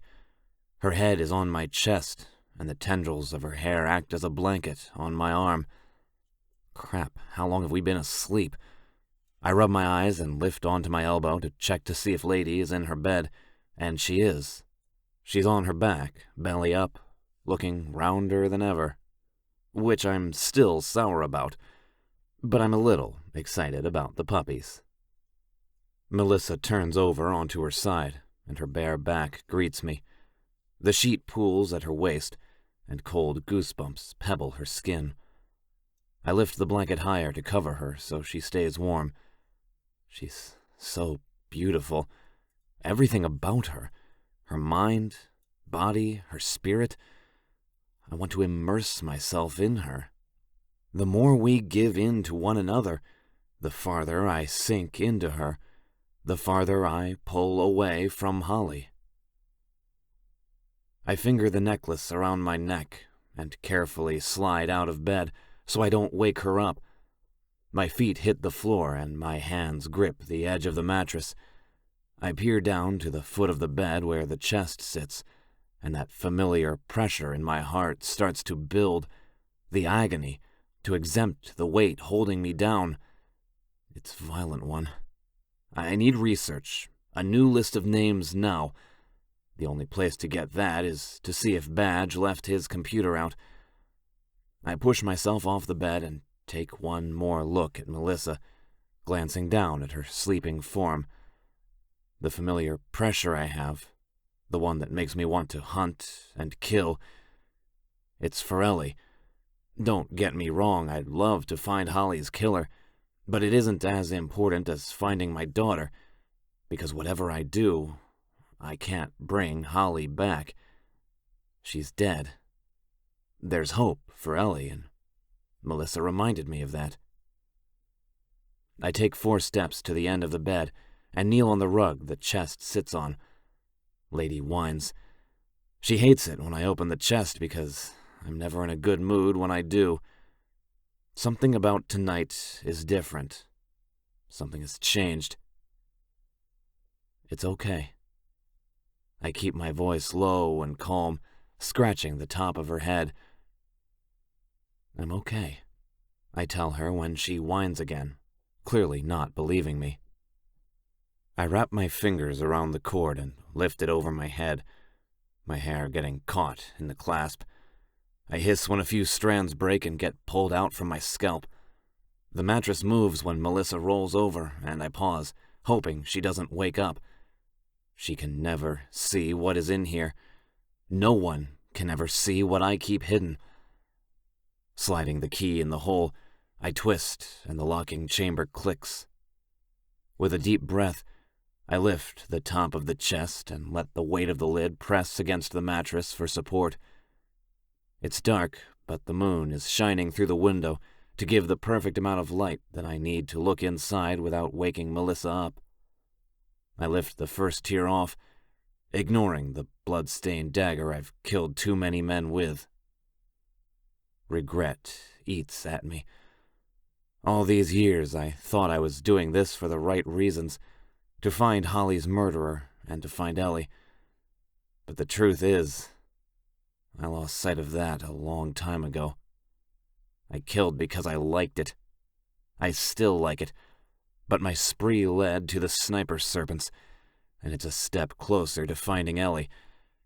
I can't lose sight of my reason for doing this, and becoming this killer. I reach inside and grab one of the few framed photos I have of us as a family. The picture is worn, and the man in these photos isn't the man I am today. It's hard to believe this happened. This moment. I'm holding Ellie, and Holly is leaning her head against my shoulder as we stare at our newborn baby. I was so fucking scared that I was going to drop Ellie, so I didn't move. I didn't breathe too hard. I stood still. It's all just a dream, lost in another dimension. I rub my thumb over Holly's face. Her features barely register with me now, and silently I tell her I'll always love her, but it's time for me to let her go. I lay the picture down and pick up a stuffed animal, the same one I found in the yard the night of the murder. I bring it to my nose and inhale, hoping Ellie's baby scent is still on there, but it isn't. It's gone. It just smells like old dust from being locked away. I keep the plush animal against my heart and reach inside the trunk to find that Fleetwood Mac album I bought for Holly. It's never been listened to, still wrapped in the plastic. I haven't looked at this stuff in ages, and I'm not too sure what's making me look at it now. But I feel better than I ever have. I feel anger still, but it's more settled, almost as if I've finally come to terms with it all. Setting the record down gently, I hold on to the damn purple bear and pick up all the newspaper clippings I've gathered over the years. They're organized by year in different photo albums. Murders like Holly's, kidnappings like Ellie's, and of course, the articles of all the men I've killed. I'll never give up on you, I whisper toward the bear, and give the top of its head a kiss before laying it inside the abyss of secrets. I'm getting close. Sniper serpents have something to do with my girls, and I plan on figuring it out. I place everything back in the chest, including the dagger, and lock it all in place. Keep an eye on Melissa, lady. I'll be right back. She huffs in response. I open the door and wince when the hinges groan. I slide my eyes toward the bed and make sure she hasn't moved, then slip out, closing the door with a soft click. I let out a breath and scrub my face, then walk down the hall, passing a guest restroom, and then I take a left to get to the main room. The TV is on, and the only person here is Pirate, passed out and drunk on the couch. The man needs therapy. I snort, says the man who has killed 100 men. I can't be a hypocrite. No one knows much about Pirate, except he drinks his weight in rum and fucks all the cut sluts whenever he can, when he doesn't have whiskey dick, rum dick, whichever booze you want to blame it on. In the corner there's a basketball game, the kind that belongs in an arcade, and to the right of it is a dartboard. There's the bar to the left, which is usually where all the cut sluts hang out, and behind the bar a few fuck rooms. Fuck rooms are for the cut sluts and members only. The digs aren't too nice either. A bed, lube, zero passion and no romance. It's a get in and get the fuck out room. Members want their dick wet, and cut sluts are willing to soak it. Not me. Never have I been with one of them. Holly is still the only woman I've ever fucked, and that will change soon. I want it to. I can't wait to sink inside Melissa. She's the reason I've changed inside, or I'd still be okay with being celibate and too pissed off to even think about having sex. Yeah, she's the change of perception I've needed. My sunflower brings me lucidity where killing does not. Colors are brighter, food tastes better, my vision is clearer, and my heart is lighter. I lived in black and white, and Melissa brings neon to my world of gray. She's my lucid dream, a vivid narrative that came out of nowhere when I dared to dream to be somewhere other than the darkness in my head. With light footsteps, I pass through the hallway kitchen, and then take a left down another hallway. Across from Reaper's office is Badge's room, but usually he leaves his laptop in the office space by the side door. "Where are you going?" I almost jump out of my skin when Tongue's voice comes out of fucking nowhere. "Jesus, Tongue, you scared me. Why do you do that? Haunting the damn corners like some ghost?" "I see things people don't by staying in the shadows." Is he telling me he knows something about me that I don't want him to? Badge changed his password, by the way. Tongue speaks slow, achingly slow, like every word is long and hard to say. "Thought you'd want to know before you got locked out. It's 1207. I don't know what you're talking about. I'm just stretching my legs. Nothing like exercise." I bend down to touch my toes and want to hit myself for how lame that sounds. No way is he going to believe that. "I can help." "Fuck, Tongue!" I jump again when his breath hits my ear. "Too close, and warn someone. It's dark, and I don't trust you in the dark." "Shouldn't trust anyone in the dark." Always count on Tongue to really shake things up. "Noted," I say. "You have around 10 minutes before Reaper comes here. He's been restless, coming in around the same time every night. Thought you ought to know." And just as soon as the creepy bastard arrives, he disappears into thin air. I swear the fucker is a phantom. Now I'm all nervous and jittery because of him. Damn him and his creepy, knife-wielding vanishing act. I mumble under my breath and hurry by Badge's room, hoping he doesn't hear my footsteps.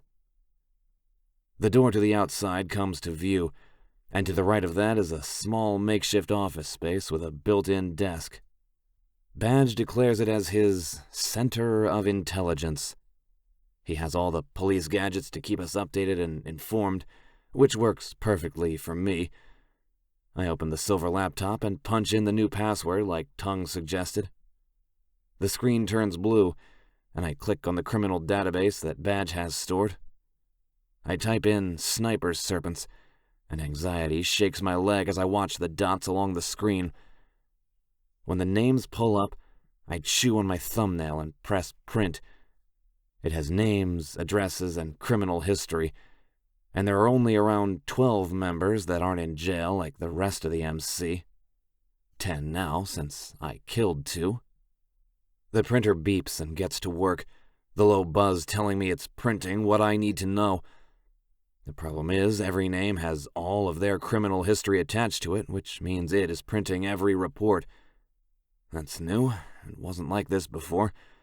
It wasn't as time-consuming. This could be 100 pages. When the first page is done, I snatch the white paper off the tray and look at it, reading about Hector Livingston. He's old, too old to kidnap a kid, but maybe old enough to run the operation and give orders. What if I'm chasing a dead end? What if this has nothing to do with Ellie? The only thing I have to go off is that they disbanded around the same time Ellie was taken. Is that enough? The FBI report says they ran an illegal business, but what kind? What if it had to do with sex trafficking? Who is Pops that Darius told me about? Maybe this Hector is Pops, the father of them all, or some shit. I slam the piece of paper down harder than I mean to, and my palm hits the tray of the printer, sending freshly printed sheets crashing onto the desk and floor. The printer still buzzes along with my mind. I grab the bridge of my nose and twirl around in the stool as I think and try to decipher all the information. When the printer is done and shuts off, I grab the stack of paper, exit out of the tabs on the laptop, and close it. I make my way through the hallway and wander back to my room. The clubhouse is still quiet. The ancient plank floors creak under my weight, and the sound of the sink faucet dripping grinds my nerves until I'm close enough to the TV in the main room. Whatever show Pirate has on drowns out the annoying drip, drip, drip noise. He's awake now, but barely, and when he realizes his bottle is empty, he staggers to get up, sways, and makes a beeline for the bar. He can't walk a straight line. He zigzags, smashing into a coffee table. He tosses the empty bottle in recycling, which I'm surprised he remembers to do, and grabs another bottle. His glossy eyes squint in my direction, wet-looking, as if he's stuck in a dream or nightmare and it's taking a toll on him. He's going to drink himself to death, and maybe that's his goal. "What the fuck are you looking at?" He sneers and twists off the cap to the spiced rum before guzzling more than one shot. That must burn. "Nothing. You all right?" I ask and roll up the stack of papers in my hand so he doesn't see what I've been up to. "Fine," he grumbles and pushes off the bar. He trips over his feet and I catch him before he falls onto the floor. He shoves me against the chest. "I say I'm fucking fine. I don't need you," he slurs. "I don't fucking need anybody, just this rum." He turns up the bottle and keeps chugging. I can't have him do this. I yank the bottle from his mouth, and the liquid spills down his chin and neck. I sling the bottle through the air, throwing it in the trash. "What are you doing?" he yells and hurries to the garbage to dig it out, but the bottle is broken. He needs our help. We can't ignore this anymore. "What did you do? What the fuck did you do?" He charges at me, and I lift my fist and slam it across his face. He falls to the ground unconscious. I place the papers on the bar to bend down and pick up Pirate. He's heavy, so I drag him by the arms, his boots dragging against the floor. I throw him on the couch and lift his feet up. "Sorry, buddy. I can't let you kill yourself," I whisper, and throw a blanket over him, hoping that in the morning he'll forgive me. I rub a hand over my face, my eyes drooping with exhaustion. I take the stack of papers, turn off the TV, and go to my room. I open the door, and the papers fall out of my hand, snowing on the floor. Melissa is sitting on the floor, dagger in hand. She looks up at me from one of the albums. My hand flies to my neck, only to feel my skin bare and empty. I left the key in the lock. My secrets are out. Melissa, Chapter 17. I can't be looking at what I think I'm looking at. I'm not sure what I expected when I opened this trunk, but I didn't expect this. "What the fuck do you think you're doing?" He hisses as he yanks me to my feet by my wrist. "Do you enjoy snooping? Did you find what you were looking for?"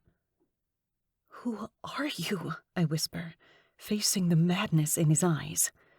"What is this? What did you do, Poodle?" I steal a glance at the dagger in my hand. It has a sharp tip at the end, like lead in a pencil. "You wouldn't understand. Forget what you saw." He lets go of my wrist, leaving me colder and more curious than I've ever been before. "What did you do? Everything was fine," he mumbles. "It's fine." He's speaking to himself as he bends down and cleans everything off the floor. When he's done, he locks the chest and puts the key around his neck, safe and away from me. "Maybe don't go invading other people's privacy. If I wanted you to see this, I would have shown you," he spouts at me, in a voice that I've never heard him use before. In a frenzied panic, he squats to gather the sheets of paper that fell on the floor. Before he grabs the final sheet, I snatch it away from him at the last second. His fingers grip the edge, and the paper tears. But not enough that I can't see my father's face. I don't understand what's going on. The sniper serpents? My father isn't in an MC.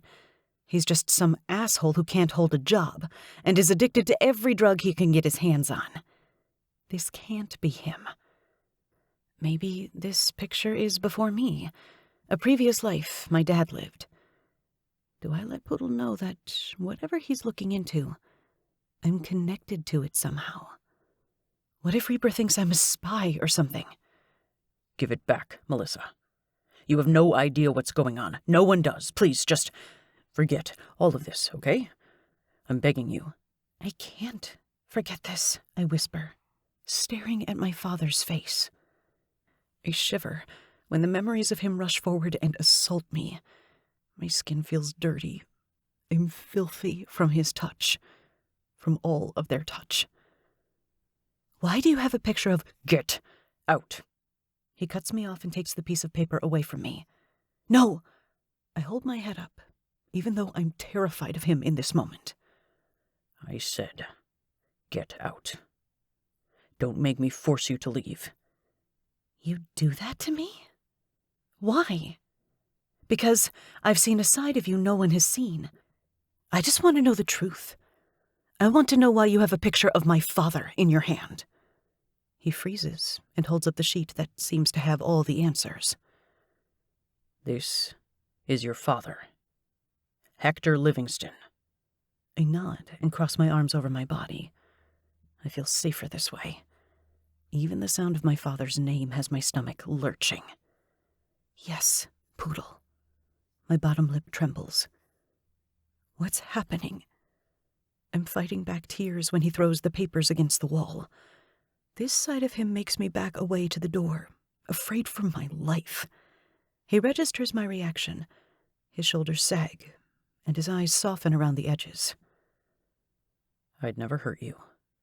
But you've hurt people before, I ask, wondering why he would not hurt me if he doesn't have an issue hurting others. Yes. You've killed.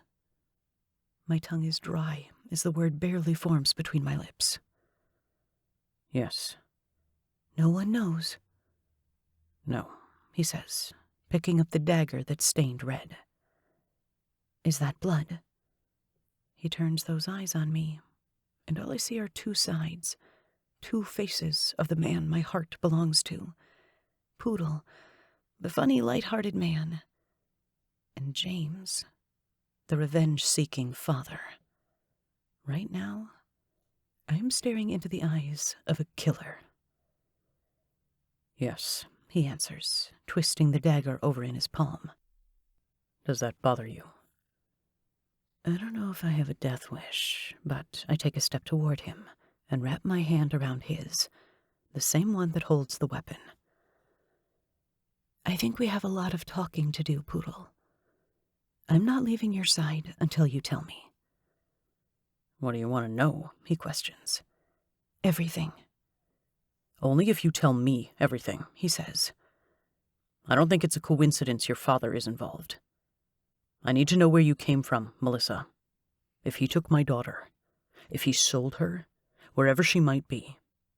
I need to know what happened in your life. Only if you agree we talk to Reaper when we talk about all this, I say. The MC can help. We need them. He shakes his head and picks up a piece of paper with a different face on it. No. I can't have them finding out I've killed behind their backs. If Reaper finds out, the punishment I received before will be nothing compared to this. He taps his shoulder. I've been using Badge's resources to find men connected to Oklahoma to find out what happened to my girls. When I find them and get the answers I need, I kill them. And you know what? It feels good. I can't give that up. Not yet. It's a scary thing, knowing the man you thought you knew isn't the man you know at all. Your plan is to find all these men and kill them. Until they lead me to your father. I think your dad is the guy in control. And if he has any information on my daughter, I want to know. I'm about to say insane, but I stop myself because, is it? My father sold me to hundreds of men, under what was supposed to be the safety of his own roof. What makes you think they have anything to do with it? A few of the members were arrested around the same time Holly was killed and Ellie was taken. It's all I have to go on. If this doesn't pan out, I'm back at square one. Poodle, the chances... I know. But I have to try. You told me not to give up. I'm not giving up. I'm taking action. I've been taking action for 13 years, Melissa. I sit beside him on the edge of the bed, ignoring the frantic heartbeat in my chest, and I lay my hand on his lap. What do you need to know about Hector? Is he really your father? Or did he kidnap you? I open my mouth to tell him that Hector is my father, but, again, an inkling inside me tells me he isn't. I don't know, I say honestly. I've always known him to be my dad. How did you end up in Jersey? Poodle asks, laying the dagger next to his right leg. He sold me. He said I was too used up. And even though I was used merchandise, someone would still have use for me. I'm not from Jersey. I've lived all over. He never stayed in one place long. His hand hovers above mine, and I know he's debating if I want him to touch me. I do. I always want his touch, whether it's bloodied or not. I flip my hand over, and he laces our fingers together. We take a deep breath when we touch one another, like we found the ground again. You aren't used up. You aren't broken. And your home is here with me, if you'll still have me. I know finding this out about me is difficult. I don't expect you to want to be with me, but I want to be with you. I will never hurt you like I hurt those other men. They are a means to an end. Will you ever stop killing? It depends if I ever find Ellie. Poodle, you have to tell Reaper. If this keeps falling at his doorstep, and you know more than you let on, he might skip the punishment and go right to killing you. Then what will the point of all this be? Of you and me? Of your journey to your daughter? You've gotten lucky that you've been able to get away with it for so long. When do you think that luck will end? It will. Unless you confide in the people around you. They won't judge you. Look at everyone else, and you tell me if they won't have your back. Do you have my back? His question is quiet, and he circles his fingers over my hand in tiny swirls. I'll always have your back, Poodle. The room is a wreck of papers strung about the floor in bed. I bend over and pick them up, and my brows crease when I notice their faces.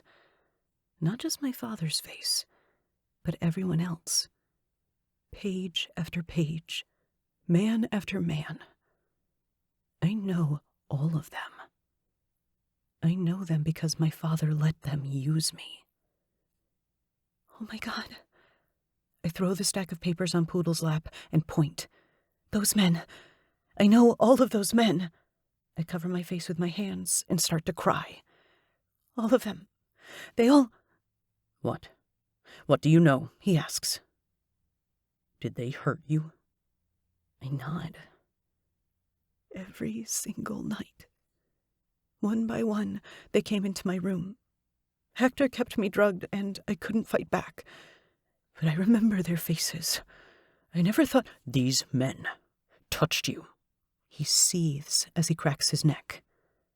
They took advantage of you?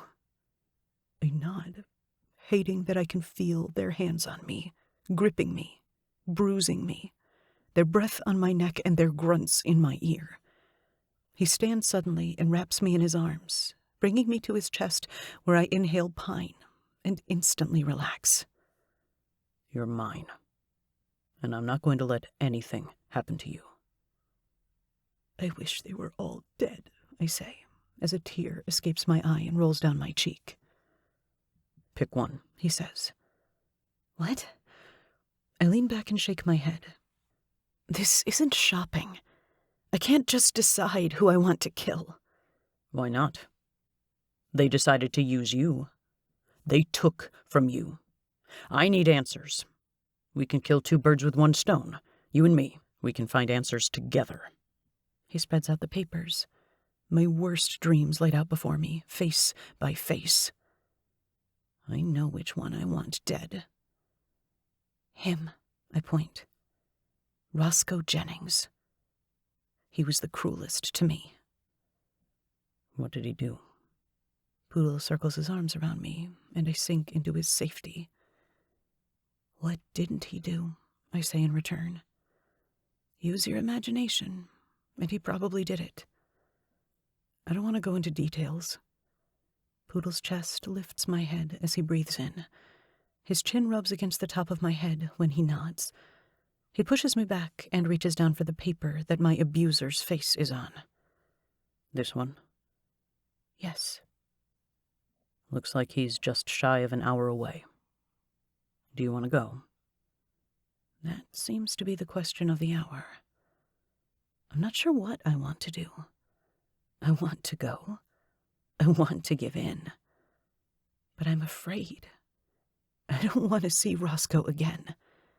But I can see the need in Poodle's eyes. He's biting at the bit to go. What do you do when the men aren't local? What if it's too far, I wonder? I usually take Lady to a dog show. It will be harder now. She was my cover. Oh, I say. This is all so much to process, too much to deal with. When I opened that chest, I didn't expect to find Pandora's box of horrid secrets. I thought yearbooks, embarrassing photos, maybe some personal keepsakes. Not chronological albums of killings, kidnappings, and his murders. And then that odd-looking dagger. Poodle has done this for so long, but I don't know if I have it in me to be a murderer. I'll support him on his journey to find Ellie, but I can't help him try to kill his past. I want them dead, but I could live peacefully as long as I never see them again. Do you want to go? We'll need to leave now. He moves around the room to grab a bag from the closet, and the movement is so natural, it looks like something he's done 100 times. The need to be with him outweighs the fear. Okay, let's go. His smile takes over his entire face, and he throws himself at me, tackling me to the bed. His lips meet mine, and it becomes heated too quick. We've taken a weird turn. But being honest with each other has brought us closer. His tongue plunges into my mouth, and he grabs my face with his hand to control the kiss. I moan into his mouth and run my nails down his muscular back. My pussy floods with heat and need, and his cock is hard against my thigh as he settles between my legs. I'm not sure how long we lay there and kiss, but he works his shirt off my body, the one I put on when I rolled out of bed to look in the chest, and he kneads the flesh spilling between his fingers. Fucking hell. I want you so damn bad. Take me, I say. Screw everything else. It's just me and you, Poodle. We can figure out the rest later. I'm already naked. All he has to do is take his pants off, and I can finally feel him inside me. Right as he sits up to take his pants off, the door explodes open, and I scream as pieces of wood fly into the wall. Lady yelps and runs toward the bathroom, shaking in the far corner. Poodle covers my naked body with his and stretches his neck to look over his shoulder. It's Reaper. And standing next to him is Badge. His laptop is up, and there are photos of Poodle on the screen. You have some explaining to do, Poodle. Get the fuck up. Reaper leaves no room for argument. He yanks Poodle off me by the thick of his hair. I grab the sheet to cover my body and back away until my back hits the wall. Reaper shoves Poodle out of the room and turns to point at me. Get dressed. I'm fucking sick of secrets in this club. They always come to bite me in the ass. Badge, bring the chest. Reaper's going to kill Poodle when he sees what Poodle has been hiding from him for so long. Poodle, Chapter 18. I'm so fucked. Reaper shoves me into the room where church is held, and everyone is there. All the members look tired, still rubbing the sleep out of their eyes. Pirate is in the corner, icing his eye. It's black and purple, swollen shut. Everyone seems to be confused, and when they see Reaper behind me, they straighten. He pushes his hands on my shoulders and forces me to sit in a chair up front near him. Badge drags in the trunk, and Tank gets up and helps him carry it where Reaper is, setting it in front of him on the table that every Ruthless King has sat at for generations. Melissa walks in with my shirt and sweatpants on, and she starts to walk toward me. "No, you sit in your skirt," Reaper tells her. Skirt immediately pulls out a chair for Melissa. None of the other girls are here, which means Reaper thinks Melissa is hiding something from him too. Melissa is shaken. Her face is pale, and the only color she has to her are the red marks I placed on her neck yesterday. She folds her hands on the table and stares at me from across the room, almost as if we were a continent apart. Reaper stays quiet and stares at the chest I've kept hidden from everyone for so long. He doesn't say a word, and no one speaks to fill the silence. It's early in the morning, barely 5, and I'm sure people think this is all a dream. It isn't. It's one of my worst nightmares. I never wanted Reaper to find out. "You know, I've been worried about you lately, Poodle. I thought about it, and I knew nothing about you when you were just some kid Badge brought to me. All these years, everything we've been through together, and the way you acted about those deaths the other day didn't sit right with me. I had Badge do a deep dive on you, and you know what I found?" He inches his face closer to me, and I'm not sure if he expects me to answer. "Nothing. Not until Badge ran into a sealed file." I start to sweat, and I glance around at my brothers, the men who have been there for me all these years, and I can see the confusion written on their face. "Reaper, it's Poodle." Bullseye snorts as if I'm not someone to be worried about. "Come on, he puts leave-in conditioner in his hair. I'm sure whatever it is, it's fine. What, he killed a fly?" Everyone around the table laughs, all but Skirt. He and I joined the club at the same time. We were prospects together. He always knew I was hiding something, but I never trusted him with it. The hurt and devastation on his face tells all. Our friendship might not be the same after this. "Yeah, Prez." Knives yawns. "Poodle is harmless. He's a joker. Is this another joke?" Reaper slams his fist so hard on the table that a piece of it cracks and falls on the floor. "I'm not fucking joking. You think I want to leave my wife, my warm bed at 5 in the morning for some goddamn joke? I just got back from a run, making sure all of our businesses are running smoothly. You think I want to deal with this?" He cuts his eyes toward everyone, and nobody says another word. "Reaper, please." My voice cracks when my president yanks the key from around my neck, about to reveal everything I've worked so hard to hide. Melissa's hand is over her mouth, muffling her emotion as Reaper slides the key in the lock and opens the top. "You don't understand." I try not to get emotional, because the last thing any biker wants to look is weak. But he's about to cut open a part of me that has only just begun to heal. Reaper lays the dagger on the table, and gasps all around fill the room. He tosses the tear to the ground and picks up the albums, laying them next to the weapon I made out of vengeance and hate. He's pissed, but when he starts pulling out photos of Holly and Ellie, I jolt from my chair to take the bear out of his hands. One shove with his massive palm against my chest, and I fall into the chair, rolling away from the table. Piece by piece, he lays out my past for all to see. lays out my pain and agony, and that urge to kill rears its ugly, familiar head. The teddy bear, the album, the engagement ring I never got to give Holly, and then the stack of papers I just printed from Badge's computer. Reaper's voice is calmer when he speaks, but I can still hear the vibrations of anger underneath the effort of trying to keep his shit together. Badge did a little research and found out that every man killed in the last 13 years has had a connection to the state you call home, Poodle. This person, somehow, was getting addresses and records of people who just got out of prison, and that's when he put a security lock on his computer to take pictures of whoever is using it besides him.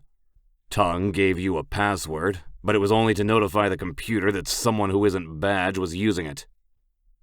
I cut my eyes to Tongue, and there isn't an ounce of remorse on his face. Don't be mad at him. Be mad at yourself that I felt like I couldn't trust you, and you ended up proving me right. Reaper, until Badge opened your sealed file. What the hell is all this?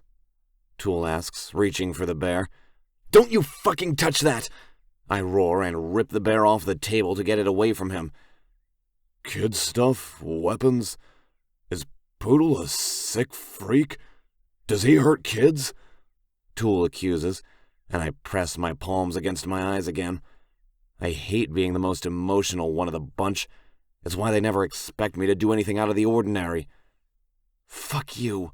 The last thing I do is hurt children, I whisper. Reaper opens the file he found on me, and the first image I see is Holly lying in bed, dead, blood everywhere, something I remember all too well.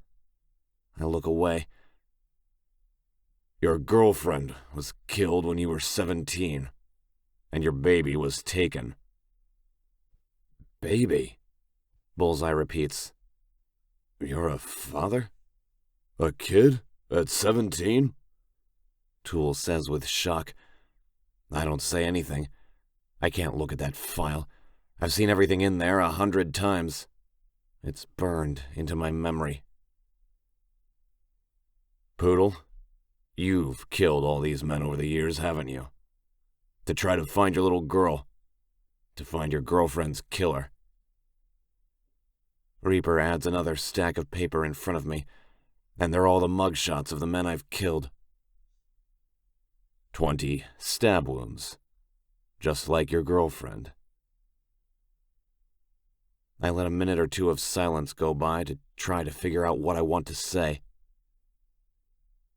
I added one for Ellie, I whisper, fanning the paper with my thumb. You'll have to kill me to get me to stop, I admit, and lift my gaze to his. I'll hunt every man until I find my daughter. Holy fucking shit.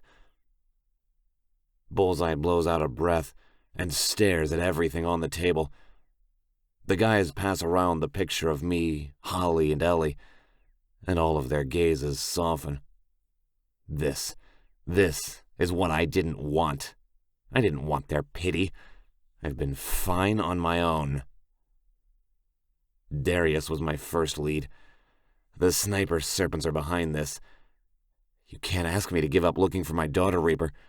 If you do, I'll fight you to the death. You have a daughter? Tongue asks as he stares at the picture. She's cute. I'm sorry about what happened to your girl, Bullseye adds. I had no idea. That was the point, I say. I never wanted anyone to know. It's important that I do this on my own. Well, that option got taken away when you killed Darius on my territory, Poodle. You got a bit sloppy, too. 1 stab wound? Reaper tisks as if he's disappointed about my slip-up. I want to help you with this. This is what a club is for. I had no idea this shit happened in your life. I want to help you bring your little girl home where she belongs. I give the table my back as a tear breaks free, I groan as I try to hold myself together. I'm pissed that you were so reckless and killed all those men. What if you would have gotten caught by the authorities? I'm just glad you aren't a traitor. It's the one thing that crossed my mind. But when Badge started to put all the dots together and then unsealed that file, my relieved breath was short-lived when I figured out why you were doing what you were doing. Please put it all back in the chest, I say, staring at the bear in my hands. I've seen all the items one too many times today. Put it all back. You've made your point. Damn, I never thought Poodle had a dark side, Bullseye said. Try having the person you love killed and your daughter taken, and then get back to me.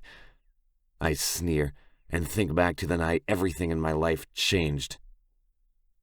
If I would have been there instead of pulling extra shifts at work.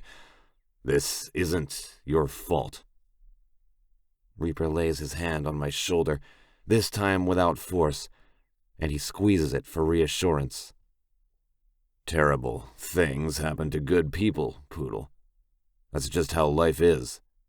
It's a cruel fucking bitch. Look at how fucking scrawny Poodle was. What did she see in you, man? Tim, the scrawniest of us, asks, trying to lighten the mood. I wish I knew, I say simply, thinking about when Holly first spoke to me. I know, Melissa says, and her words have me looking from the proof of my outrage and into those eyes that have me changing everything about myself. Someone shouldn't have that kind of control. One look, one stare, and I'm a new man. I'm whatever she wants and needs me to be. Melissa, we tried looking into you, and Badge couldn't find anything with your name. So who are you? Reaper asks. I swear, if you're a spy... I'm not. The name I have is the only one I know, I swear. My father sold me to the Ruthless Kings in Jersey. His name is Hector Livingston. Apparently, he's part of the Serpents. I didn't know he was part of that MC, but I know all of those men that Poodle was getting information on. I'll tell you what I know, but it isn't much. He's the only lead I have to finding my daughter, Reaper. That club went under around the same time Holly died. It's the only connection I have. I'm desperate. Okay.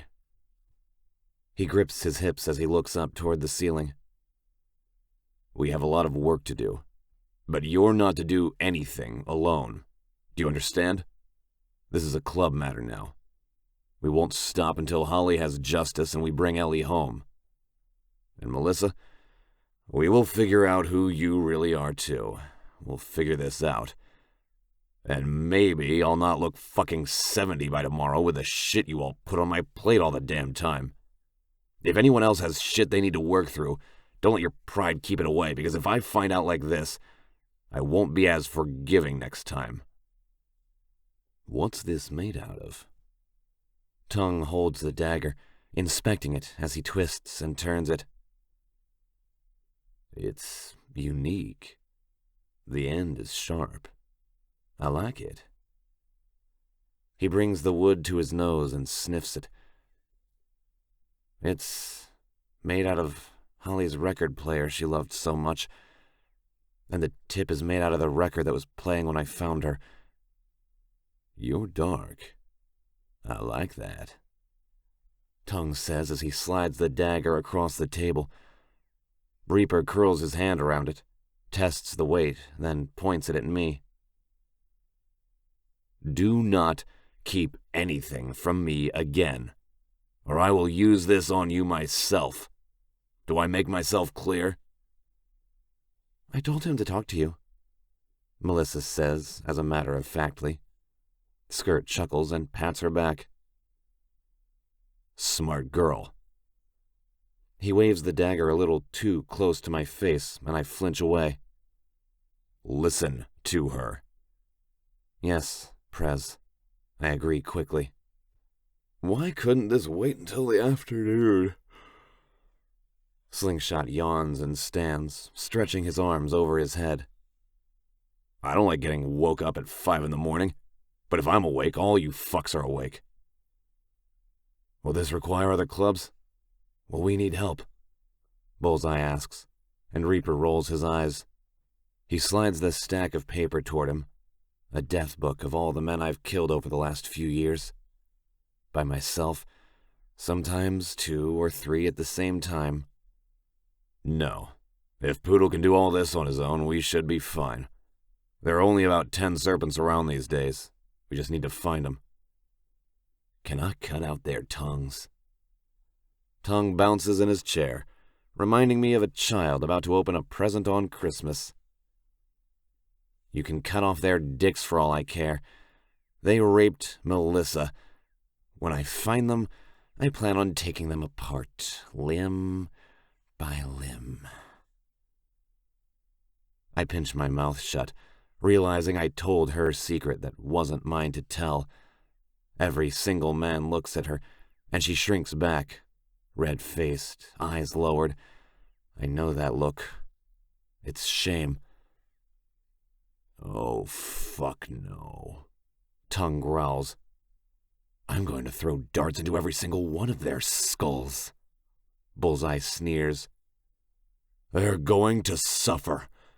Tool agrees, and yanks his screwdriver from his ear, stabbing the table with a diamond tip. Nobody fucks with one of ours and gets away with it, Knives says. Melissa was right. I should have trusted the MC, my family. Maybe I could have had my daughter in my arms years ago if I wasn't so blinded for the need to kill.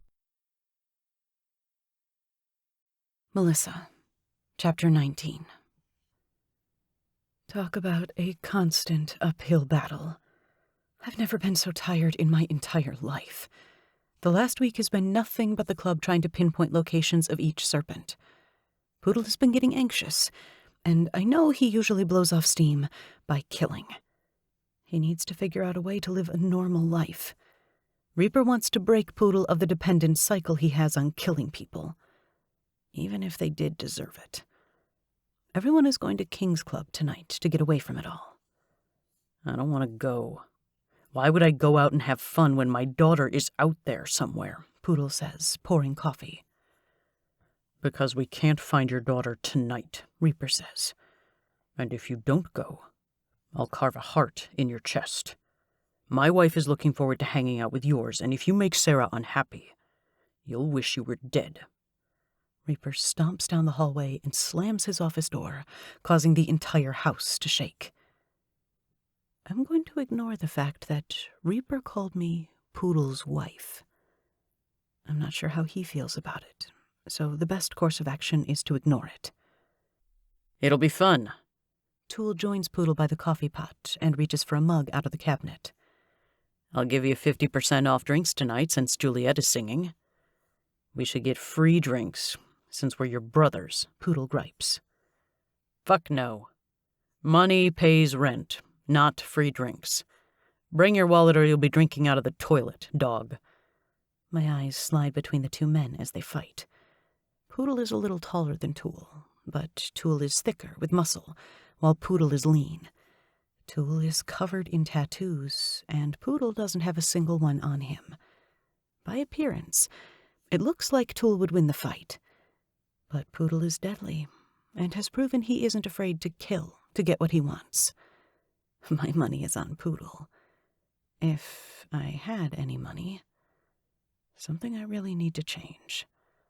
The basement door opens, and Doc strolls by me, tired and annoyed that they're blocking the coffee. All too soon, he joins in on their argument.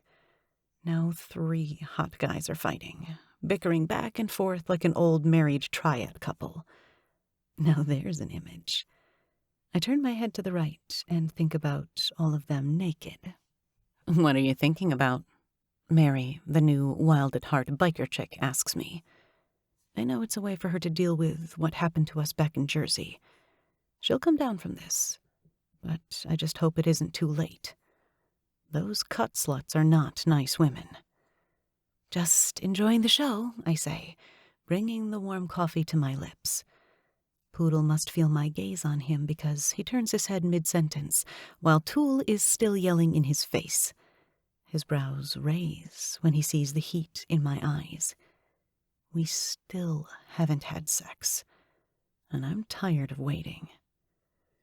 Poodle is hot, Mary says. The girls are jealous. They haven't been able to have sex with him. Her words fall on deaf ears because my eyes are roaming up Poodle's strong bicep. He turns his back to Tool and stomps over to me, plucking the mug out of my hand, and he drags me out of the chair and toward his room. Hey, I wasn't done talking to you, princess, Tool shouts after us. But Poodle doesn't stop. He runs into Skirt without saying sorry, and usually Skirt mumbles something funny in his amazing accent, but he keeps his head down and walks by.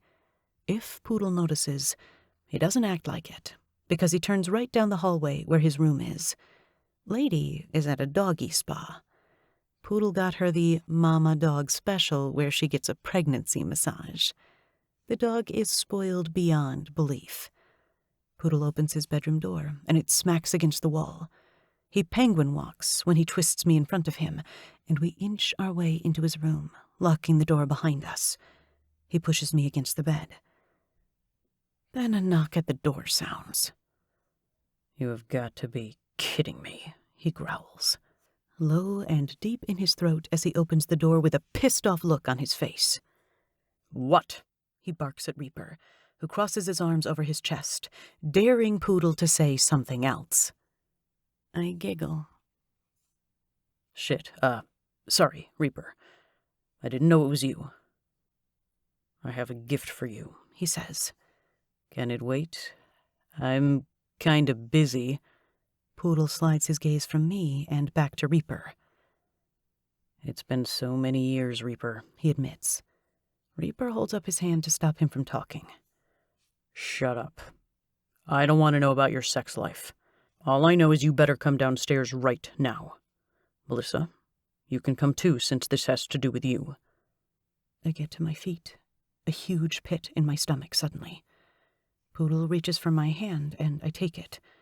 Reaper leaves no room for discussion and turns on his boots, giving us the wide, threatening view of his back. I swallow as I wonder why he's taking us down there. To kill us? Eat us? I've been watching too many scary movies. I watched one about a man eating his own people, and now I can't keep the image out of my head. Reaper flips on the light, and the stairs seem more intimidating than usual. They're stainless steel, an odd thing for a staircase to be, but I guess it's easier to clean up blood and body fluids. My mind wanders back to someone feasting on my flesh and then mopping up my blood. I make myself shiver. I need to start watching comedies. Doc waves from the other end of the room where Moretti is. He moves the man's arms and legs, stretching them, so Moretti has use of them when he wakes up. Doc does that a few times a day, and Juliet helps him sometimes. But between working at the lingerie shop, school, and singing at the club, I hardly ever get to see Juliet. She wants to be a nurse, and Doc has taken her under his wing. Apparently, they need all the help around here they can get. Oh, shit, Poodle says under his breath when we stop at a metal door. Reaper doesn't stop and explain. He opens it and allows us inside like it's a secret party. The first thing I notice is how cold it is. I can see my breath puff, and the room is dark. It's eerie. The clank of Reaper closing the door echoes throughout the room. There's a singular light, and it shines on someone tied to a chair. The beady brown eyes land on mine, and I inhale sharp, cold air, which makes me cough from stinging my chest. I take a step back. Roscoe. His hair is longer, but he's balding in front where his hairline starts. His forehead looks massive. He clicks his tongue and looks me up and down. Well, aren't you a sight for these sore fucking eyes, baby? I've been wondering where your daddy sent you. Not surprised you ended up as another hole for a biker to fill. That was all you were ever good for. His lips curl at the end when he laughs, and Poodle rushes over in 3 steps, swinging his fist to collide with Roscoe's cheek. You don't speak to her. You hear me? Poodle yanks Roscoe back by the thin, greasy strands of his hair. You never speak to her. I'm shaking. I can't seem to find a way to move my feet. Roscoe is strapped naked to a metal chair, and he doesn't seem bothered by it at all. He has sniper serpents tattooed across his chest, the S's in the shape of snakes. Makes sense, since he is one. It took some digging, but Badge found good old boy here using his credit card at a gas station near Salt Lake City. You gotta be smarter than that. Reaper tisks, mocking the man's stupidity for making a rookie mistake, and moves around me. Tongue is licking his knife while staring at the man strapped in the chair, and he's ready to pounce, waiting for the green light to cut Roscoe's tongue out. Bullseye has begun his fun. There are darts embedded in Roscoe's back. I expect to see Tool, but the next person I see is Skirt. He's in his kilt. His shirt is off, intricate tattoo woven on his skin. I haven't known Skirt to be violent, but then I see the brass knuckles on his fingers, and I realize I need to start seeing every biker as a fighter, a protector, a guardian. All of the men here are fucked up, but they care about their own. We need to talk, Reaper says. I think you have information, and my brother Poodle here needs to know it. Roscoe laughs. It's more of a hiss or a wheeze than an actual chuckle. He grins, showing the black rot between his teeth. I ain't saying shit. Roscoe's eyes drift to me, and he licks his lips as if he wants a taste of me again. Tell you what, that pretty little thing sits on my lap, and I'll tell you whatever you want. Fuck you. That's never happening. Poodle raises his fists, but Skirt beats him to it. The sick crunch of Roscoe's jawbone snaps into pieces under the brass. Skirt's chest heaves, and he paces back and forth, acting as though this is a boxing ring, holding his fists to his sides. You ain't going to talk to her or about her like that ever again. You hear me? Skirt spits in his face, literally spits. Who is Pops? Poodle asks, just as Reaper takes out the wooden dagger under his shirt and gives it to him. Tongue cackles and steps out of the shadow, black hair hanging in his face. My eyes float to the ground, needing a quick break from seeing so much violence. I notice his cock is hard as he rubs the knife against the sharp edge. I'm surrounded by maniacs, and I love it. Pops. Roscoe mulls it over in his head. The bastard barely has a brain. Sorry. Doesn't ring a bell. His nasty eyes land on me again. But she does. Have you had her pussy yet? It's so tight, pretty boy. Fucking gripped my cock like a vice grip when I plunged into that virgin cunt. I hate this man with every ounce of my soul. I was 16 when Roscoe had his way with me, and 17, and 18, 20. Every year until 6 months ago. Boomer freed me of the situation, but Poodle broke the chains of despair, drowning me. Poodle cries out, a sound of pure anguish as he beats Roscoe's face over and over. Blood sprays into the air as the skin rips open from the constant abuse. You won't fucking touch her again, do you hear me? Do you? Tongue, give me your knife. Roscoe laughs until blood bubbles in his throat, and he spits it onto the floor. But Tongue starts to argue, but Poodle isn't having it. Give me the fucking knife, he sneers, sweat drenching his shirt. He turns around and meets my eyes. The same intensity crackles between us. But the man staring at me isn't Poodle. It's the killer.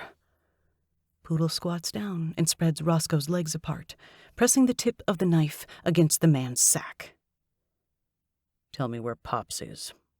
Tell me everything about the serpents from 13 years ago.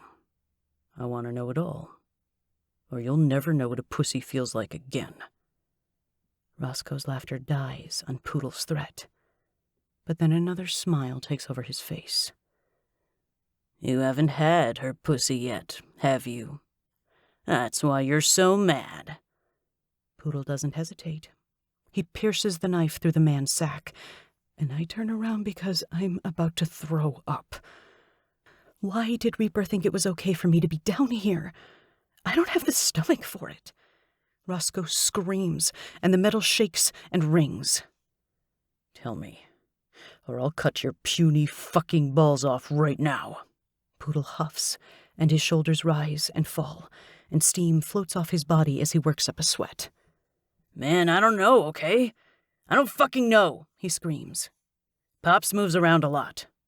13 years ago, man, I was in jail. I don't know what happened then. You're lying. I think you know where he is, Poodle says. And if you don't tell me, I'm going to feed your balls to my dog. Roscoe doesn't say anything. His head sways and his eyes roll back, fighting unconsciousness as the pain takes over. Okay. Poodle rips the knife out of the man's sack and places the blade against the sensitive flesh, where the orbs hang under the man's cock. No, I swear, I'll tell you, he cries. I'll tell you what I know. Funny how quick his tune changes when it's his genitals in jeopardy. I swear. Roscoe licks his lips. I don't know much, but Pops moves around. He's nomad.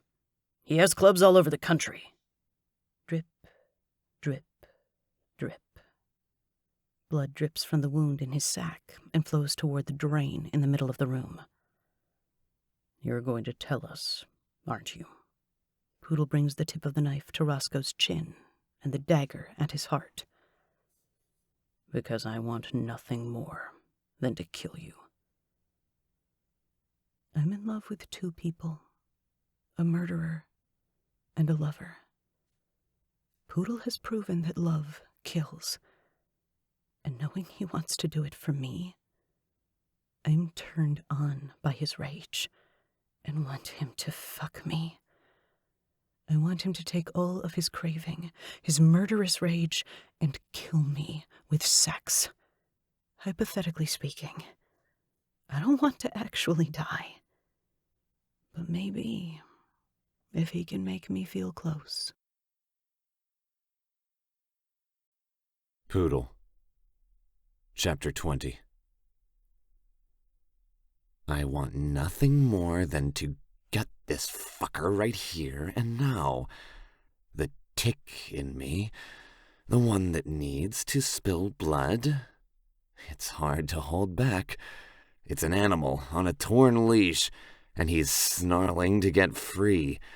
I can't believe this guy touched my sunflower, my bright, beautiful sun, and drained her of that vividness I love so much. Love. Yeah, I love her. I've loved her for months, and it's been hard to wrap my mind around the thought. Tick-tock, I tell him. I don't have all night. Pops, he was in Nebraska last time he checked in. He wants... His eyes slide over to Melissa, and I press the knife against his cheek, and blood seeps out of the perverted casket he calls a body. Don't look at her. Look at me. He wants her back. He's losing money. Her sister... He still has my sister? Melissa steps out of the dark, and her eyes swim with tears. She's okay? He gives me a cheeky grin, one that tells me he knows, but he isn't going to tell me. Maybe. Wrong answer, I say through tight teeth. I carve his chest with the dagger. Roscoe screams at the top of his lungs, and Skirt stuffs his mouth with his underwear. RAPIST.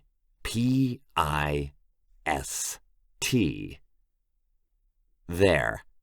Now everyone will know what kind of sick fuck you are. What? He looks down and panics as blood drips like tears, crying for all the sweet, innocent little girls he took advantage of. I rip the underwear out of his mouth and throw it to the side. Oh my God, you crazy fuck. You haven't seen anything yet, if you don't give me more information. Her sister is fine. He hasn't used her yet.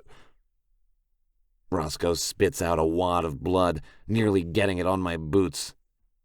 Melissa looks confused but relieved. What? I ask her. What is it? It's just weird. He started with me when I was that age. It doesn't make sense unless... Her eyes widen when an idea strikes her. It's because she hasn't started yet. Started? I ask, confused. Roscoe laughs, then grunts as pain shoots through his body. No man wants to fuck a little girl. He waits until they become a woman. You sick fuck. I'm beyond disgusted. I know for a damn fact he isn't leaving this room. Melissa finally loses it. This is too much for her to handle. She catches herself against the wall and pukes. Reaper is there, holding her hair back and rubbing soothing circles on her back. Then he whispers something I can't hear. He's coming here. He knows she's here. He'll get her back. Roscoe snaps his teeth together, creating a stomach-churning assault. He's going to get his hands on her again. As long as I'm here, no one is touching her again. The high of blood, the scent of it, feeds the dangerous creature inside me. He isn't even my father, is he? Melissa asks. You know, don't you? You know everything. I've never heard her so determined. She wants redemption. Where is he? On his way to you. You're a money pit, darling. He isn't going to pass you up, especially when these bikers don't realize what a sweet piece of ass they have. I'll tell you whatever you want to know if you sit on my lap. It's that simple. I'm not getting out of here alive. Give a dying man his last wish. He puckers his lips and blows a kiss at her. Something in Melissa changes. The woman she never wants to be again sheds her old skin as she saunters up to Roscoe. I lift my eyes toward Tongue, Skirt, and Bullseye, and they all have the same look on their faces. What the fuck? She tosses her leg over his lap like she's done it 100 times, and I hate how familiar she is with him. She stretches her hand out behind her, and I slip the knife in her palm. Oh, there it is, baby. Are they not fucking you how you like it? I know how you get. Roscoe purrs, and he tries to buck his hips, but we have him tied down. The metal of the chair rattles, and I hold myself back from twisting his neck until his dead eyes only see what's behind him. Melissa doesn't say anything, but with her free hand, she reaches between his legs, and he hisses. Careful, baby, it hurts. Does it? She finally speaks, and the knife gives one last shine before she strikes, cutting through flesh until his cock falls to the floor with a soft thud. Blood cascades to the floor, and Roscoe shrills in pain. Tongue laughs maniacally. Fuck you! Melissa sneers, cleaning the knife on his cheek. She swings her legs off his lap, and all the men in the room groan and cup our dicks when we see that he no longer has one. The image is brutal, disgusting, but I'm proud of her. Fuck you! I hate you! She launches herself at Roscoe, who is screaming something about the bitch cutting off his dick, but she doesn't hear him. She stabs him over and over again. I hate you, she sobs. 10, 11, 12. She heaves, barely able to breathe as she stabs him again and again. He's dead. 17, 18, 19. 20, she shouts at him. For Holly! My knees almost give out when I realize what she's doing. She pierces the knife in his flesh where his cock used to be. 21! For Ellie! Melissa stands, blood coating all over her arms, legs, even her face, and she quakes as the adrenaline starts to crash. I'm just about to tell her I love her when her eyes roll to the back of her head, and I fly toward her, catching her as she falls limp in my arms. Melissa? I shake her, but her head lolls, and she remains dead weight. Melissa! I shout, but she says nothing in return. Get her out of here. Have Doc check her out. I'm sure she's fine. We'll clean up here. Go. Reaper says. She's probably never killed anyone before. I'm glad she killed him. She deserved to kill the first man who took advantage of her. This may give her peace. I swing her into my arms, and Reaper opens the door for me. Doc's head lifts up from the medical chart he has in his hand. He throws it on the bed and sprints towards me when he notices Melissa in my arms. What happened? What did you do to her? He sneers and tries to take her away from me. I pull her from his reach, not liking how he's looking at her so protectively, like he's protecting her from me. I didn't do anything. Physically, she's fine. She dealt with an issue, but she passed out. Is she okay? I press my cheek against her forehead and do my best to regulate my breathing. Doc checks her pulse and stares at his watch. She's fine. Pulse is regular. She'll wake up soon. Just let her rest. Thanks, I say, and push by him to make my way toward the staircase. Don't hurt her, Poodle. She shouldn't have to see any more bad shit. She's been through enough. I know exactly what she's been through. I readjust Melissa in my arms and hold her tighter. And she knows what I've been through. Doc's shoulders fall, and he lifts his arm to scratch the back of his head. I'm sorry for your daughter, for your girlfriend. If you ever want to talk about it, you know where my door is. Thanks. I'll make sure to keep that in mind. Maybe talking to someone wouldn't be such a bad idea. I hold on to my sunflower tight as I climb up the stairs. I open the door and Tank, Tim the Braveheart, and Pirate are at the table. Candy is on Pirate's lap, giving him a lap dance, and Tank is guzzling a beer while he watches Candy grind her ass on Pirate's cock. Tim is reading a book, not interested at all in the activities surrounding him. Tank nearly chokes on his drink when he sees a bloody Melissa. She's fine, I say. She fought her past and won. She's a badass, Tank states. The baddest. I can't help but agree. I carry her down the hall into the main room. Knives is playing the basketball game, and Slingshot is playing too, only using his slingshot to throw Skittles in the basket. The man has a serious sweet tooth. I manage to duck away from them so they don't stop and ask questions. I kick open my door, then kick it shut with the same boot, then flip the lock. Melissa groans and I look down, and her eyes try to open. Hey, Sunflower. Let me see those beautiful eyes, I whisper, running my hand down her cheek. I carry her to the bathroom and flip on the shower. I want to scrub the blood off her. Poodle? She says my name with sleep and confusion as I sit her down on the edge of the tub. I kiss her lips, quick with slight pressure, and lay my forehead against hers. "You scared me. I'm so glad you're awake. Do you remember what happened?" She nods, and her eyes widen, and her finger digs into the sopping wet shirt that's drenched in my sweat. "I killed him." "You did." "It felt good. I hated him. What's that make me?" "Mine," I say, as I take off the ruined shirt.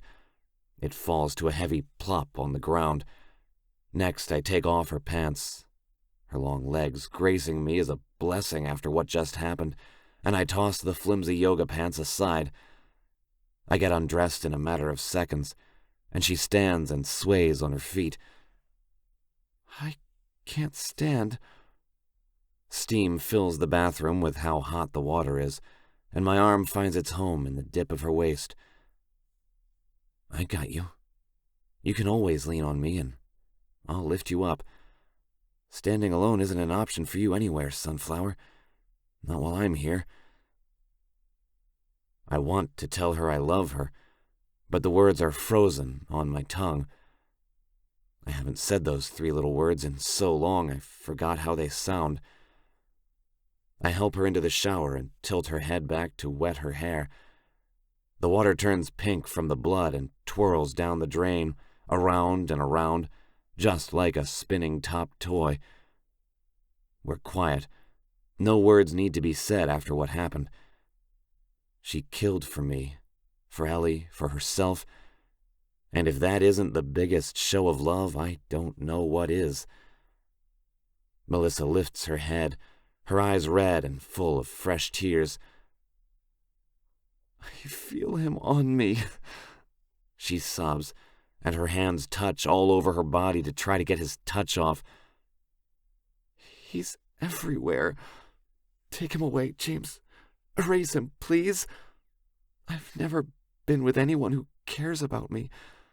Show me what it's like." I swallow, my heart racing, my cock straining, pointing directly at her to seek her depths. I'm confident I can bring her pleasure, but that doesn't mean I'm not nervous. 13 years is a long time to go without having sex.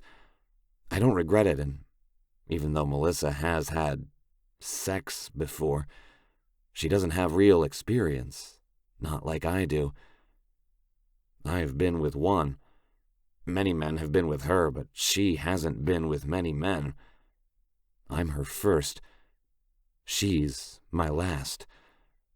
And if she wants me to show her how sex feels when someone cares, then I'm going to show her how she taught me to be in love again.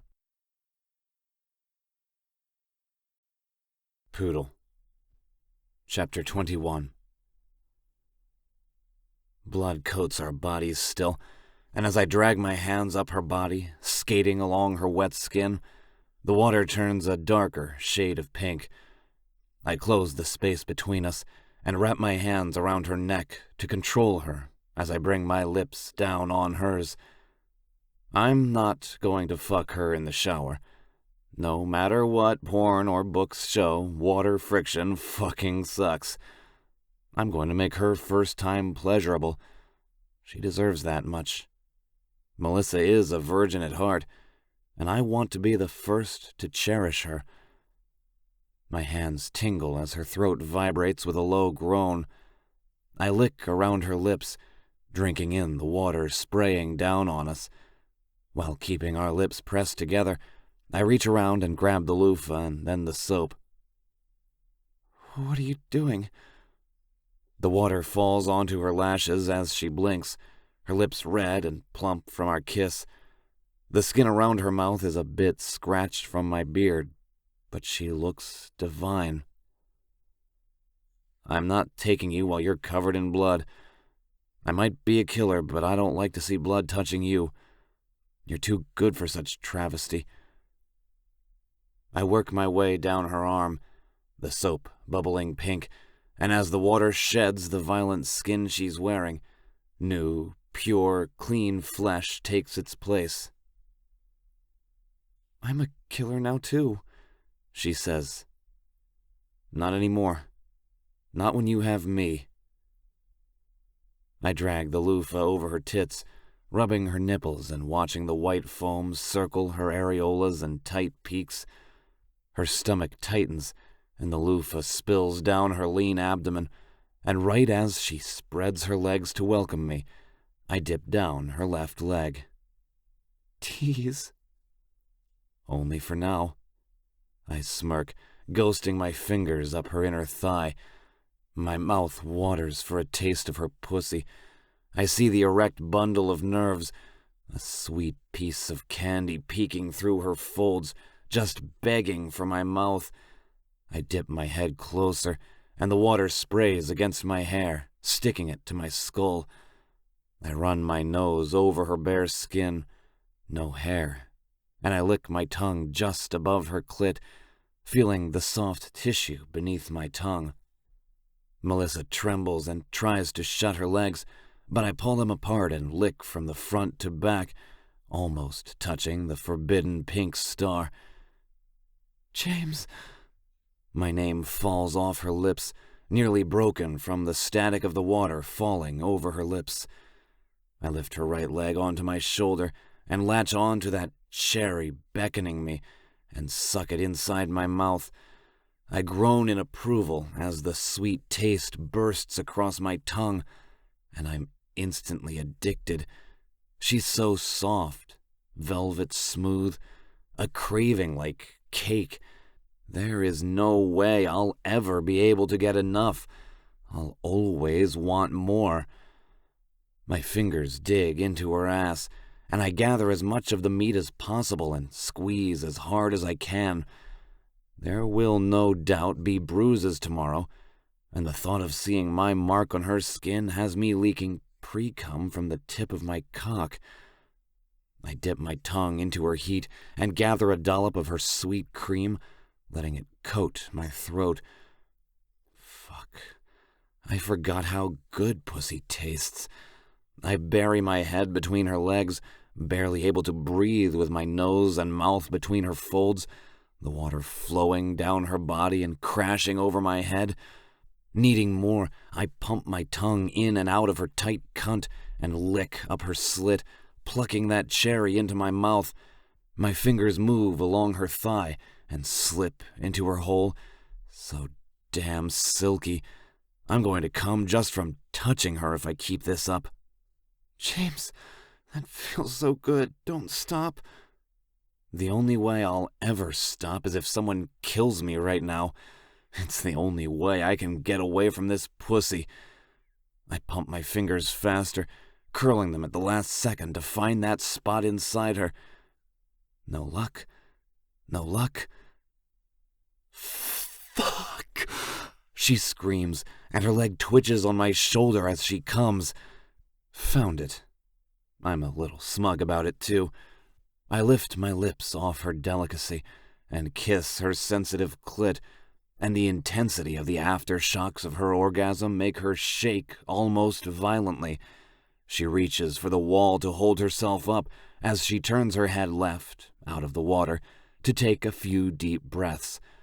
Her chest rises and falls, her big tits jiggling from her body quaking. I want to see her fall apart again, only when she's under me and filled with my cock. I reach around her and turn the water off, then scoop her into my arms. I push the curtain back and pinch the towel hanging on the rail at the last second before walking toward the bed. Gently, I set her on her feet and dry her body. I can do that. Her voice is husky. I know you can, but if I can do it for you, you won't. I dip between her legs, and her body jerks from the towel rubbing against her swollen heat. James. I hum a response as I stroke her pussy with the towel, completely hypnotized by how her pink folds part. She falls against the bed and buries her hands in my hair. Fuck me. I don't want to wait anymore. I'm sick of waiting. She groans when I linger on her clit, circling the sweet nub until her body is shaking. Well, too damn bad. It's been too long since I've enjoyed sex, and she's too accustomed to quick and dirty. The last thing I want is to make her feel used. James, I need you. You have me, I say, lifting her ankle and kissing the fragile bone, veering my lips up her calf. When I get to the bend of her knee, I lash my tongue at the crease and watch in fascination as her body arches off the bed. More. I want more of you. Impossible, when she already has all of me. I move along her body, kissing every dip and fold I can find, the crease where her thigh meets her pussy, the curve of her hip, her navel, every ridge along her ribs, the undercurve of her breasts, the slender lines of her neck, until I am finally face to face with her.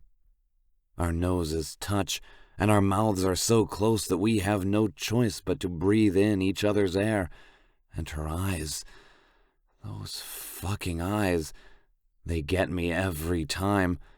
They're lightning, igniting fire by melting away the thick glaciers of ice I've had encasing my damn heart. You're sure? I ask, to make sure she really wants this. I don't want her to feel pressured or like she has to do anything. She's been through a lot, too much for me to be selfish and inconsiderate. Her hands rub over my shoulders, and from the way she's looking at me, she's admiring them, tracing the lines of muscle I've worked hard to build. Working all those years in King's Garage will do that to a man. I've never been so sure about anything in my life, James. I love it when she calls me by my name when it's just the two of us. I don't wait another second. I take. Her lips are soft and giving when I steal them with mine, plundering her mouth with my tongue. The kiss turns heated and needy. She whimpers into my mouth, and it's the sweetest sound I've ever heard. My cock hurts, it's so hard. My hands drift down her body to cup her tits. The tension leaves my body, and sex possesses my brain. My cock is at her entrance, her warm liquid spreading over the tip, urging me to surge forward. Everything about Melissa calls to me. 13 years of pure reckoning, and time finally gives me a lifeline, a chance at redemption, to prove I'm capable of protecting what's mine. Because Melissa is mine. She's been mine. From the moment we laid eyes on each other, she made my soul shift to make room for her, and I fought it every step of the way. The fight has fled. Melissa has won. I thrust forward and push every inch of myself inside her cunt. So wet and so goddamn hot. Jesus fucking Christ. I break our kiss and whisper against her lips, barely able to breathe. She's so tight, so perfect. James, she whimpers, digging her nails into my back, breaking the skin and leaving her own mark. You're so thick. Her face pinches with pain, and I stay completely still so she can adjust. Her words almost make me lose it inside her, talking about my size like that. Feels so good, she moans, and her pussy relaxes. She tries to dive for another kiss, but I rear back and slam inside her. James! She cries out and holds on to me as I give her 13 years of built-up fucking frustration and need. Her shoulders are perfect as I curl my arms under her and lock my hands in the crook of her neck. Fuck yes. I roll my head when the wetness between her legs sounds with every plummet of my shaft. I do my best to root in deep every time, wanting to get further and further inside her until she can feel nothing but me stretching her, erasing all of the men who came before me. And there won't be any more after me. I slip my cock out to the tip, fluttering along her hole, and I drive in until her nectar coats my swinging sack, and the rocking against her cunt slides her slick all over my lower abdomen. I'm soaked. I'm going to come, she cries, but I pull out of her so she doesn't. Melissa shakes her head and reaches for me. No, why? She whines and reaches for her clit to get herself off, but I pin her arms to her sides, my raging cock pointing at her, ready to spear and claim. Because you're only going to come when I do. I snatch her legs and flip her over onto her stomach. I bend down and lick between her ass cheeks, almost touching the pink star, and then I flatten my tongue up her spine. I keep her face shoved in the mattress and lean forward, nibbling the shell of her ear. I'm going to fuck this ass one day, too, I inform her, sliding my fingers over her dripping pussy, getting my fingers nice and wet, then press my index finger against her hole. She wiggles underneath me, pressing her ass against my hand. You like that idea, don't you? She nods and whines, writhing that tight fucking body against the planes of my chest. I want to ask her how rough she likes it, what she needs and wants, because I have this shadow lurking in the forbidden depths of my desire, wanting to push the boundaries of what she and I are used to. Taking a chance, I press my finger in the tight muscle of her pucker and groan when I feel how tight she is. Anyone ever been in here, Sunflower? She shakes her head, and I growl in approval. I pull my finger out and slide it back in, loving the low trills escaping Melissa. I need to be inside her. Now. I guide myself to her entrance with my free hand, and in one stroke I fill her pussy with my cock, filling her body in every way I can. Her heat grips me, her ass sucks my finger in deeper, and I'm still not getting enough. I slither my hand up her body and wrap it under her throat, stretching her neck back until those golden orbs are locked on mine. Sweat beads along her hairline, and the tip of her tongue flicks along her bottom lip. She looks high, dazed, like she doesn't know which way is up and which way is down. I do this to her. Me. Every hard stroke of my finger in her ass and my cock fucking the soft channel of her cunt, whimpers fall from her mouth as I do my best to bring her that high we want. Tighter, she says, and the one word has my balls clenching to my body. I do as she says and tighten my palm, fucking her harder as the urge hits when I hear that choke of air. Tight. Melissa stutters the word again, gasping for breath as I apply more pressure on her airway. My palm engulfs her neck, my fingers touching her nape to constrict the blood flow. Her face turns red, and the veins in her neck bulge as she tries to breathe. I slide another finger into her ass and watch as the whites of her eyes greet me as if she's possessed. Slamming into her cunt, finger fucking her ass. It's all too much for me. My toes curl, and I close my mouth over hers as I release the hold on her throat. The rush of blood and the sensations I'm giving her body. She keens and thrashes under me as a loud and a screeching cry fills the room as she orgasms, milking the cum right out of my cock. Fuck, take it. I grip her throat again, pumping my hips harder and deeper. James, again, it's happening again. I squeeze her neck at the same time her orgasm hits, and then let go, watching as the intensity heightens, loving when she crashes down. I lift us onto our knees and bring her head to my shoulder, pressing my fingers against her cheek.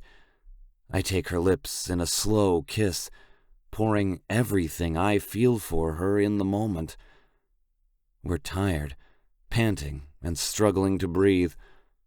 My hand is still on her neck with a light caress, a barely there touch as I hold her face to mine so I can kiss her how I want.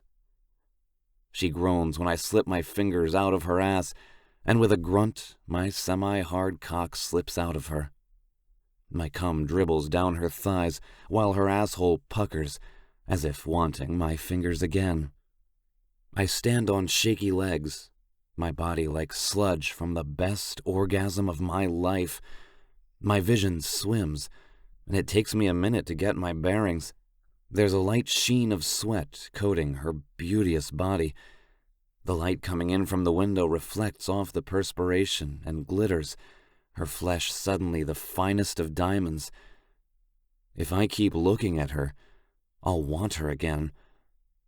Her eyes are closed, breath even, so I can't have her again. She's sleeping. That makes me feel damn good. Looks like you still got it, I whisper to myself as I strut to the bathroom with a smile that hurts my cheeks. Still fucking got it. I throw my fist in the air to celebrate silently. I'm allowed. It's been a long time. I feel like a new man. I glance at myself in the mirror above the sink and notice something I haven't seen in a long time. Happiness. I wash my hands and then grab a cloth, dampen it with warm water, and go into the bedroom to clean between Melissa's legs. She doesn't move. Aiming the cloth to the laundry hamper that's settled in the corner of the room, I toss it. I gather Melissa in my arms, and she searches for my chest. Her vanilla fragrance relaxes me, and before I'm too far gone in my dreams, I cover us with the comforter, close my eyes, and embrace my second chance at life. Melissa, Chapter 22. Every muscle in my body aches. Sex with Poodle is everything I never thought sex could be. It's intense and hot. Those cut sluts need to be jealous because Poodle has been holding out on them. He's fucking amazing in bed. He gives me everything I need and more. And he's all mine. You're blushing, Sarah says as she sips a gin and tonic at the bar. Everyone is finally at King's Club, and it's busy. Toole and Juliet have done a great job in creating a classy, chic, yet badass vibe to the business. It's one way for the club to start making legitimate money, along with a garage. Poodle told me a few nights ago that they forge documents for people who need it, which isn't legal, but the club is doing a good service for people trying to escape bad situations. They give them new passports, driver's license, social security card, birth certificate, and a death certificate. Because who the person used to be can no longer resurface. He told me they used to run guns and drugs, but all that ended when Reaper took over. They still do security gigs for hotels, and they own the plot of land the casino was on that exploded. They used to be in business with Moretti, and now they don't know what to do with the lot. A casino? On the Strip? It would make tons. They can always rebuild, but personal issues have gotten in the way. There's plenty of time.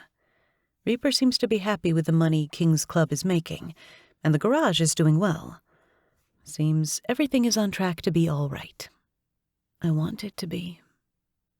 I'm not blushing, I finally tell Sarah, and sip my hurricane. Pirate knows how to make a damn good drink, and I'm not sure if it's because he enjoys his job or because he has a heavy hand when it comes to alcohol.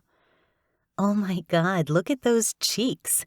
They are on fire. Sarah pokes my face and hisses, pretending her finger is burnt. Shut up. I swirl the cherry in my red concoction, and my skin comes alive with an electric buzz when I feel his eyes on me. That damn stare. You got it bad, Sarah giggles. And you don't? Oh, Reaper, I'll do anything you tell me to. Oh, Reaper, I mock her, and she gasps, throwing a small piece of ice at me. I do not sound like that. Yes, you do. Reaper kisses her cheek and wraps his arms around her, placing his hands on her stomach. I feel sad for them that, after all this time, they haven't been able to get pregnant. They started IVF treatments, and now it's just a waiting game. I hope they win. I hate seeing Sarah defeated. You better hush, or I'm not going to do that thing that you like so much. She holds her chin high, and Reaper growls in the nook of her neck. He must whisper something dirty because she's blushing. Stop it, Reaper. She giggles like a schoolgirl, and it makes me smile. I turn around and give the couple my back, as I really appreciate the atmosphere of the bar. Tool really outdid himself. The place is amazing. There is a line out the door, and the place is packed. It always is when Juliet is going to sing. Tonight is different. It's her first full night of singing, and everyone in Vegas has come to see the show. She's made quite the name for herself in the city, and Tool couldn't be prouder. He even made billboards and plastered her gorgeous face on them, her red painted lips near a vintage microphone. He's really brought in the business. Mostly males. Which Tool didn't really think through, I suppose, when he posted her face all over town. So now he ups security and is constantly at her side to protect her. His alpha jealous streak works out for him because there are times when she gets on stage late, and her lipstick is just a teeny bit smeared. I sit on the bar stool and take in the low-hanging lights. Mason jars shine just bright enough to give the bar a sexy glow. The original hardwood floors are the sky, soaking up the stars the mason jars cast. Small tables line the stage, and the round chairs surrounding them are made of plush velvet. The walls are painted black, and the ceiling is painted a blood-red color. While the place looks great, it's nothing compared to the food. The kitchen door opens, and the waiter walks by me carrying the house special, a delicious burger and truffle fries. I want that. My stomach grumbles, and I look around the room for Poodle to see if he wants to sit and eat. I roll my eyes when I see him arguing with Tool. Do they ever just have a conversation? I get out of my seat, making sure to take my delicious drink with me, and step around a few people. Someone grabs my hand and spins me in his arms as music blares over the speakers. Hey, beautiful. You're looking lonely. Do you want some company?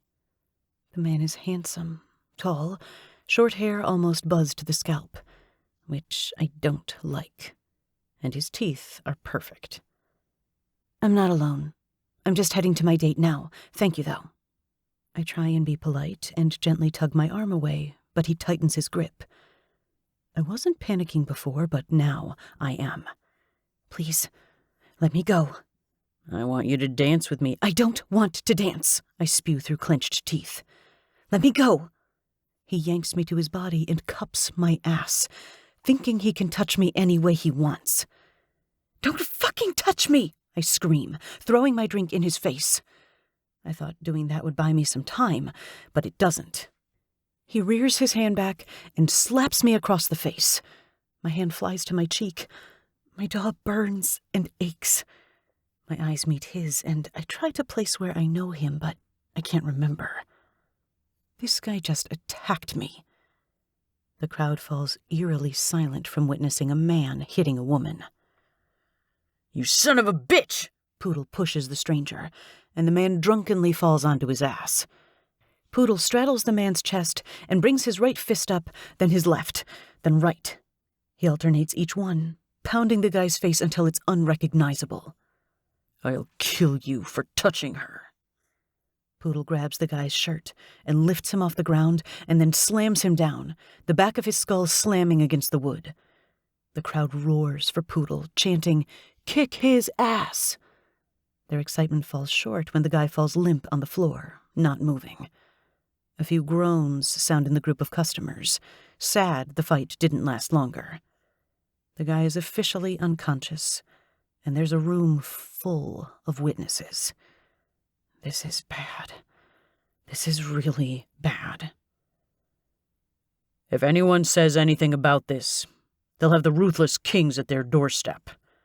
We're more than happy to continue on with the night, Reaper announces, as Bullseye picks up the guy and carries him away, knives right behind him.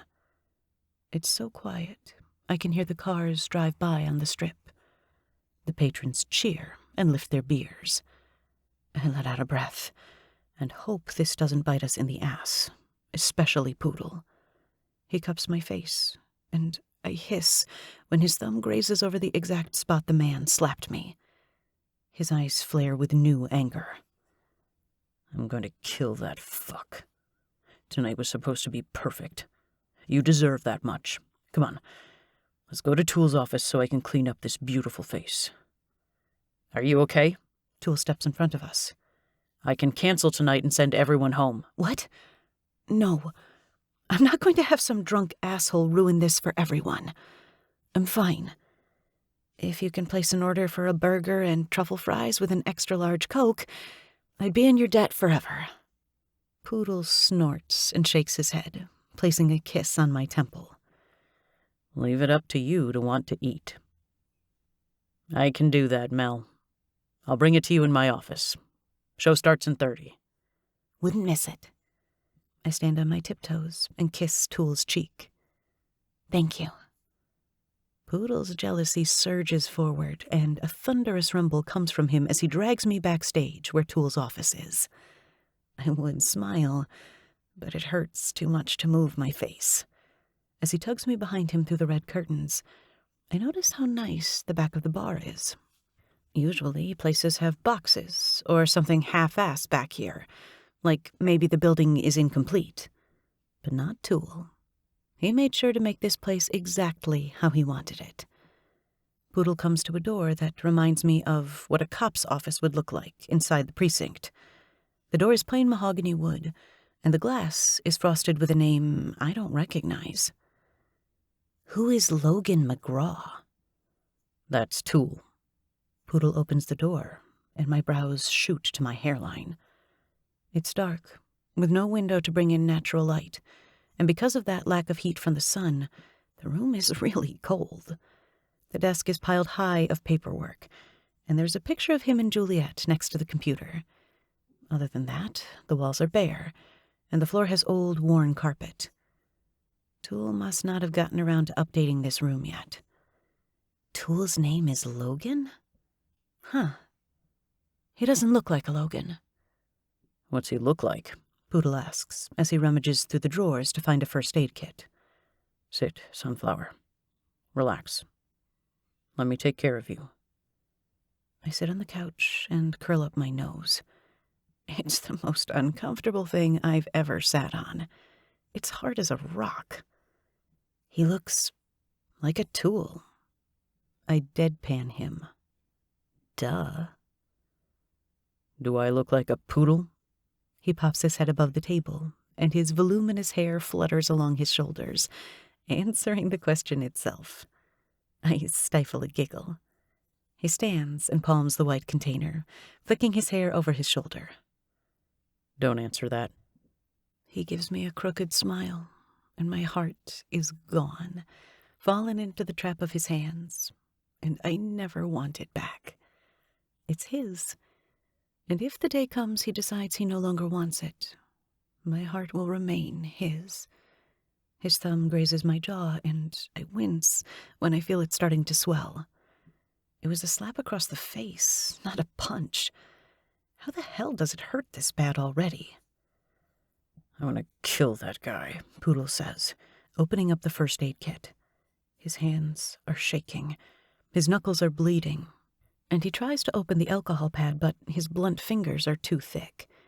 I lay my hand over his to calm him, and in a blur, he has the back of my head cupped and his lips on mine, passionate and hot.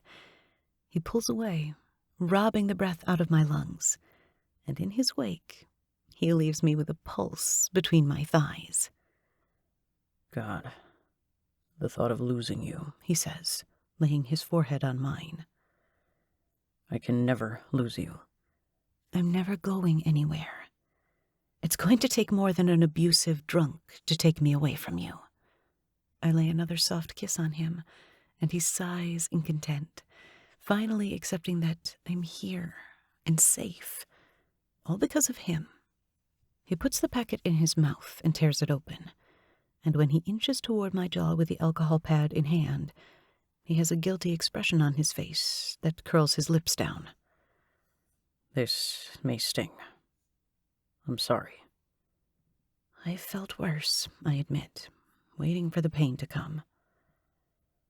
I never want you to feel anything other than bliss, he says. The low baritone of his voice is scratchy, and his Adam's apple bobs as he swipes the pad across my jaw. It does sting, but not for long. He lays his lips gently on my cheek, and when I tell you I'm nothing but a melted pile of goo, I mean it. I hate that guy for doing this to you. He must have been wearing a ring. I should have been right next to you. I'm fine. You can't protect me 24/7, Poodle. It isn't realistic. And who would have thought a drunk asshole would be someone to worry about? Not me. Not after everything. His hands on you, he utters through a firm, grim lip line. I swing my legs over his lap and wrap my arms around his neck. What about his hands? They weren't mine, he states, cupping my ass cheeks with his palms. I'm still sore from earlier. My pussy, my ass, my throat. I feel divine. I want him to fuck me like that every time. My jaw hurts, but I tend to have a thing for pain, apparently. I run my fingers down his chest. You know, I think my hero deserves a reward. One of his brown brows lift, the arch in direct line with the corner of his forehead, and it gives the mirage of an invisible string tugging it into that shape. Is that so? His eyes drop to my chest, where a fair amount of cleavage hangs out of this dress. I wore it for him, to tease him, to make him want me. Even if all of my insecurities are screaming at me to cover up, the way he looks at me makes my decision worth it. We don't have time to fuck, but maybe. I get between his legs and fall to my knees, and the carpet digs into my skin, burning me slightly. I rub my hands up his thighs. Yeah, I think so. Don't you? His knuckles graze over my uninjured cheek, staring at me with all the love in the world. I hope one day he can tell me. My hands rub over his cock, long and hard against his thigh, that big dick just aching from my mouth to please him. Poodle unbuttons his pants and slides down his zipper, and I look toward the door to make sure no one is there. A thrill shoots through my body. What if we get caught? The door is unlocked, and anyone can come in at any time. I give Poodle my attention, and he's gripping the base of his cock with one hand, stroking the inches with a tight grip. My eyes land on the bulbous head, the corona of the helmet, and my mouth waters to feel the spongy head in my mouth. It isn't going to suck itself, is it? Poodle asks when I take too long to wrap my lips around his cock. I lean in to lick the pre-cum, but he pulls his cock away. I pout my bottom lip. You think you deserve my cock after making me wait? I nod, caressing the muscles of his thighs through the black denim jeans. He slaps the mushroom-shaped crown against my chin, and then hits my bottom lip with a wide tip. I moan from the sensation, and Poodle takes the opportunity to push between my lips. Unlike most men who place their hands on a woman's head, he stretches his arms along the back of the gray sofa and gets comfortable. I've never seen him look so cocky. I love it. I can't wait to come down that throat, Sunflower. Suck me like you wish you could fuck me, baby.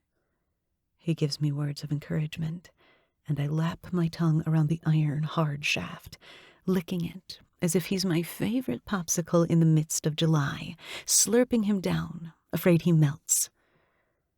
I can't get the image of you riding my cock out of my mind. When we get home, that's exactly what you're going to do.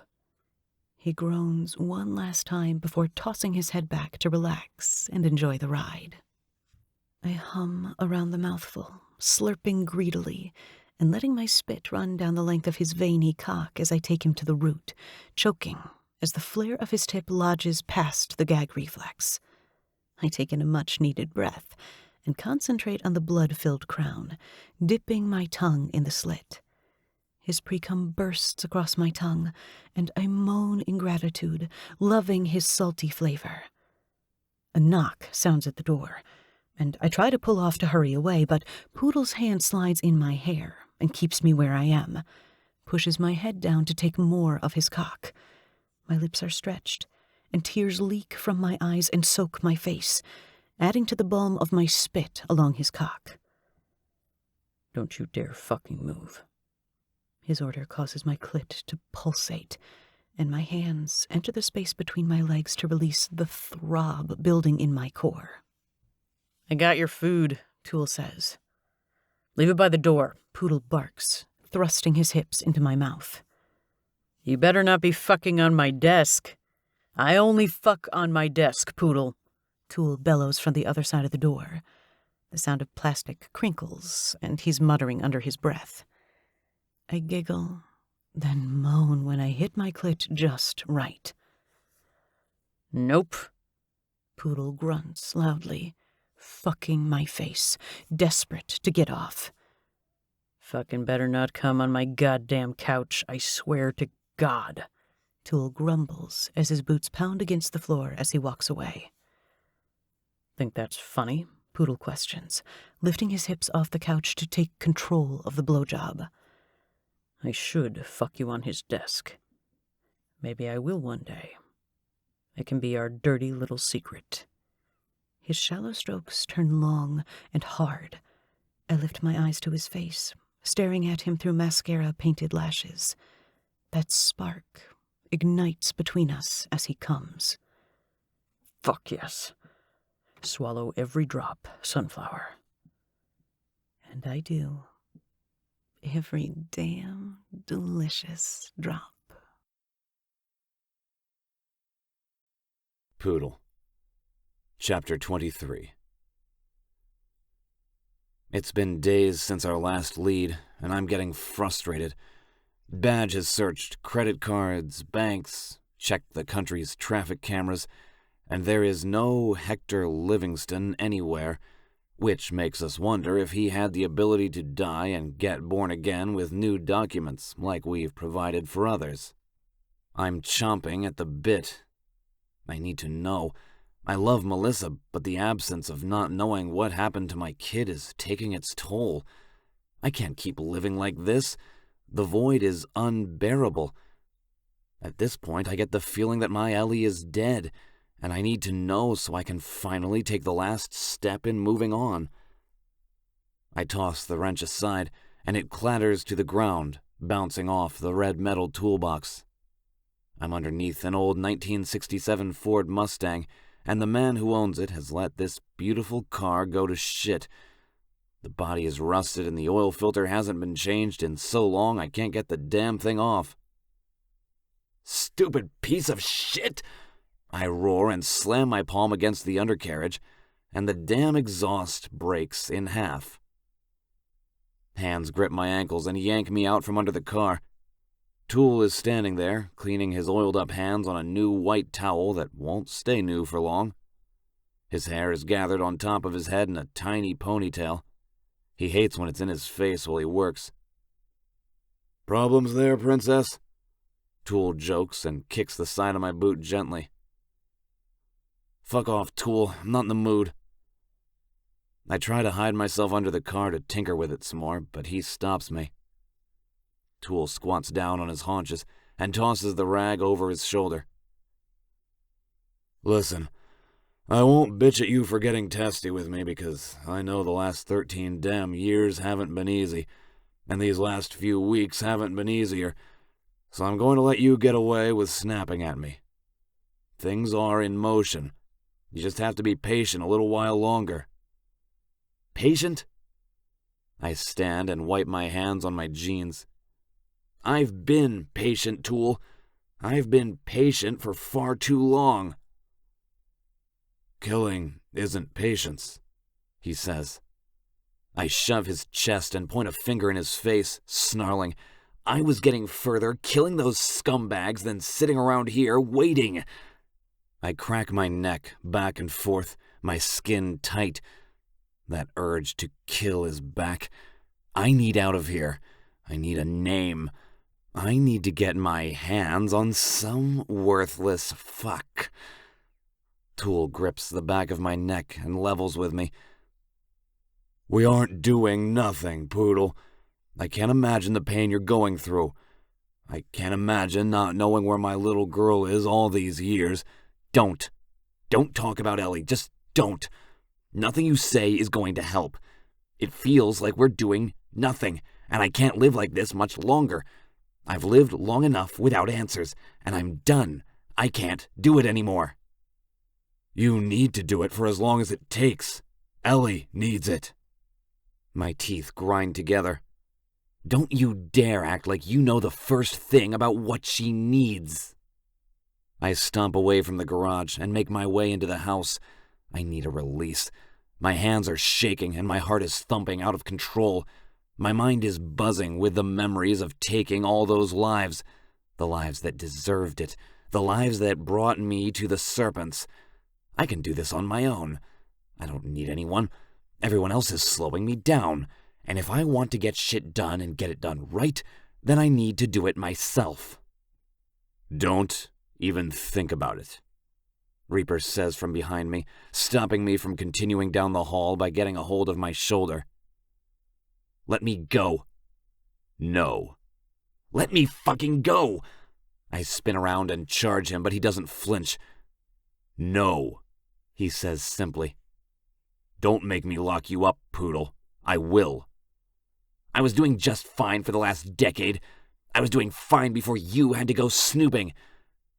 You aren't this person.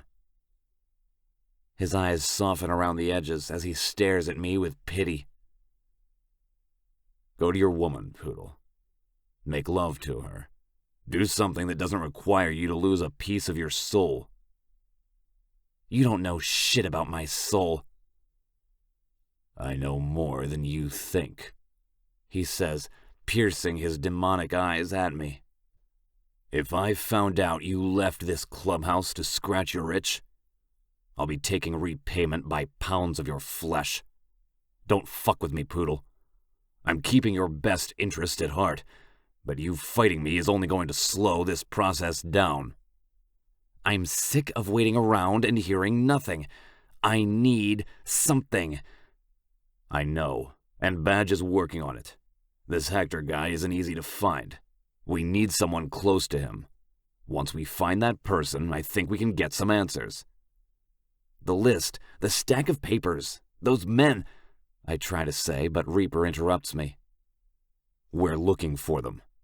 There is one, 𝐁𝐸Å. He was the last guy to see Hector in prison. I'm guessing that's our guy. Badge is working on it. 𝐁𝐸Å.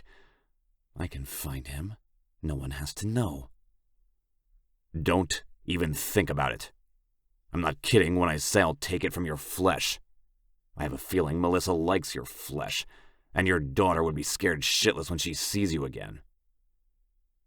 I'm getting sick of people talking about my daughter as if I'll ever see her again. Ellie is probably dead. My flesh means nothing. Take it for all I care. I turn around and steer to the left at the last minute instead of the right to get to my room. Poodle! Reaper shouts, but I ignore him as I sprint down the hall that leads to the new gym. It's a full-size basketball court that everyone hardly uses. Poodle! He yells at me again, but his voice grows distant the further away I get. I feel like I'm about to explode.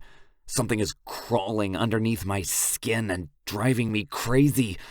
It's anger, depression, vengeance. It's exhaustion, and it's driving me insane.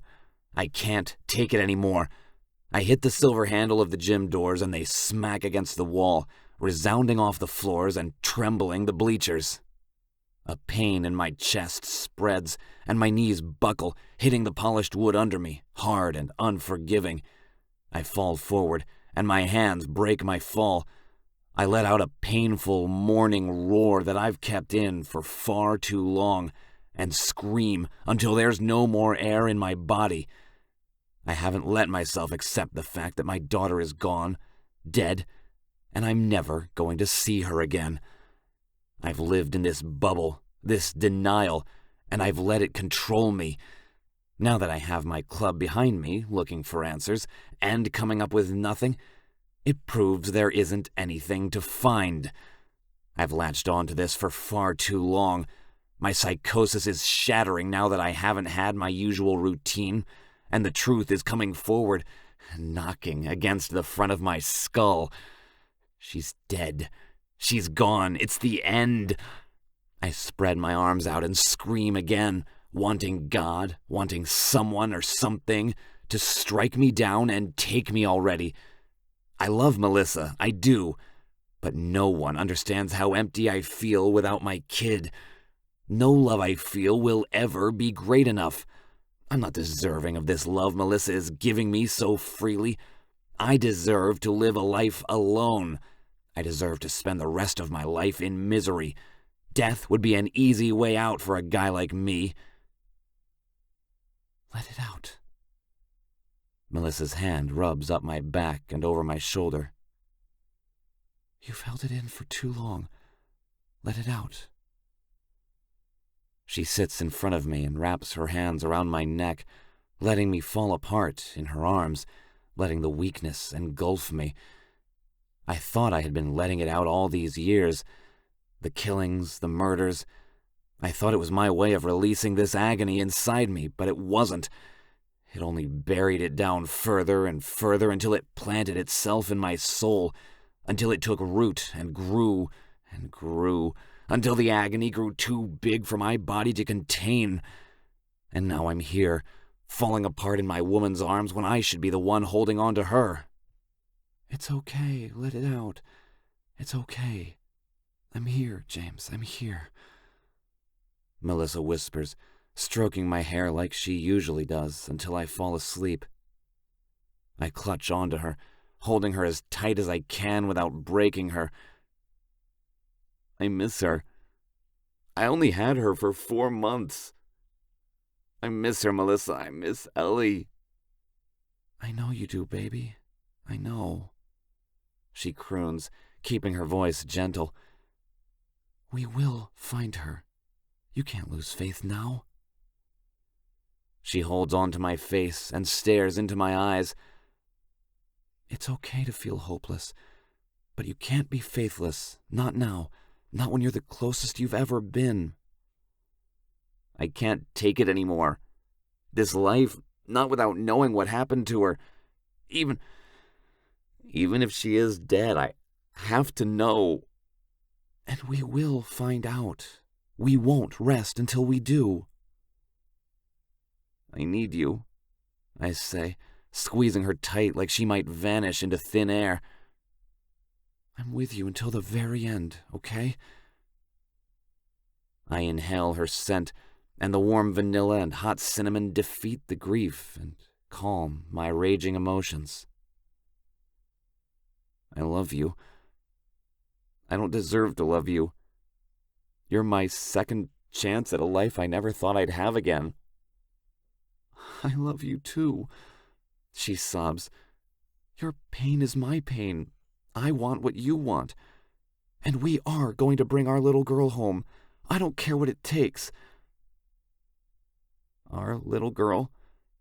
I ask with a smile. I wanted to talk to Melissa about Ellie and if she ever came home, but I've been too nervous to ask. Yeah, our little girl. If you don't mind, I want a life with you, James. I like that. I like that when we talk about serious things, she calls me by my name. It's because Poodle is too funny to laugh at. And a life with you means a life with Ellie, or finding her. I won't let you give up that fight, no matter how hard it gets. I won't let you give up. I can't believe she loves me. I've given her no reason to love me, to be there for me, to stand by my side when all I've been is a killing machine. I'm going to make sure I'm the man she needs me to be from here on out. I need to be stronger. Nothing is going to come between us. Nothing is going to tear us apart. I'll give my life to protect what is mine. No one will take from me again. I've spent the last 13 years killing men in cold blood, and I'm not opposed to doing it for another 13. I love you, James. Promise you won't do anything that will make me lose you? It isn't just me anymore. I can't think about myself. I love you too, Sunflower. And here she is, proving how much she brightens my life by blooming love in the path of my darkness. Until the very end? She asks as she stands, holding out her hand for me to take. Our eyes lock, the intensity swirling around us like an electrical storm. Sliding my hand into hers, my strong, fearless woman helps me off my knees and gets me back to my feet. Every man needs a woman like her in his life. I don't care what anyone says. Men fall all the time, and it's the women who put us back together. Melissa, Chapter 24. Seeing Poodle fall apart like that broke my heart. I heard him yelling at Reaper when I walked through the front door with Lady after picking her up from the doggy spa. She was tired and went straight to her bed. After I made sure she was settled, I ran toward the commotion, but was too late. Poodle wasn't there. I heard the soul-wrenching screams coming from the gym, and I knew it was him. Sarah had been in the kitchen, and the sound coming from Poodle made her cry. Maybe it's because she can't have kids, or missing the one she miscarried, but it hit home. Everyone wants to bring peace to Poodle. Every day that passes without information, Poodle loses a piece of himself. But after yesterday's emotional breakthrough, he seems to be in better spirits. I say better because he's bringing me coffee in bed, and he only wants one thing when he brings me coffee to bed. "Morning, Sunflower," he greets as he enters the room with a big smile on his face. He keeps the door open for Lady to get out and hang out with her baby daddy, Yeti, and then he shuts her out. I rub my eyes and sit up, the smell of coffee bribing me. I reach my arms out for the morning nectar. "Gimme," I say, still a bit sleepy when he sits on the edge of the bed and hands it to me. The mug is warm, waking me up, but also making me relax and wishing I could go back to sleep. "Thank you," I say, closing my eyes and taking a sweet, rejuvenating sip. He tucks a piece of hair behind my ear and kisses my cheek. "Anything for you," he says, running his eyes over my face and watching his fingers run through the ends of my hair. His hair is a messy, sexy, fuck-me man bun, and my lady bits are doing a happy dance. I love it when he has his hair up. It shows his strong jawline and thick neck. I set the coffee mug on the table and lean in for a kiss, coffee breath and all. "You seem to be in a good mood today," I say, seeing the old Poodle right now, instead of the one who seems so weighed down and defeated. "I am. I woke up seeing the prettiest girl in the country. I'd be a dumb man if I wasn't in a good mood." I blush, bringing my legs to my chest as I grin. "Just this country?" He tosses his head back, his throat muscles moving from the deep laughter filling the room. Someone is cheeky. He jokes and tugs me forward until I'm settled on his lap. You know you're the prettiest woman I've ever laid eyes on. Second, I say, poking him in the ribs. It's okay to think of Holly. I'll never make you feel bad for that. He hums, thinking about what I said, and strokes my cheek and neck. His eyes roam over me as he contemplates. I love you so much for that. Holly was beautiful, breathtakingly so, and she will always have a place in my heart. But Melissa, you've taken control of it. I press my lips against his and smile. You're not so bad either, I tease him. And before I can blink, he has me on my back, staring down at me with those playful green eyes. He doesn't look so haunted, but somehow lighter, like he's accepted the situation and is ready to think clearly. I'm not so bad? Not so bad, he scoffs. Does this look bad? Poodle swishes his hair left and right, and that damn lavender shampoo hits my nose and I relax even further. I'm a magnificent beast, he says.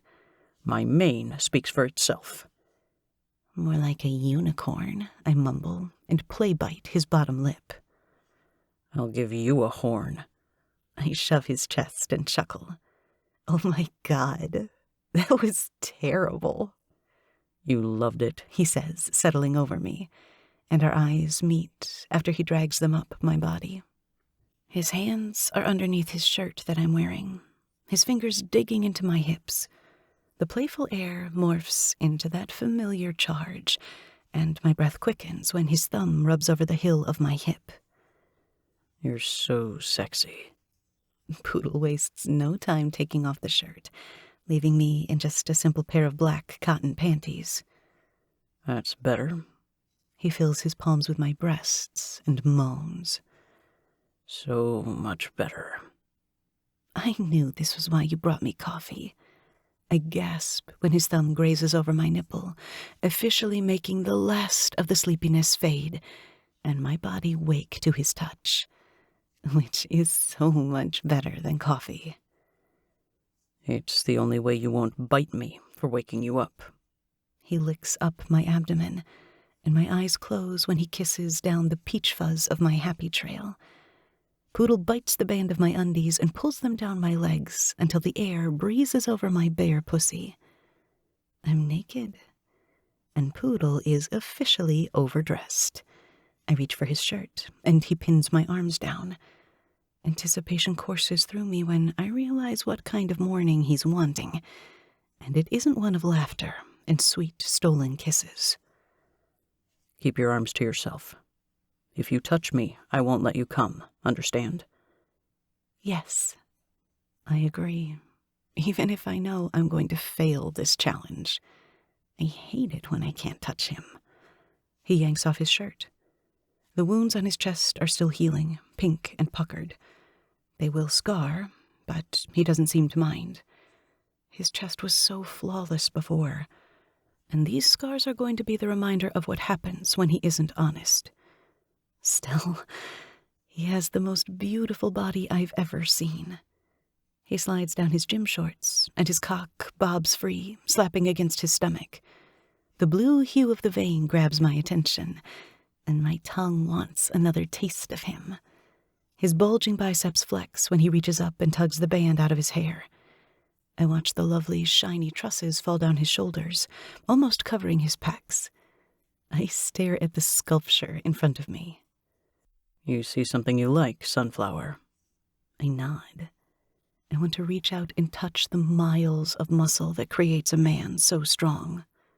Hands to yourself, he reminds me, then pushes my knees apart.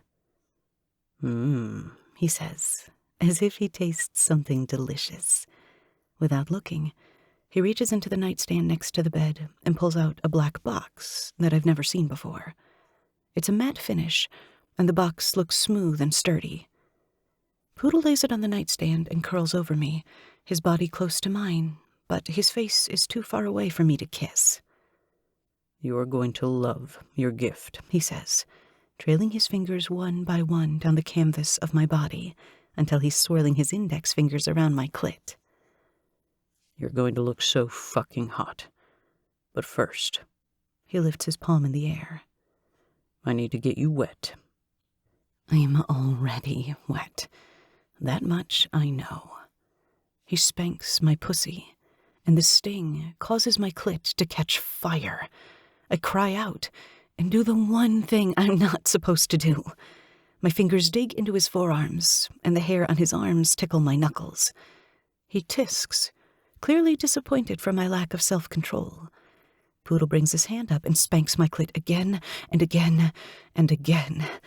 I cry out, body convulsing, and my sheath hurts, burns and stings like a wildfire has taken over my body.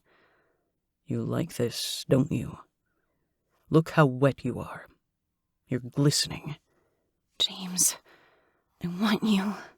He slaps my clit again and growls. You'll get me when I say you will. I can hardly take it. I fist the sheets in my hands, twist and turn to do everything I can not to touch him. He picks up the black box from the nightstand and places it on my stomach, using me as a table to open the gift he says is for me. But I have a feeling it will be more for him. I can't tell what it is. I lift my head and still can't get a good view. Poodle reaches in and takes out a wide, oval plug. It's also black. It looks big.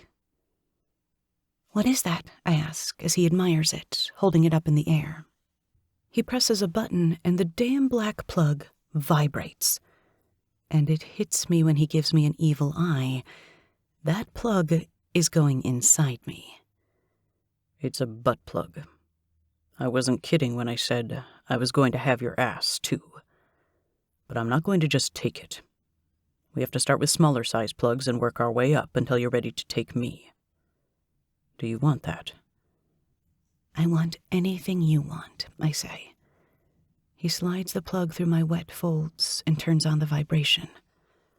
You're shining it up already, he says with awe, then holds it down on my clit for a few seconds. It has my legs shaking and my throat dry and raw from moaning so loud. James, if you keep going, I'm going to come. I know. I need you to. I need to get you nice and wet because we're going to use your sweet honey to coat this before I slide it into your ass.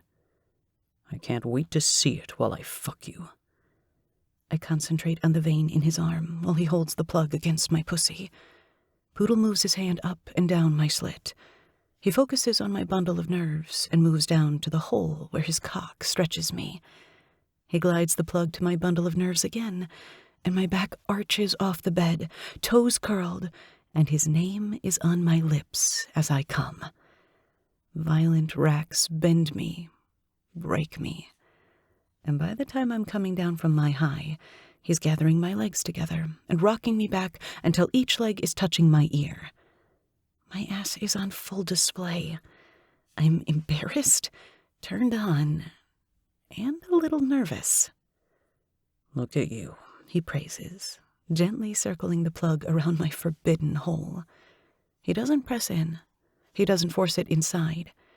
He lets me get used to the feeling of the plug about to breach me. He presses the tip in, then out, and then he rolls it around the puckered skin before pressing the tip in and out. You want it, don't you? Instead of saying a word, I press my ass against the plug, and the ring pops around the device until my hole swallows the entire thing.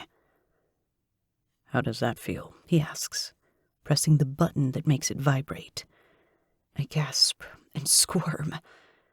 Full. I moan as he tugs the plug, pulling it in and pushing it out.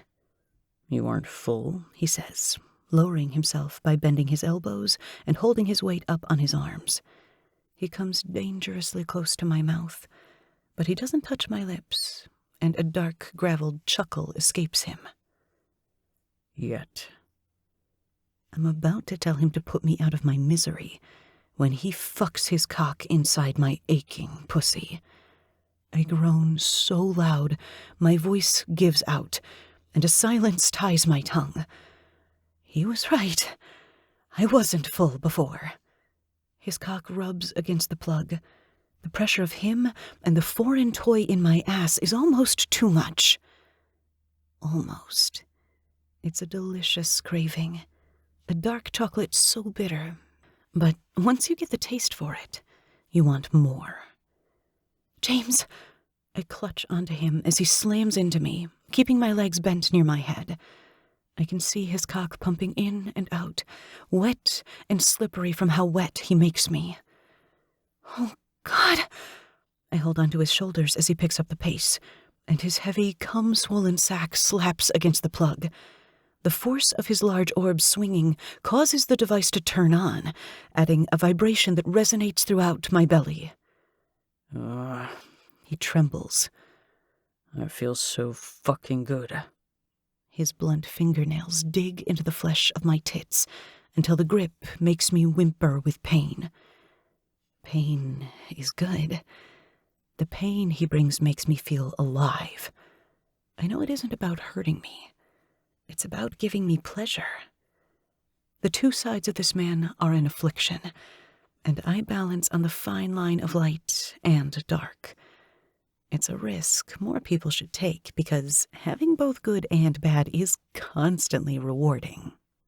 I'm going to come, I warn him, and my muscles clench around the plug and his cock at the same time. No. He wraps those powerful hands around my throat and pulls my heat forward until we're cheek to cheek. You come when I come.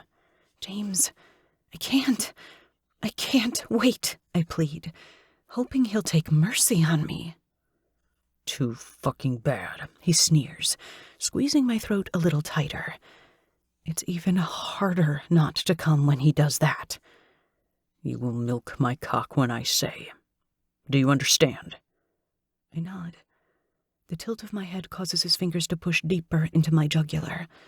He bends down and sucks a nipple into his mouth, biting them until I have tears in my eyes. They sting. It hurts. I can't take it. I want more. I need more. Need to get you some nipple clamps, don't I? Your pretty tits love the attention. He glorifies how swollen and red my tight buds are, and with how they poke straight toward him, they're begging for his punishing mouth.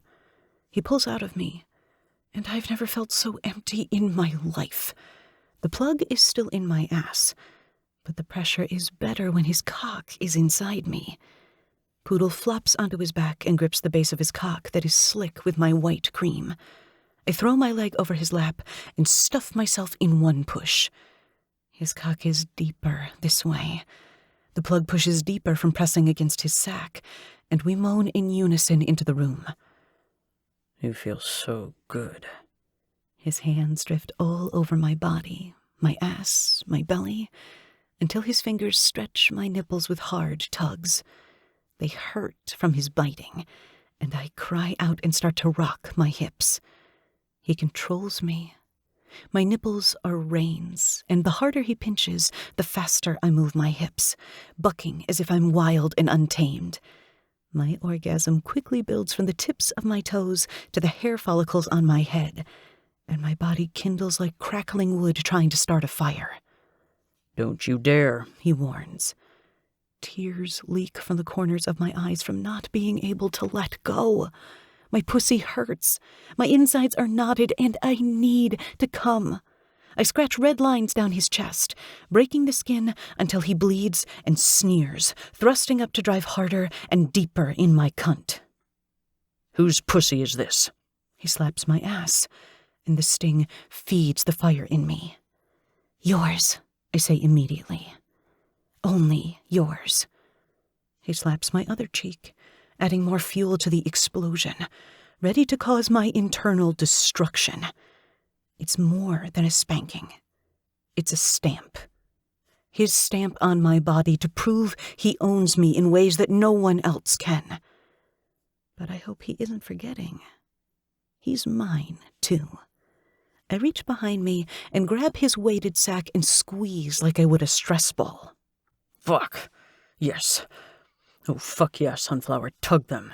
He groans, and I pull, harder than I should, and he thrusts into me, nearly sending me flying off his cock. I keep my firm grip and lean my head down, brushing my abused nipples against his chest as I lick my tongue over his lips to taste the sweat that's gathered. Don't forget whose cock this is, James. His green eyes swirl with hunger from my claim, my possessiveness. Tell me, I say, twisting his sack to the left, which causes him to throw his head back, and the tendons in his neck distend. Yours, Sunflower.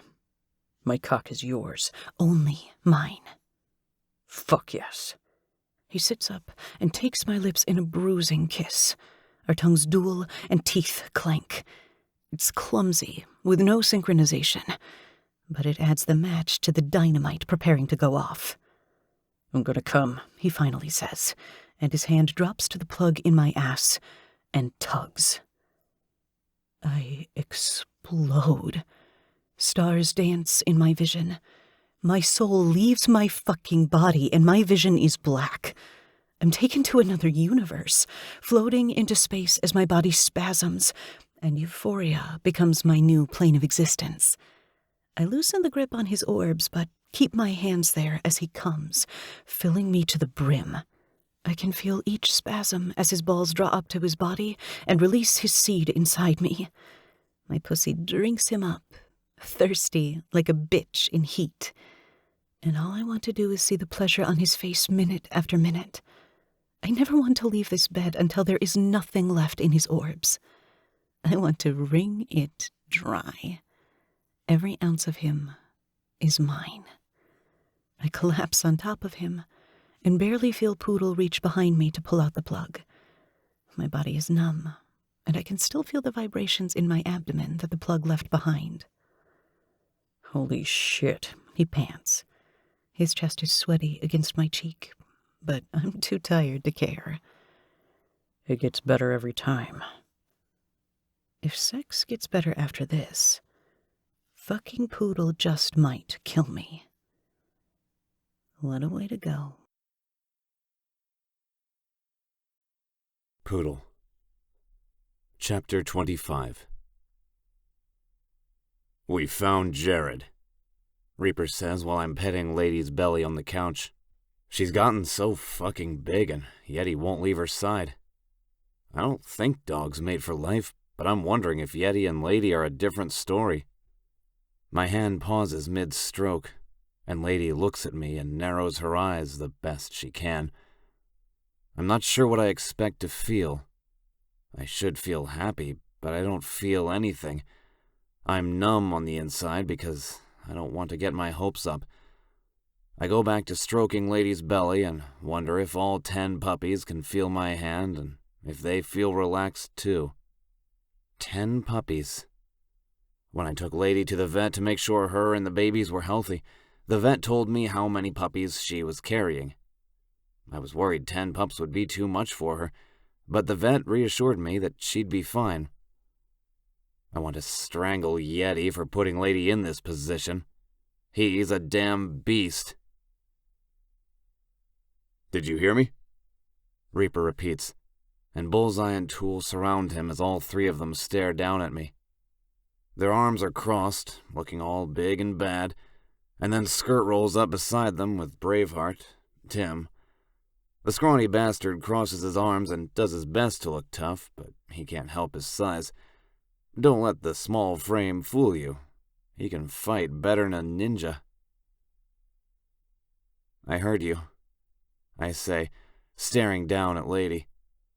My voice is calm, waiting for the killer to emerge, but he isn't there. I don't know what's wrong, but I'm just tired. I haven't given up on finding Ellie, but I've come to terms with the chances of finding her alive. There aren't any chances. Yeti licks Lady's face, and I swear she smiles like a love-drunk fool. You have nothing to say? he asks. We finally have Hector's right-hand man, and you have nothing to say. I lift my eyes up to look at him, and I sigh. I don't know what to say. I'm happy, yes, but I just don't have it in me to jump for joy and hope he leads me to Ellie, only to be disappointed again. Badge tosses a piece of paper in front of me with a few pictures that look like they were caught on a traffic camera. He's in Oklahoma. I have a feeling if he's there, so is Hector. Hector was in Nebraska, I remind him. That's what Roscoe said. Everyone has a home base. This is it, Poodle.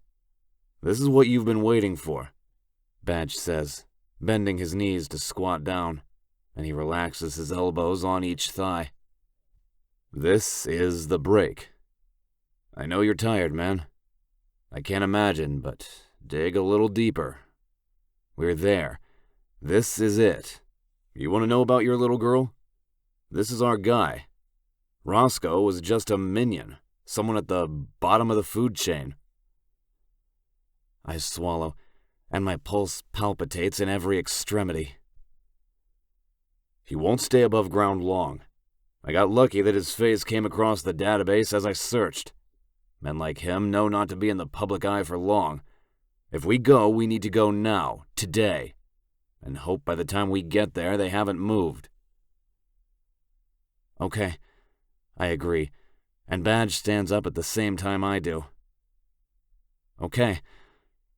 Hope flares in my chest, and excitement engulfs the numbness, overpowering the negative emotion. This could lead me to my daughter. We had no proof of life, no proof of death. Ellie Winston has been missing for 13 years, and even though there's no sign of death, she is presumed dead. It's why the cops closed the case. It went cold. But I feel it. A father knows, and my daughter isn't dead. When do we leave? I ask, ready to leave right now, at this very moment. Sunset. We have a few hours. A lot of us are going. Me, you, Tongue, Tool, Knives, Braveheart. I'm going? Tim interrupts, and Reaper hides a grin with his hand. You can strangle men 3 times your size with your legs. Bet your ass you're going. Reaper grunts. Tim has taken the Braveheart nickname seriously. Every day he has worn blue paint on his face, one streak under each eye. He doesn't know it yet, but he's about to get patched in. Tank, on the other hand, we all agreed he needs more time. We think he's too delicate and might be better off as a hang-around if things don't change.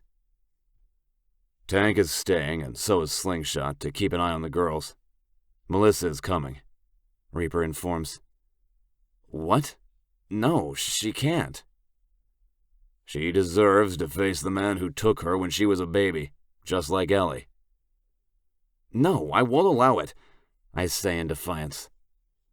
Last time I checked, it wasn't up to you. Reaper leaves no room for discussion as he turns around and walks away, leaving me with more than worry. Fear. A beep on Badge's phone interrupts the tension, and when he pulls his phone out, his eyebrows pinch together.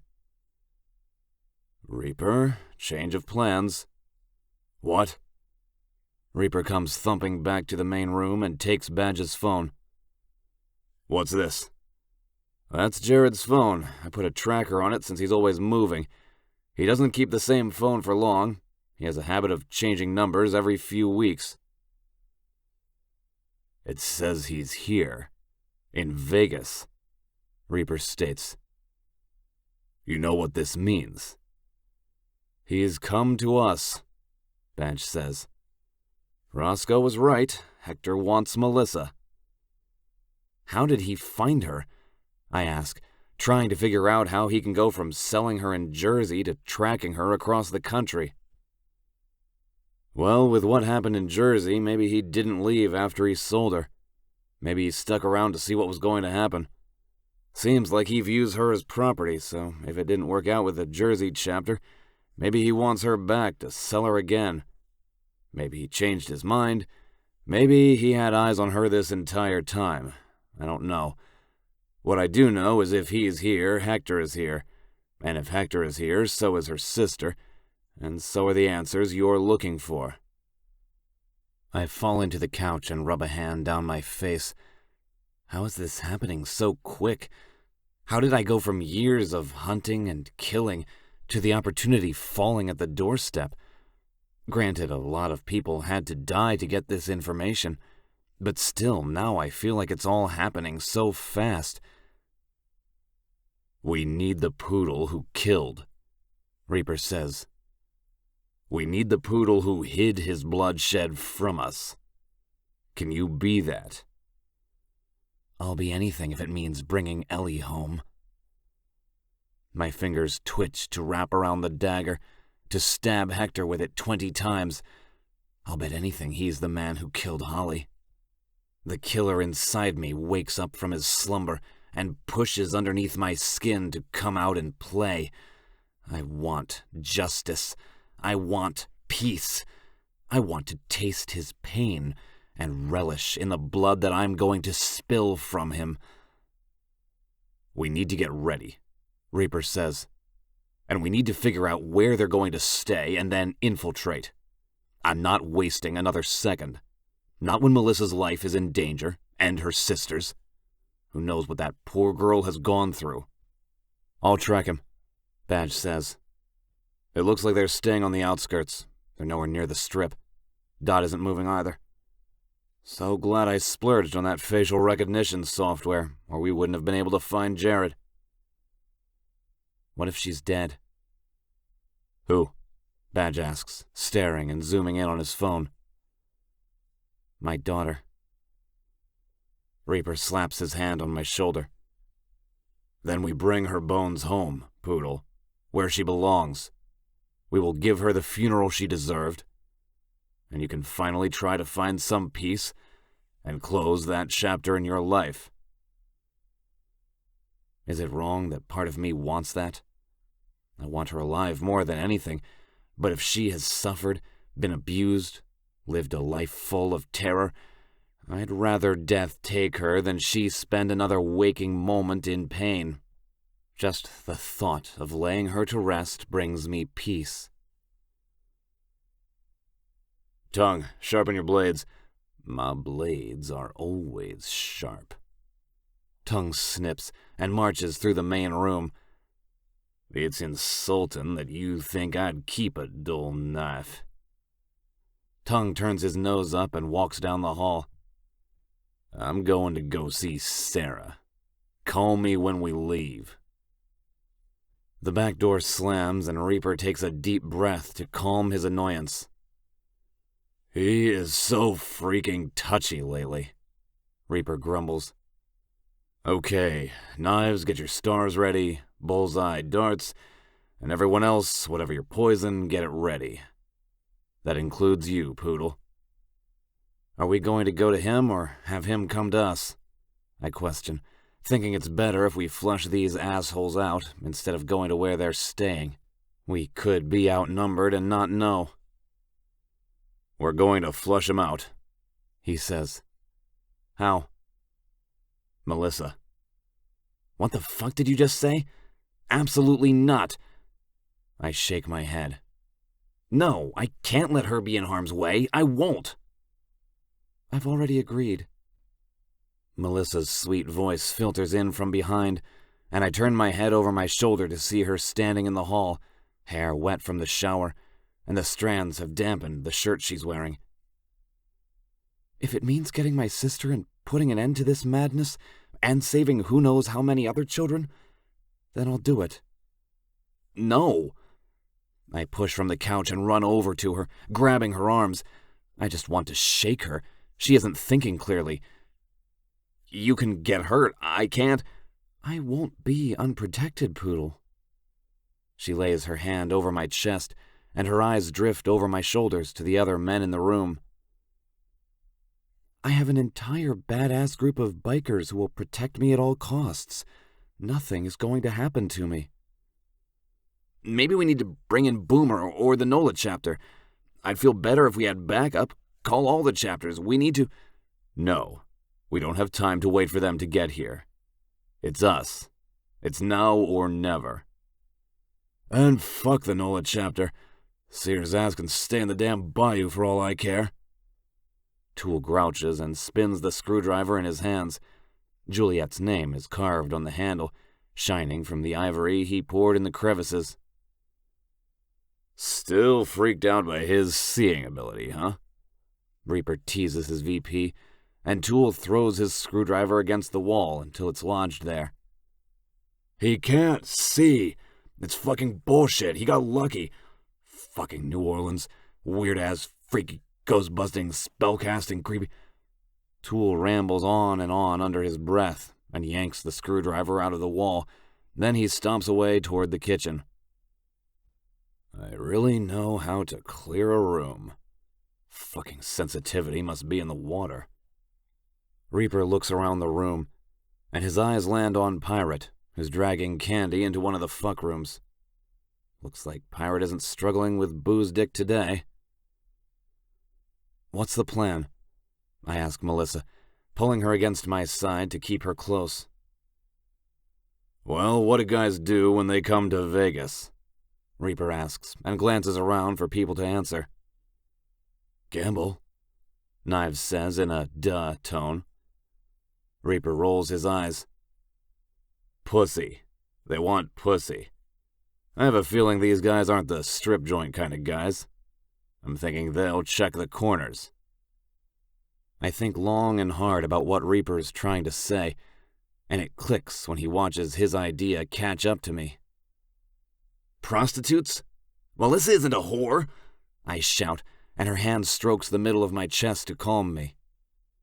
I never said she was. I need her to pretend to be. It's fine.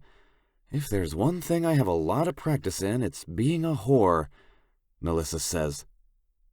I know what they want, and if they take me, you guys will be led right to where they're staying. I can give you numbers, how many people are there before you come in. Her chin pinches between my thumb and index finger when I grab it. Don't ever think of yourself as a whore. You aren't. You never were. If they're making my girl feel like a whore, killing these assholes won't be difficult. The killer in me has a deep thirst, and I can't wait to quench it. No one makes my sunflower feel dirty.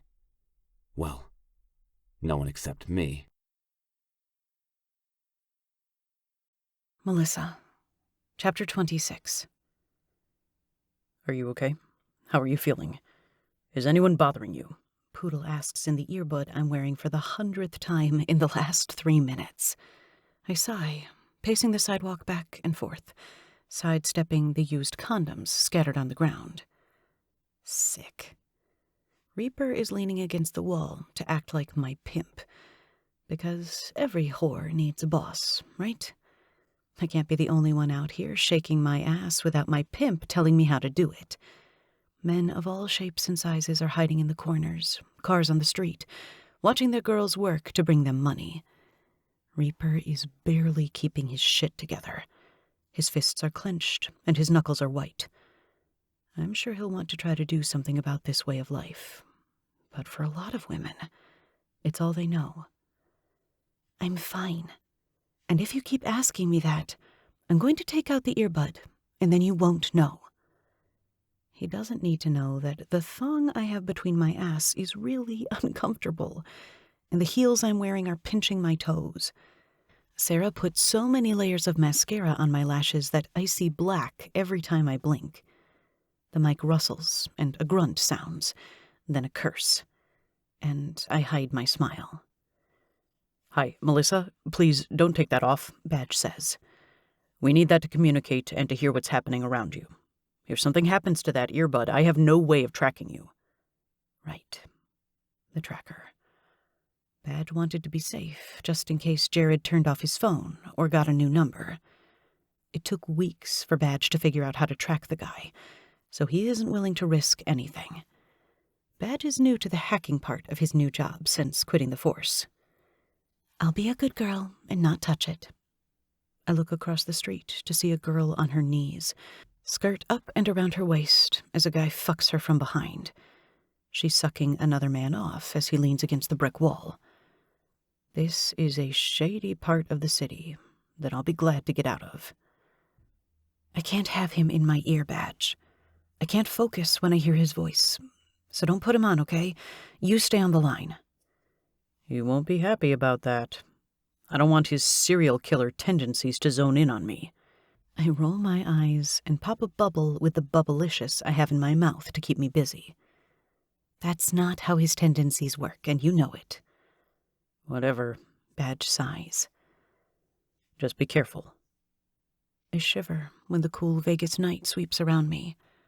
I'm wearing a short pink crop top that barely covers my boobs, and a leather skirt, stopping just at the curve of my ass, with fishnets that are torn, to make it look like this isn't my first rodeo. How long do I have to be out here? Any sign of him yet? I ask. No, Badge says. We need to focus. Reaper's voice cuts through. He can show up at any time. We don't even know if he will, Poodle says, and I press my lips together in annoyance. I thought you said he wasn't going to talk anymore, Badge. He took the mic from me, Badge complains, and another grunt comes through the line. It sounds like Poodle got hit in the gut. This is a long shot, I say. We should just go to them. I'm getting cold feet, literally and hypothetically. Just a little longer. Reaper grabs my wrist as I strut by. It looks like a pimp talking to his merchandise. Nothing special. If you want to abort, we can. But if you get in that house, and we have a better understanding of what's going on, it means less injuries, and possibly no deaths. I need you to hold out. Sure, I say, and give him a sad smile. His midnight black eyes frown at the edges, as if he hates to ask what he's asking of me. He lets go of my wrist, and I walk away. The mic is silent, but I know someone is there. I'm not alone. My heels kiss the ruined concrete, stained with piss and God knows what else. I make a note to myself to toss these heels in the trash when I'm done here. Needles are littered everywhere, especially along the alleys between the run-down buildings that consist of shady bars, strip clubs, and peep shows. Hey, baby, how much? A guy asks from a blue Toyota. He's older, has a ring on his finger, telling me he's married, and he's looking at me like he wants to do the things he can't do to his wife. Off the clock. Sorry, I say, hoping he believes me. Don't be like that. How much? He pushes, and I turn around to walk the other way. He puts the car in park and gets out. Son of a bitch, Poodle growls in the headset. I'll fucking kill him if he touches you. Don't go. Let's talk. I've had a bad day, and I really need to relieve some stress, he says, trying his hardest to be nice. I don't mess with married men, sorry. He yanks me by my hair, and my scalp burns as he tosses me against the brick wall. Reaper, where the fuck are you? Poodle yells in my ear, and I wince from the high-pitched ring that sounds after. Bitch. I said I had a bad day. Now be a good little whore and suck my fucking cock. He shoves me down to my knees, and my skin breaks along the cement. Tears well in my eyes when memories I've kept buried deep surface. Am I really going to have to do this? Right as he unzips his pants, Reaper pulls the man away and wraps his hand around his throat, then lifts him in the air. The guy's feet dangle, searching for the ground. But he will never find it with how high Reaper is lifting him. She said she's off the clock, asshole. And as her boss, I agree. I'll give you double, he manages to say through an obstructed airway. His hand grips Reaper's wrists to loosen the hold, but no way is that happening. Reaper could break this guy's neck if he wants to. Reaper brings the man closer and sneers. Get the fuck in your car and don't come back. or I'll make sure to put a hit on your head." The prez of the Ruthless Kings drops the bastard to the ground. He looks between the two of us as he rubs his throat and backtracks toward his piece of shit car. He opens the door and narrows his eyes at me. "I bet you can't suck cock anyway," he yells down the sidewalk. And for some reason, the words make me feel embarrassment with Reaper standing right here.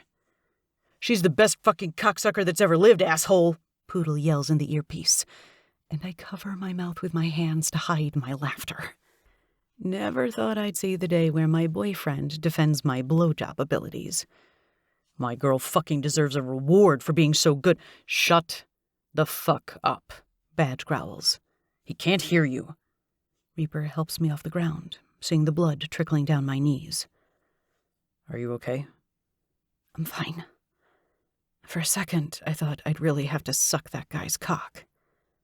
"I wouldn't have you do that. Ever. Please. If you know nothing about me, know I'm not that kind of man." He looks left to watch the guy pick up another girl in his car. "Come on, let's go. This was a bad idea. A long shot at best." He places his hand in the middle of my back and guides me toward the parking garage where the car is. "I'm sorry," I say. I feel like I let everyone down. "It isn't your fault. We never should have brought you out here." "No, stop. I have a signal. He's driving down the strip now. He must have turned his phone off. This is why I need that earbud in your ear at all times, Melissa." Badge warns me again. "How does he even know I'll be here?" I whisper, staring at Reaper with big eyes. I can't hide how scared I am. I barely remember Jared, but I remember his cruelty and what he liked to take. "He doesn't. We're hoping he sees you and feels like he scored big time. They're in Vegas for you, so we want him to think he found you by chance. Do you want to stay, or do you want to go? Tell me now, Melissa." As my heart pounds, I think about all the men my father... No, not my father. Hector let use me, and all the other women that it happened to. I might not be able to erase my past, but I can prevent someone else's from being so horrible. "I want to stay," I say, holding my chin high and ready to be the kick-ass woman other women need me to be. A look of pride stretches across his face. "Okay. Game time," he says. "I don't like this." "Shut up, Poodle," we say in unison, and I hear him grumble something, but I can't tell what it is. I'm just glad he cares enough to speak up. "I love you," he says, and no one says a word. It's odd, standing here with heels too high and a thong up my ass to tell him I love him, but I'm going to. "I love you too. And if anything happens, don't you ever stop trying to find Ellie. Promise?" Badge interrupts. "He's coming down your road right now." "Promise?" I ask Poodle again. "I promise," he finally says, after a moment of hesitation, but he doesn't sound happy about it. I walk away from Reaper and throw my shoulders back, keeping my head high as I tackle the biggest challenge in my life. A pair of headlights come down the street, blinding me for a second as the black SUV gets closer. This has to be him. "He's right up on you." Badge confirms my suspicion. The SUV comes to a slow stop next to me, and the tinted window rolls down. I want to look at Reaper. More reassurance. But there's no time. I bend over and lean my arms on the window ledge. "Well, I can't believe my eyes. We've been looking for you. You work in the streets, baby?" he says, grinning evilly and showing a gold tooth. "I'm doing what I know." I lift my shoulder with a shrug, and I hear Poodle take a sharp breath. I can't focus on him. Frank, will be real glad to see you again. He isn't going to believe my luck. Get in," he says, leaning over the middle console to open the door. "Climb in, and the only men you'll have to work for is us. I plaster on a smile, as if he's the answer to everything in life, and get in the car. Oh, this is leather. You guys have upgraded. I stroke the seat seductively. It's so smooth. He watches my fingers slide along the seat, and he doesn't hide the growing cock in his jeans as he turns to me. I want to throw up when his fingers stroke my cheek. You're so beautiful. I can't wait to bury my cock in that tight pussy again. I've missed you, Melissa. Son of a bitch. Poodle's constant commentary in my ear almost has me running out of the SUV. I dare a glance out the window to see Reaper watching me closely, writing down the license plate number and whatever else he can about the SUV. Frank was a fool to let you go. But now that I have you, I might keep you all to myself, Jared says, pressing the lock button to trap me inside. He puts the SUV in drive, and we disappear into the night, away from Reaper, away from Poodle, away from the life that has kept me safe. I'm falling into the hands I never wanted to feel again. Poodle. Chapter 27. I'm going to kill every person who gets in my way until Melissa is in my arms. I'm shaking. My body is twitching. I need to get out of here. I need to go to her. You need to calm down, Badge says as he places a gun in the holster strapped to his thigh. Right. I'm the one who needs to calm down. He's the one with the gun. She's there. With them, I say, my teeth so tight I wouldn't be surprised if the bone cracks. We can hear everything. She's safe. I can hear the unspoken "for now" after Badge's statement, but he doesn't say it. I've never felt like this before. Sure, I felt devastated when I found Holly. I was 17 and barely a man, not even a man. But now I have a taste of happiness again, and it feels different as a grown man, someone who can truly appreciate what he has in front of him. And I know what's at stake if I lose her. The sanity that's healed itself will shatter, and my insanity will take hold again. If people thought I was unstable before, they'll have no idea of the monster that will be unleashed if something happens to Melissa. I will bring havoc.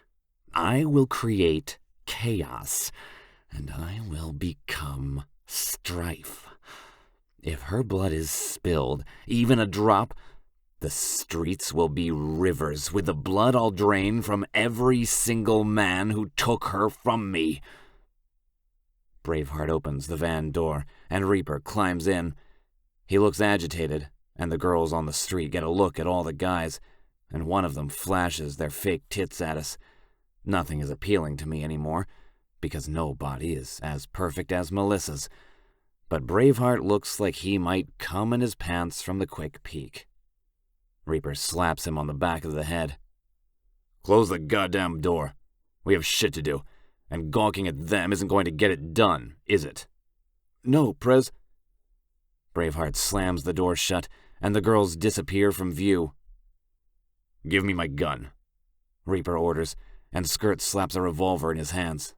It's loaded and ready to use, and Reaper stuffs it in the back of his pants. Okay, she left 2 minutes ago. We need to move.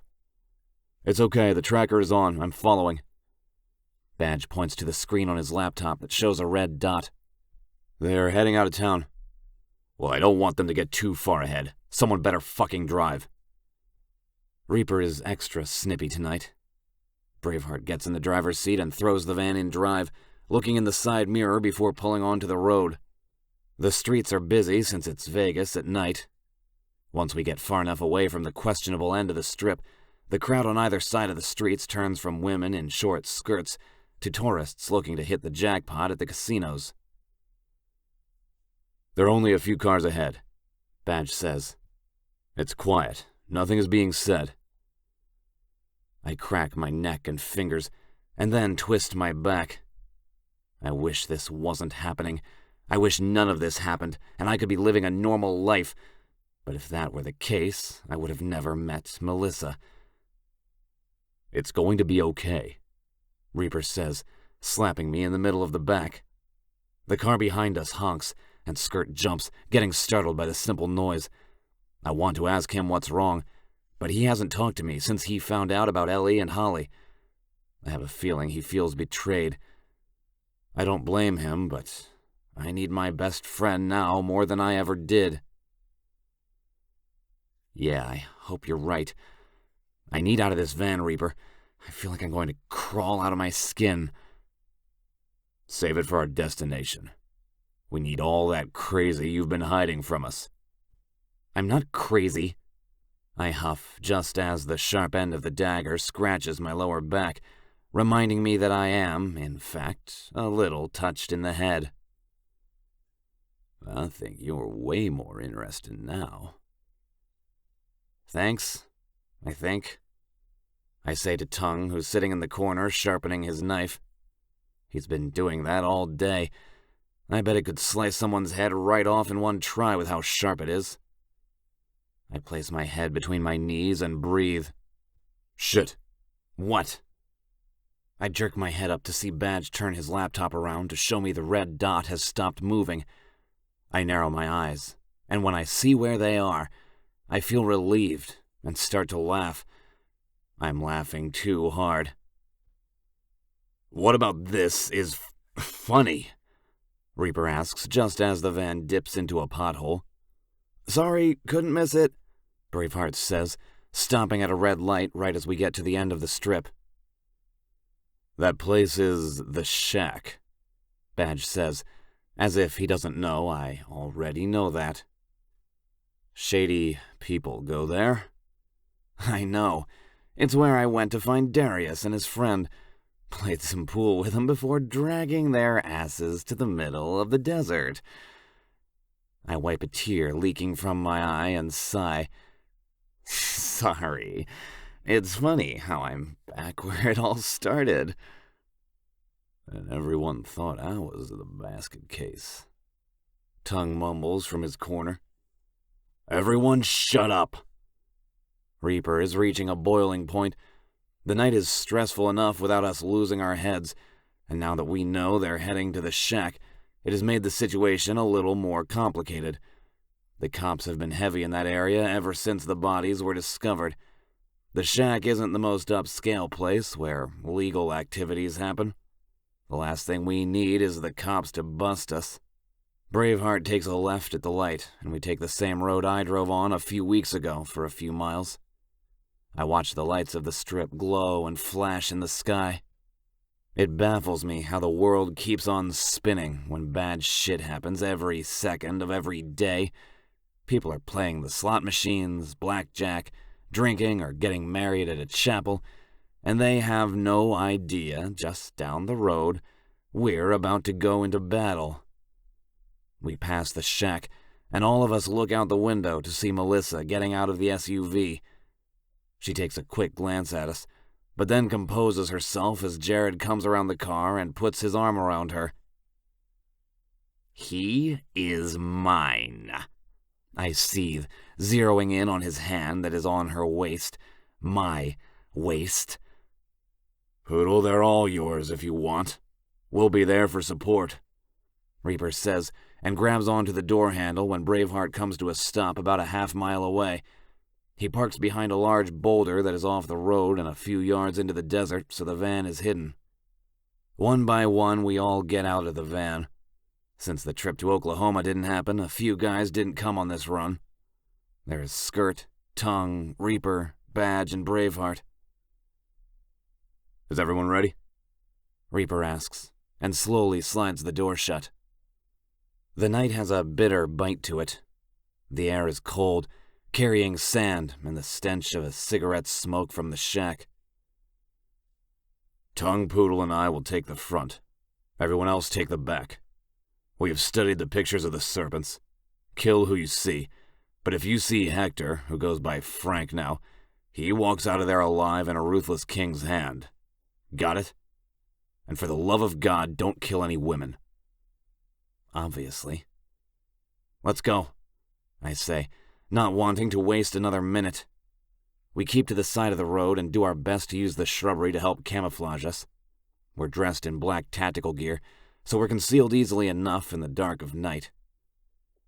For big bikers, we're stealthy and quiet through the desert. A few twigs snap and rocks get flung across the ground from Braveheart dragging his feet. He isn't tired, it's just how he walks. The shack comes to view, and it looks just as shitty as I remember. "The bouncer's the same one. He looks asleep just like last time," I whisper, doing my best not to give away our positions. There's a small hill just to the left of the bar, and all of us are laying on the ground, watching a few guys with the same serpent tattoo on their hands smoking cigarettes outside.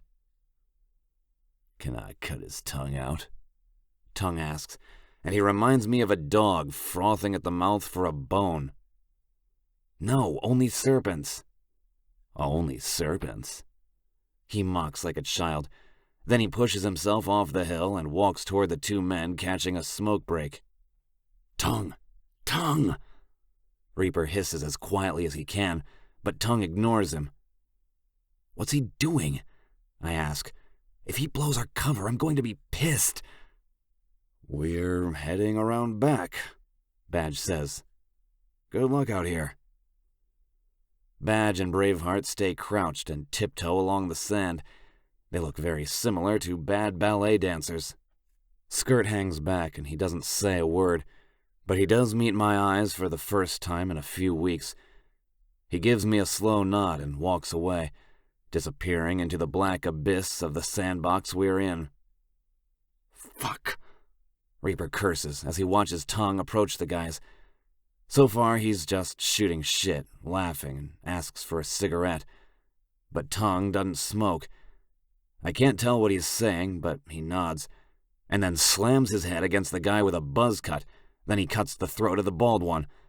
And I'm right. The knife is sharp enough to cut a head off, because the bald guy's head is currently bouncing down the ramp. Tongue reaches into the other guy's mouth and cuts the appendage out. Smoke is still blowing from between the man's lips as Tongue throws the cut muscle in the desert. The coyotes will eat that up in no time. "Son of a bitch, Tongue!" Reaper dusts off his pants as he stands. "We had a plan. A plan. We can't just go slicing and dicing people." Tongue tilts his head, clearly confused, because his lips purse and his brows are so drawn together he looks like he has a unibrow. "Why not?" He wipes his cheek on his arm, only smearing the spatter of blood along his jawline.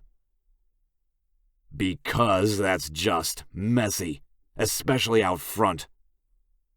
Reaper kicks the man's head, a lone soccer ball arching through the sky until it hits the ground with a hard thud. "But it's too late to turn around. You made a mess." "You kicked it," Tongue argues, and wipes his knife on his pants. "Oh, wait." He stops us from going inside and shoves the knife through the guy's head that he just took the tongue out of, right through his ear. Forgot he was still alive. It's been too long. I'm a bit rusty. Tongue yanks the knife out and kicks the guy to the ground and wipes his knife clean. There. He grins, and it's such a terrifying smile. The bouncer is still asleep, and Tongue leans in and tilts his head, fighting the urge to do what comes naturally to him. "How can he sleep through what we just did?" he asks, studying the guy slumped on the stool. "Who cares? He isn't my problem." I kick the front door open so damn hard it flies off the hinges and hits a guy standing next to the pinball machine right in the head. I glance around and notice it's pretty much empty. The drugged-up barkeep isn't there, and the pool tables have been pushed to the side. There are dancers on stage sliding down the pole, but they look scared out of their minds, with black streaks running down their faces. It's hard to see with the smoke that clings to the air, only this time, since it smells like skunk, it's weed that overloads the space. The hanging lights cast a yellow hue through the thick fog, and as I walk forward, I see two things, and one requires my dagger. Melissa, Chapter 28.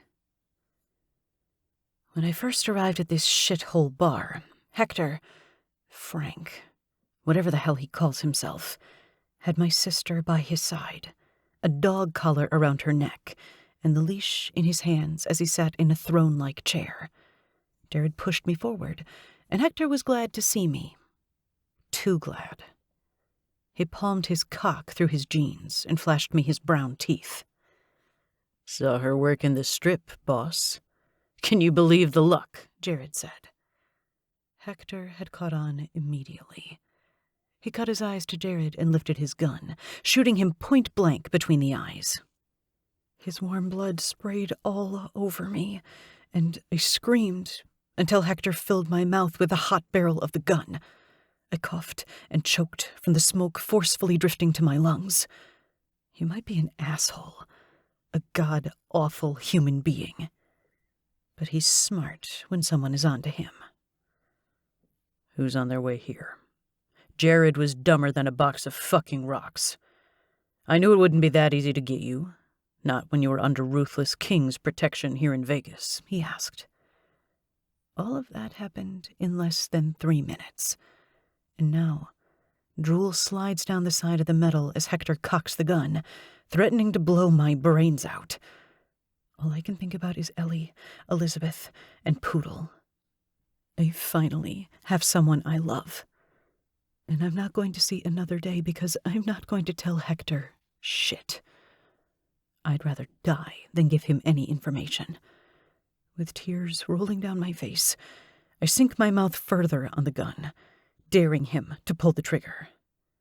He laughs. Well. The bitch grew a backbone. He yanks the gun out of my mouth, and my eyes fall to Elizabeth, who is crying. Her hands are tied, and her mouth is gagged. She looks scared out of her mind. She looks so different. This isn't the little girl I left behind. This is a broken, jaded young woman who has been in the hands of the devil for far too long. It's going to be okay, I tell her, and that earns me a slap across the face with the gun, a grunt, catching myself with my wrist before my face hits the floor. Fuck, that hurt. What is it with men slapping women across the face? My hand flies to my aching jaw, and blood gathers in my mouth. I spit it onto the floor, and Hector bends down and lifts me up by the thick of my hair, placing the gun under my chin. He buries his nose in my neck and inhales, his cock rocking against my ass as he licks a trail up my neck. I missed you. You're a sick bastard. Bloody spit dribbles down my chin. As I assess my surroundings, I notice there are 5 serpents standing around, watching with interest. You're a sick bastard who fucks his children. His caustic laugh is in flux with the traumatic pounding of my heart. I can't help it. Not when my daughter looks as good as you. Reaper might have been right. Maybe we already knew the truth. I had a feeling when Reaper talked to me that I was just another child who was taken from their parents. But I'm not. This is my father. I've never been so disgusted in my entire life. I have no idea who I am, but I want to find out more than ever. The Jersey chapter was supposed to sell you for a high dollar and profit with me. But the Vegas chapter had to go and screw things up. You were a walking money pit with tits like you got. I wouldn't let you go so easy. I spent years raising you, bitch. Years. And I want what I fucking deserve. You spent years raping me. I spit blood in his face, right on his lips. And he licks it off, his tongue tracing the outer corners of his mouth. He swallows, then grins. Don't act like you didn't like it. I felt you coming around my cock more than once. You're a dirty little cum slut, just like your sister is going to be.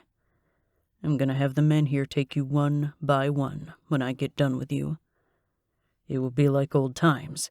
No, my sister screams and tries to break free of the leash that he has tied to the chair, but she gets tugged to the floor violently. Her head smacks the wood, her eyes falling shut. "Elizabeth!" I scream, and fight the hold Hector has on me. But it's no use. He has me. And maybe when I'm done with you, I'll have her. I bet that cunt is ripe. He rocks his cock against me, moaning as he gains the friction that he needs. His sick reminder of my orgasms involuntarily twist my stomach and make me bend over and throw up. I never wanted that. I never wanted him. I might have orgasmed, but I never liked it. When Poodle makes me come, I crave more. There's a huge difference. You stupid bitch! He slams a fist against my stomach, and I slump to my knees. I just got these boots. You have 1 minute to get away from her before I kill you. Poodle. The distraction is just what I need. I crawl over to Elizabeth, and a sob breaks my chest when I lift her head and place her on my lap. "It's going to be okay," I tell her while petting her hair. "The kings are here. They're nothing like the serpents, I swear. Oh, God."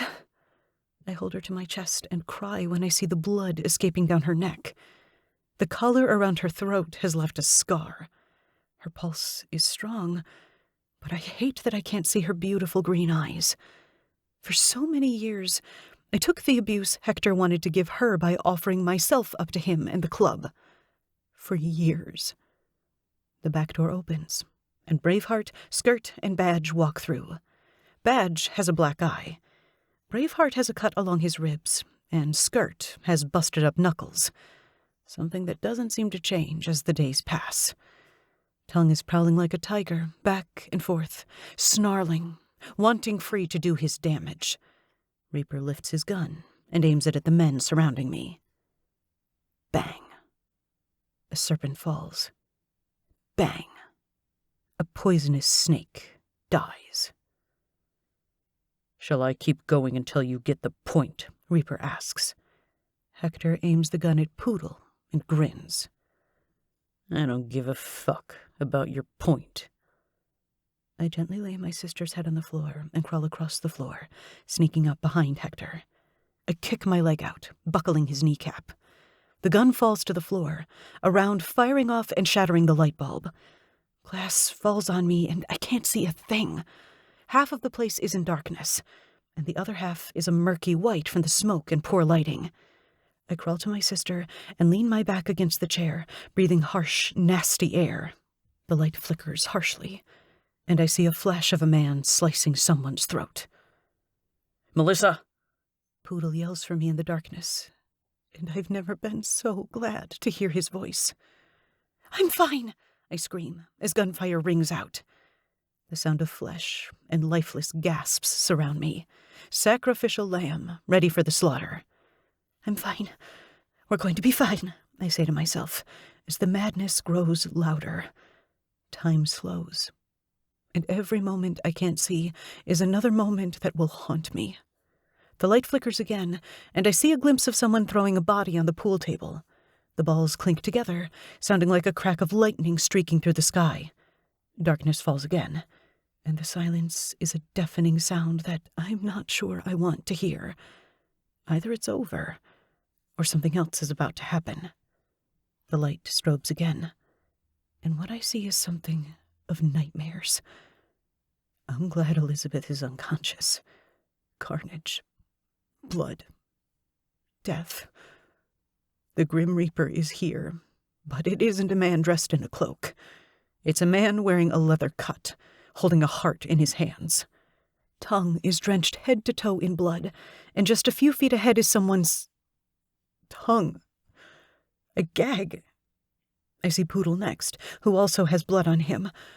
But it isn't like he bathed in it, like Tongue. Poodle holds the dagger against Hector's chest, while Skirt has Hector's hands behind his back. Are you okay?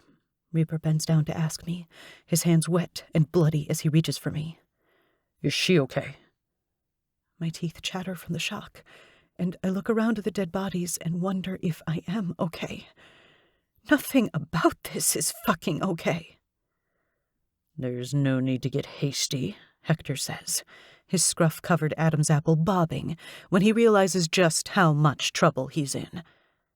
He isn't getting out of here alive. Not when Poodle has his killing mask on. The tips of his hair are red from blood. He reminds me of a fallen angel, a vigilante of justice. But he doesn't give a damn about right and wrong. He will do what needs to be done, regardless if the fall from righteousness kills him. I've been looking for you a long time, Hector, Poodle says. And you have answers. You're the only one who has answers, and you're going to give them to me if you want to get out of here alive. What do you want to know? Hector says, his cheeks shaking as he nods. Pussy. He can give it, but he can't take it. You killed my girl 13 years ago and took my daughter.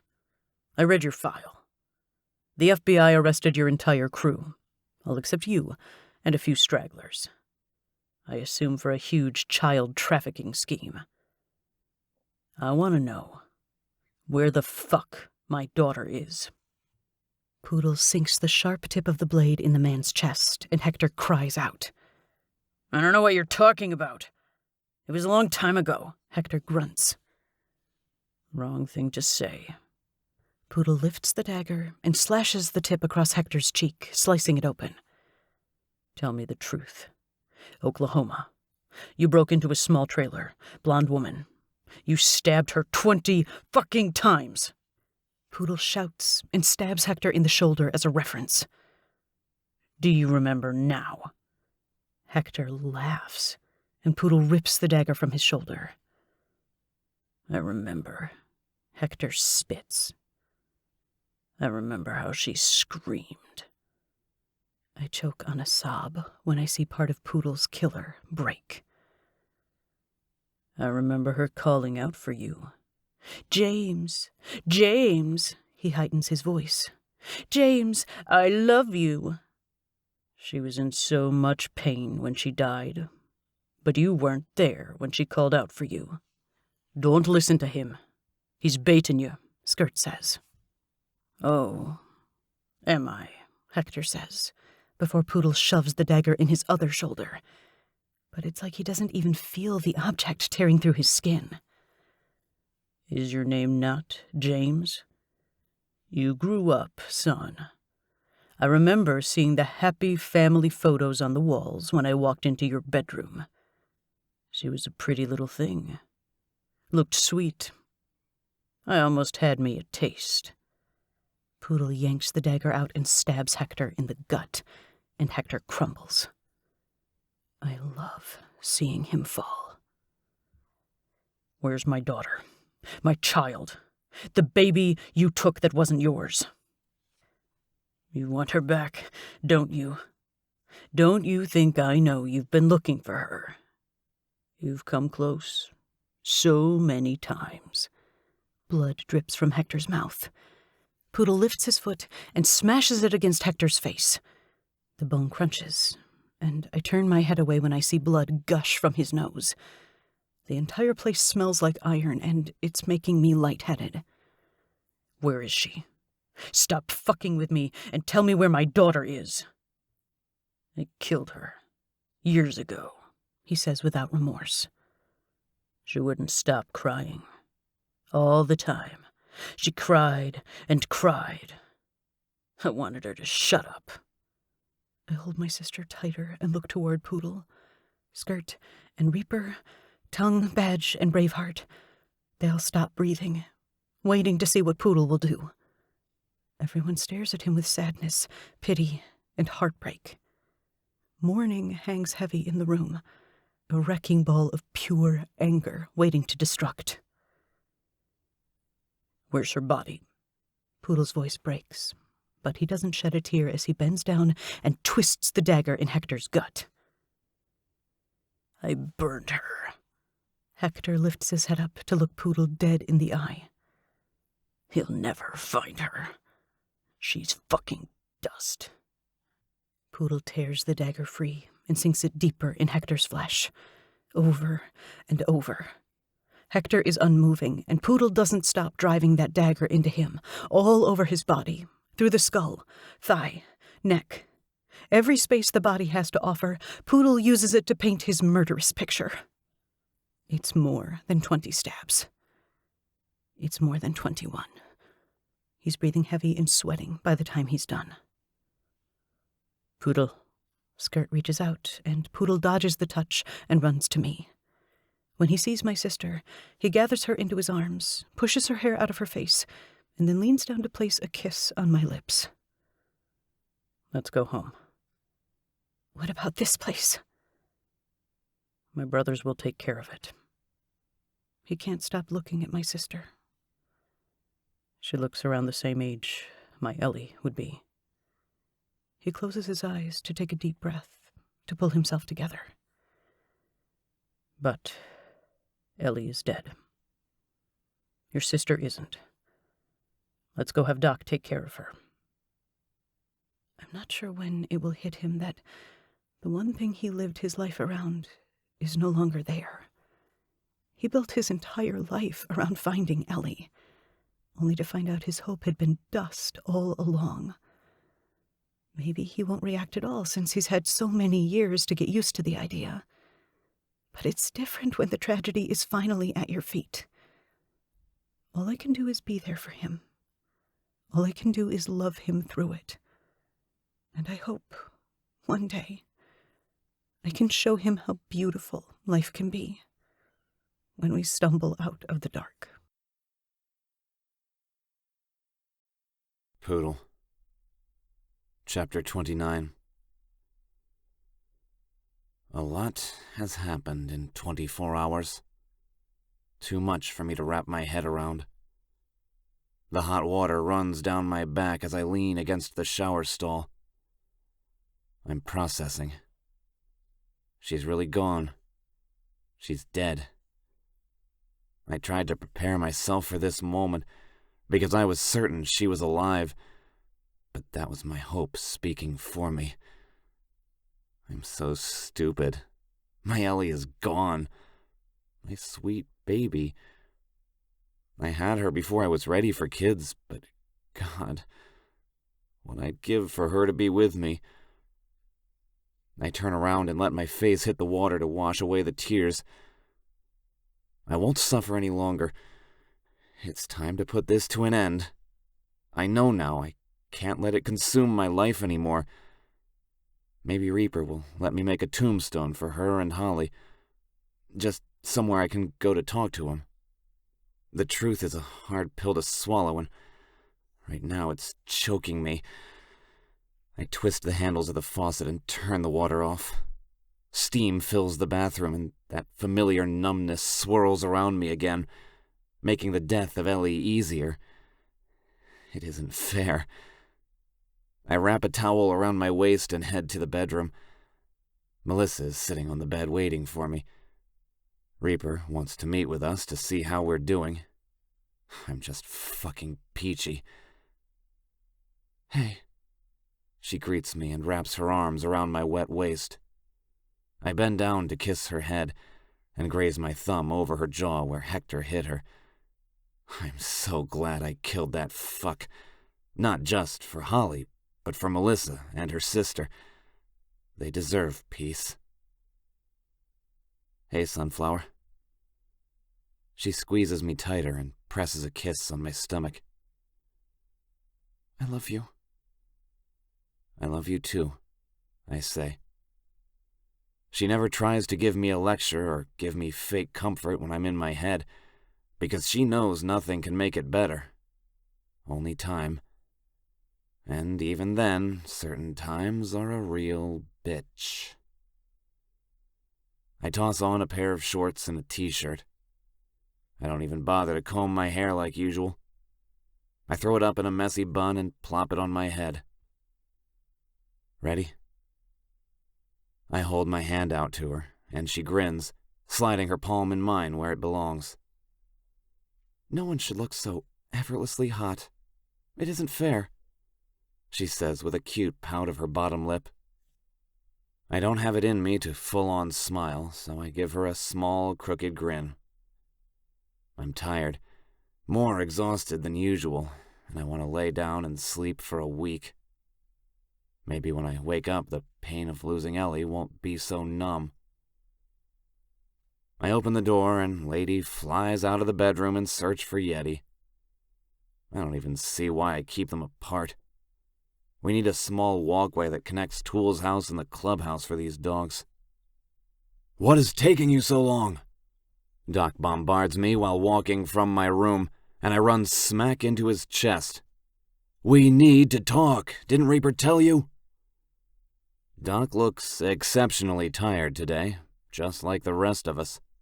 His blonde hair is dirty with grease, and his eyes have bags under them from the lack of sleep. He was probably up all night with Elizabeth. Same, only I couldn't sleep for another reason. I showered, I say, and move around him to walk to church. Showering could have waited. He shoves my back with his hand, and I stumble into the room where all of the members are. The table is freshly shined, my blood officially scrubbed from the surface, and the members look hopeful for some damn reason.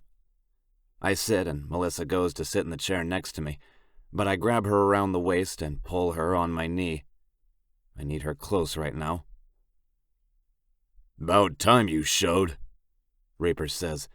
The gavel made of human skeleton from the Ruthless King's first kill is in his hand. It reminds us that anyone can be an enemy, and anyone can be in the hands of someone ruthless. Didn't know it was that kind of meeting. You said to show, I'm here. I sound disrespectful again. I close my eyes and pinch my nose with 2 fingers. I'm sorry, Reaper. It's been a rough 13 years.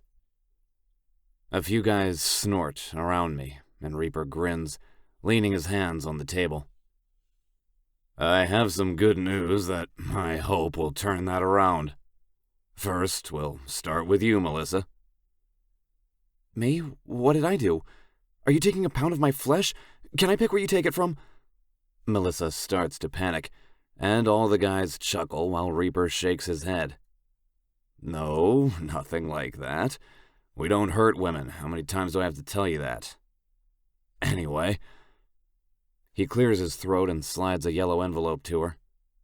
We couldn't find you in any database because you didn't exist. You don't have a social security number or a birth certificate, nothing that lets the world know you are a person. Oh. You're my person. No documentation needed, I say, and kiss her cheek, feeling it warm beneath my lips from the blush. So we created some documents for you. I hope you don't mind, Reaper says as he leans back in the chair, looking smug as he stretches. Melissa tears into the envelope like it's Christmas morning, and she gasps when she sees all the required paperwork. License, birth certificate, marriage certificate? Marriage certificate? Melissa and I question in unison. We took the honors of giving you a different last name, Reaper says. I know it isn't really romantic, but it's convenient, and we fucking party. The guys bang their fists on the table and cheer. Pirate is already ahead of everything and drinks right out of the bottle. Winston, Melissa gasps and turns on my lap to look at me. Winston. For a moment, I'm too shocked. I open and close my mouth, unsure of what to say.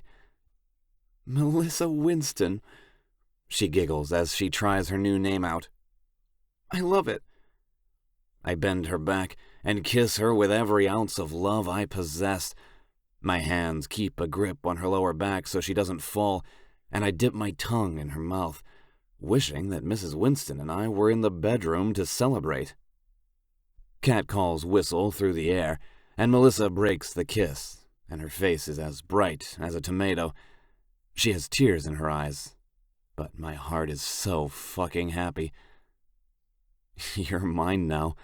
You can't get away, I say.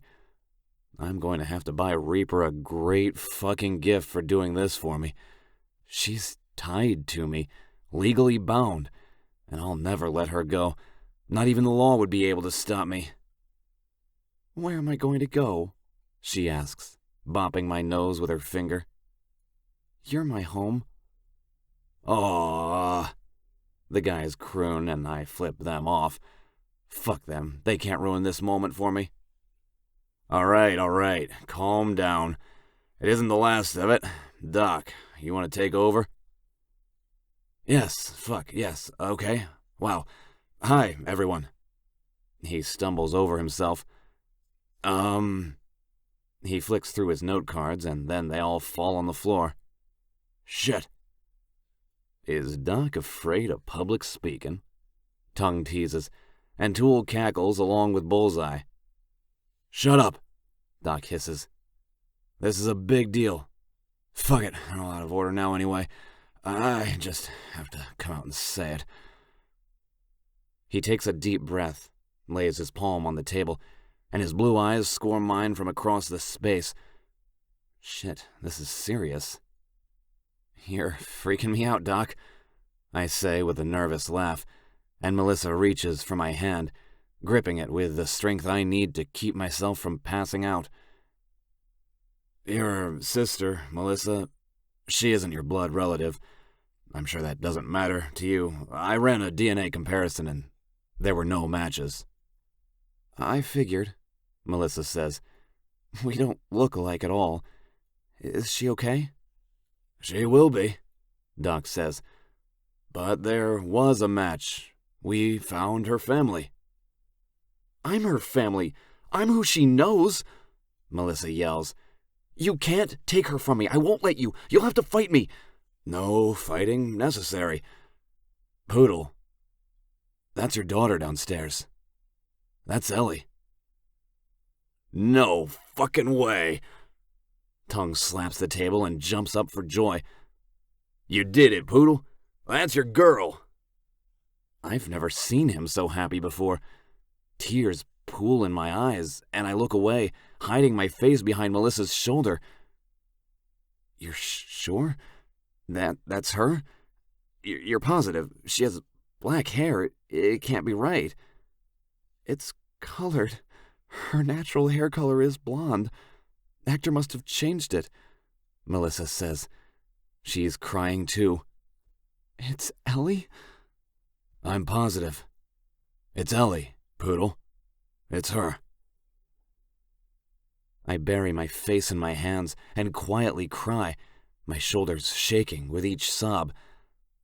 I can't believe what I'm hearing. This can't be real. My daughter is here? My little girl? My baby? Can I go to her? Does she know about me? Does she know what happened? Yeah, Doc smiles. I told her everything.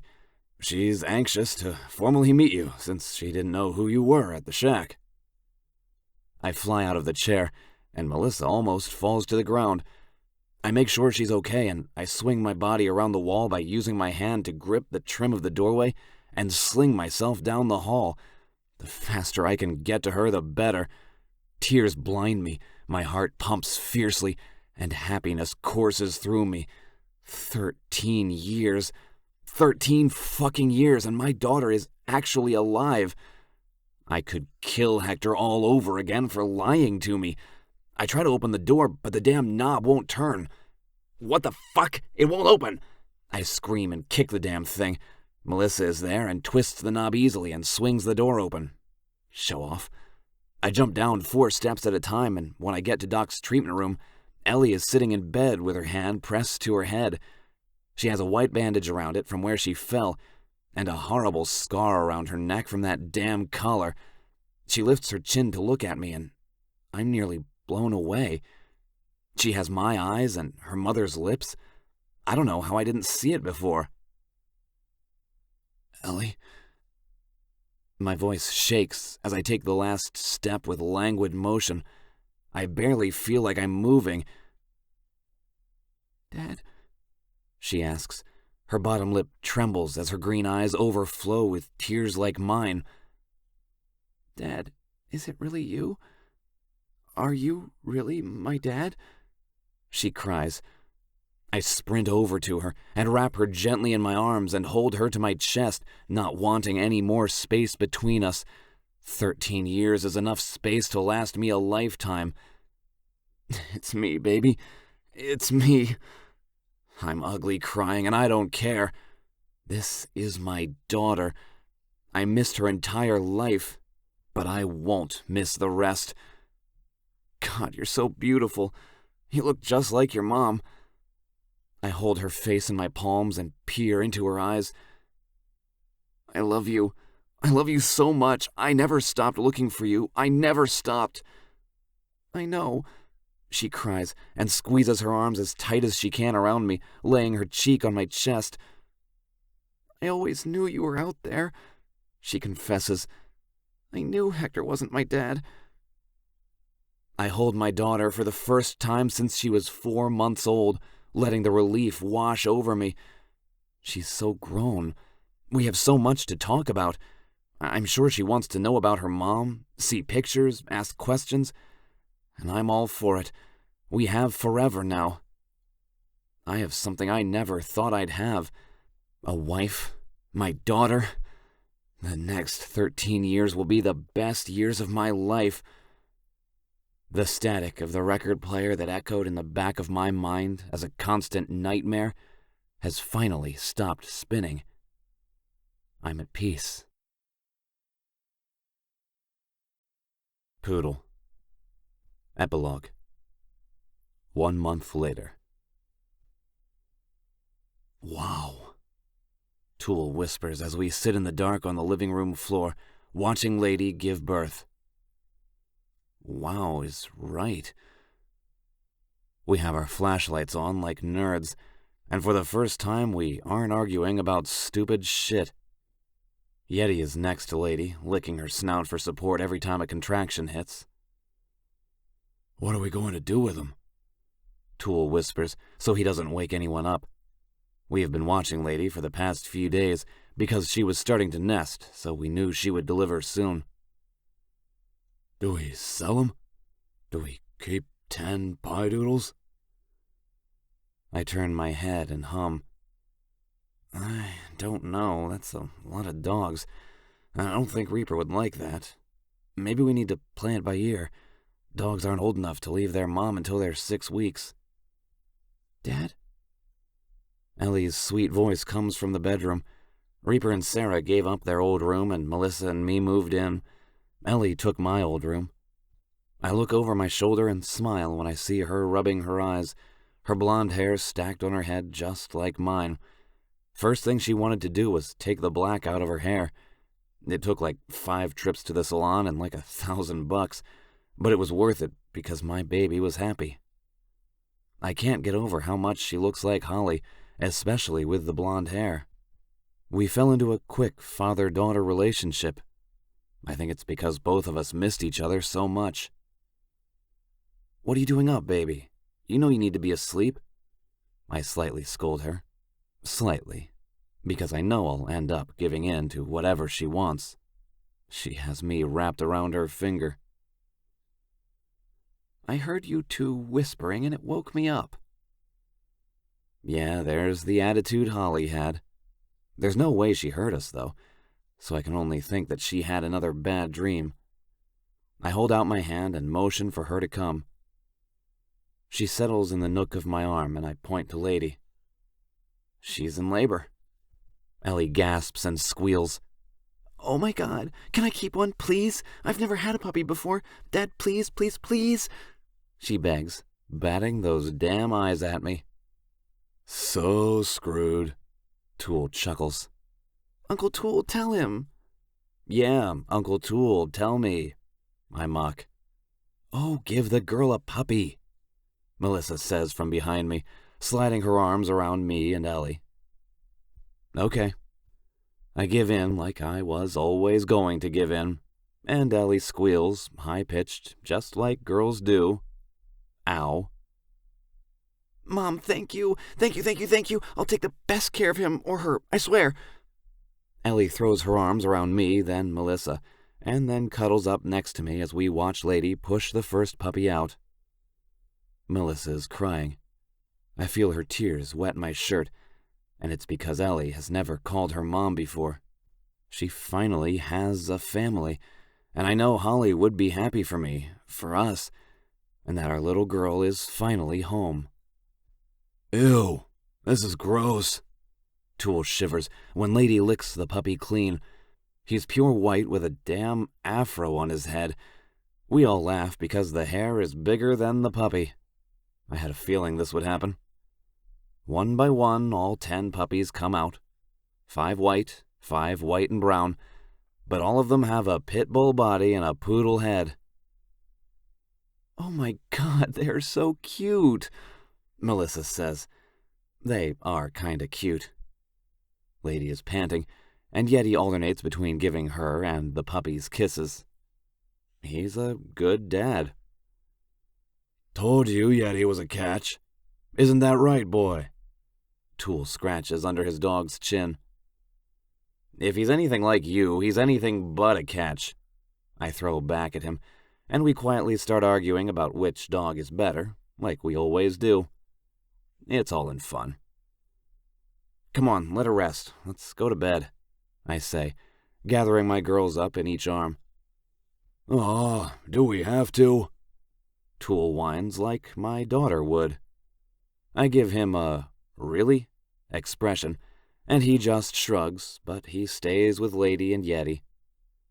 I tuck Ellie into her bed and kiss her cheek. I love you. I love you too, Dad. Can you stay until I fall asleep? Absolutely. I lay next to her and hear her breathe. A comfort that I never knew I'd like so much. But now that she's here, it's the one action I'll never take for granted. I have my sunflower, the reason why my days are bright, and my Ellie, the reason why my nights are no longer dark. This has been Poodle, Ruthless Kings MC, Book 4. Written by 𝐂𝐮𝐨𝐲𝐤. Narrated by Sierra Klein and Logan McAllister.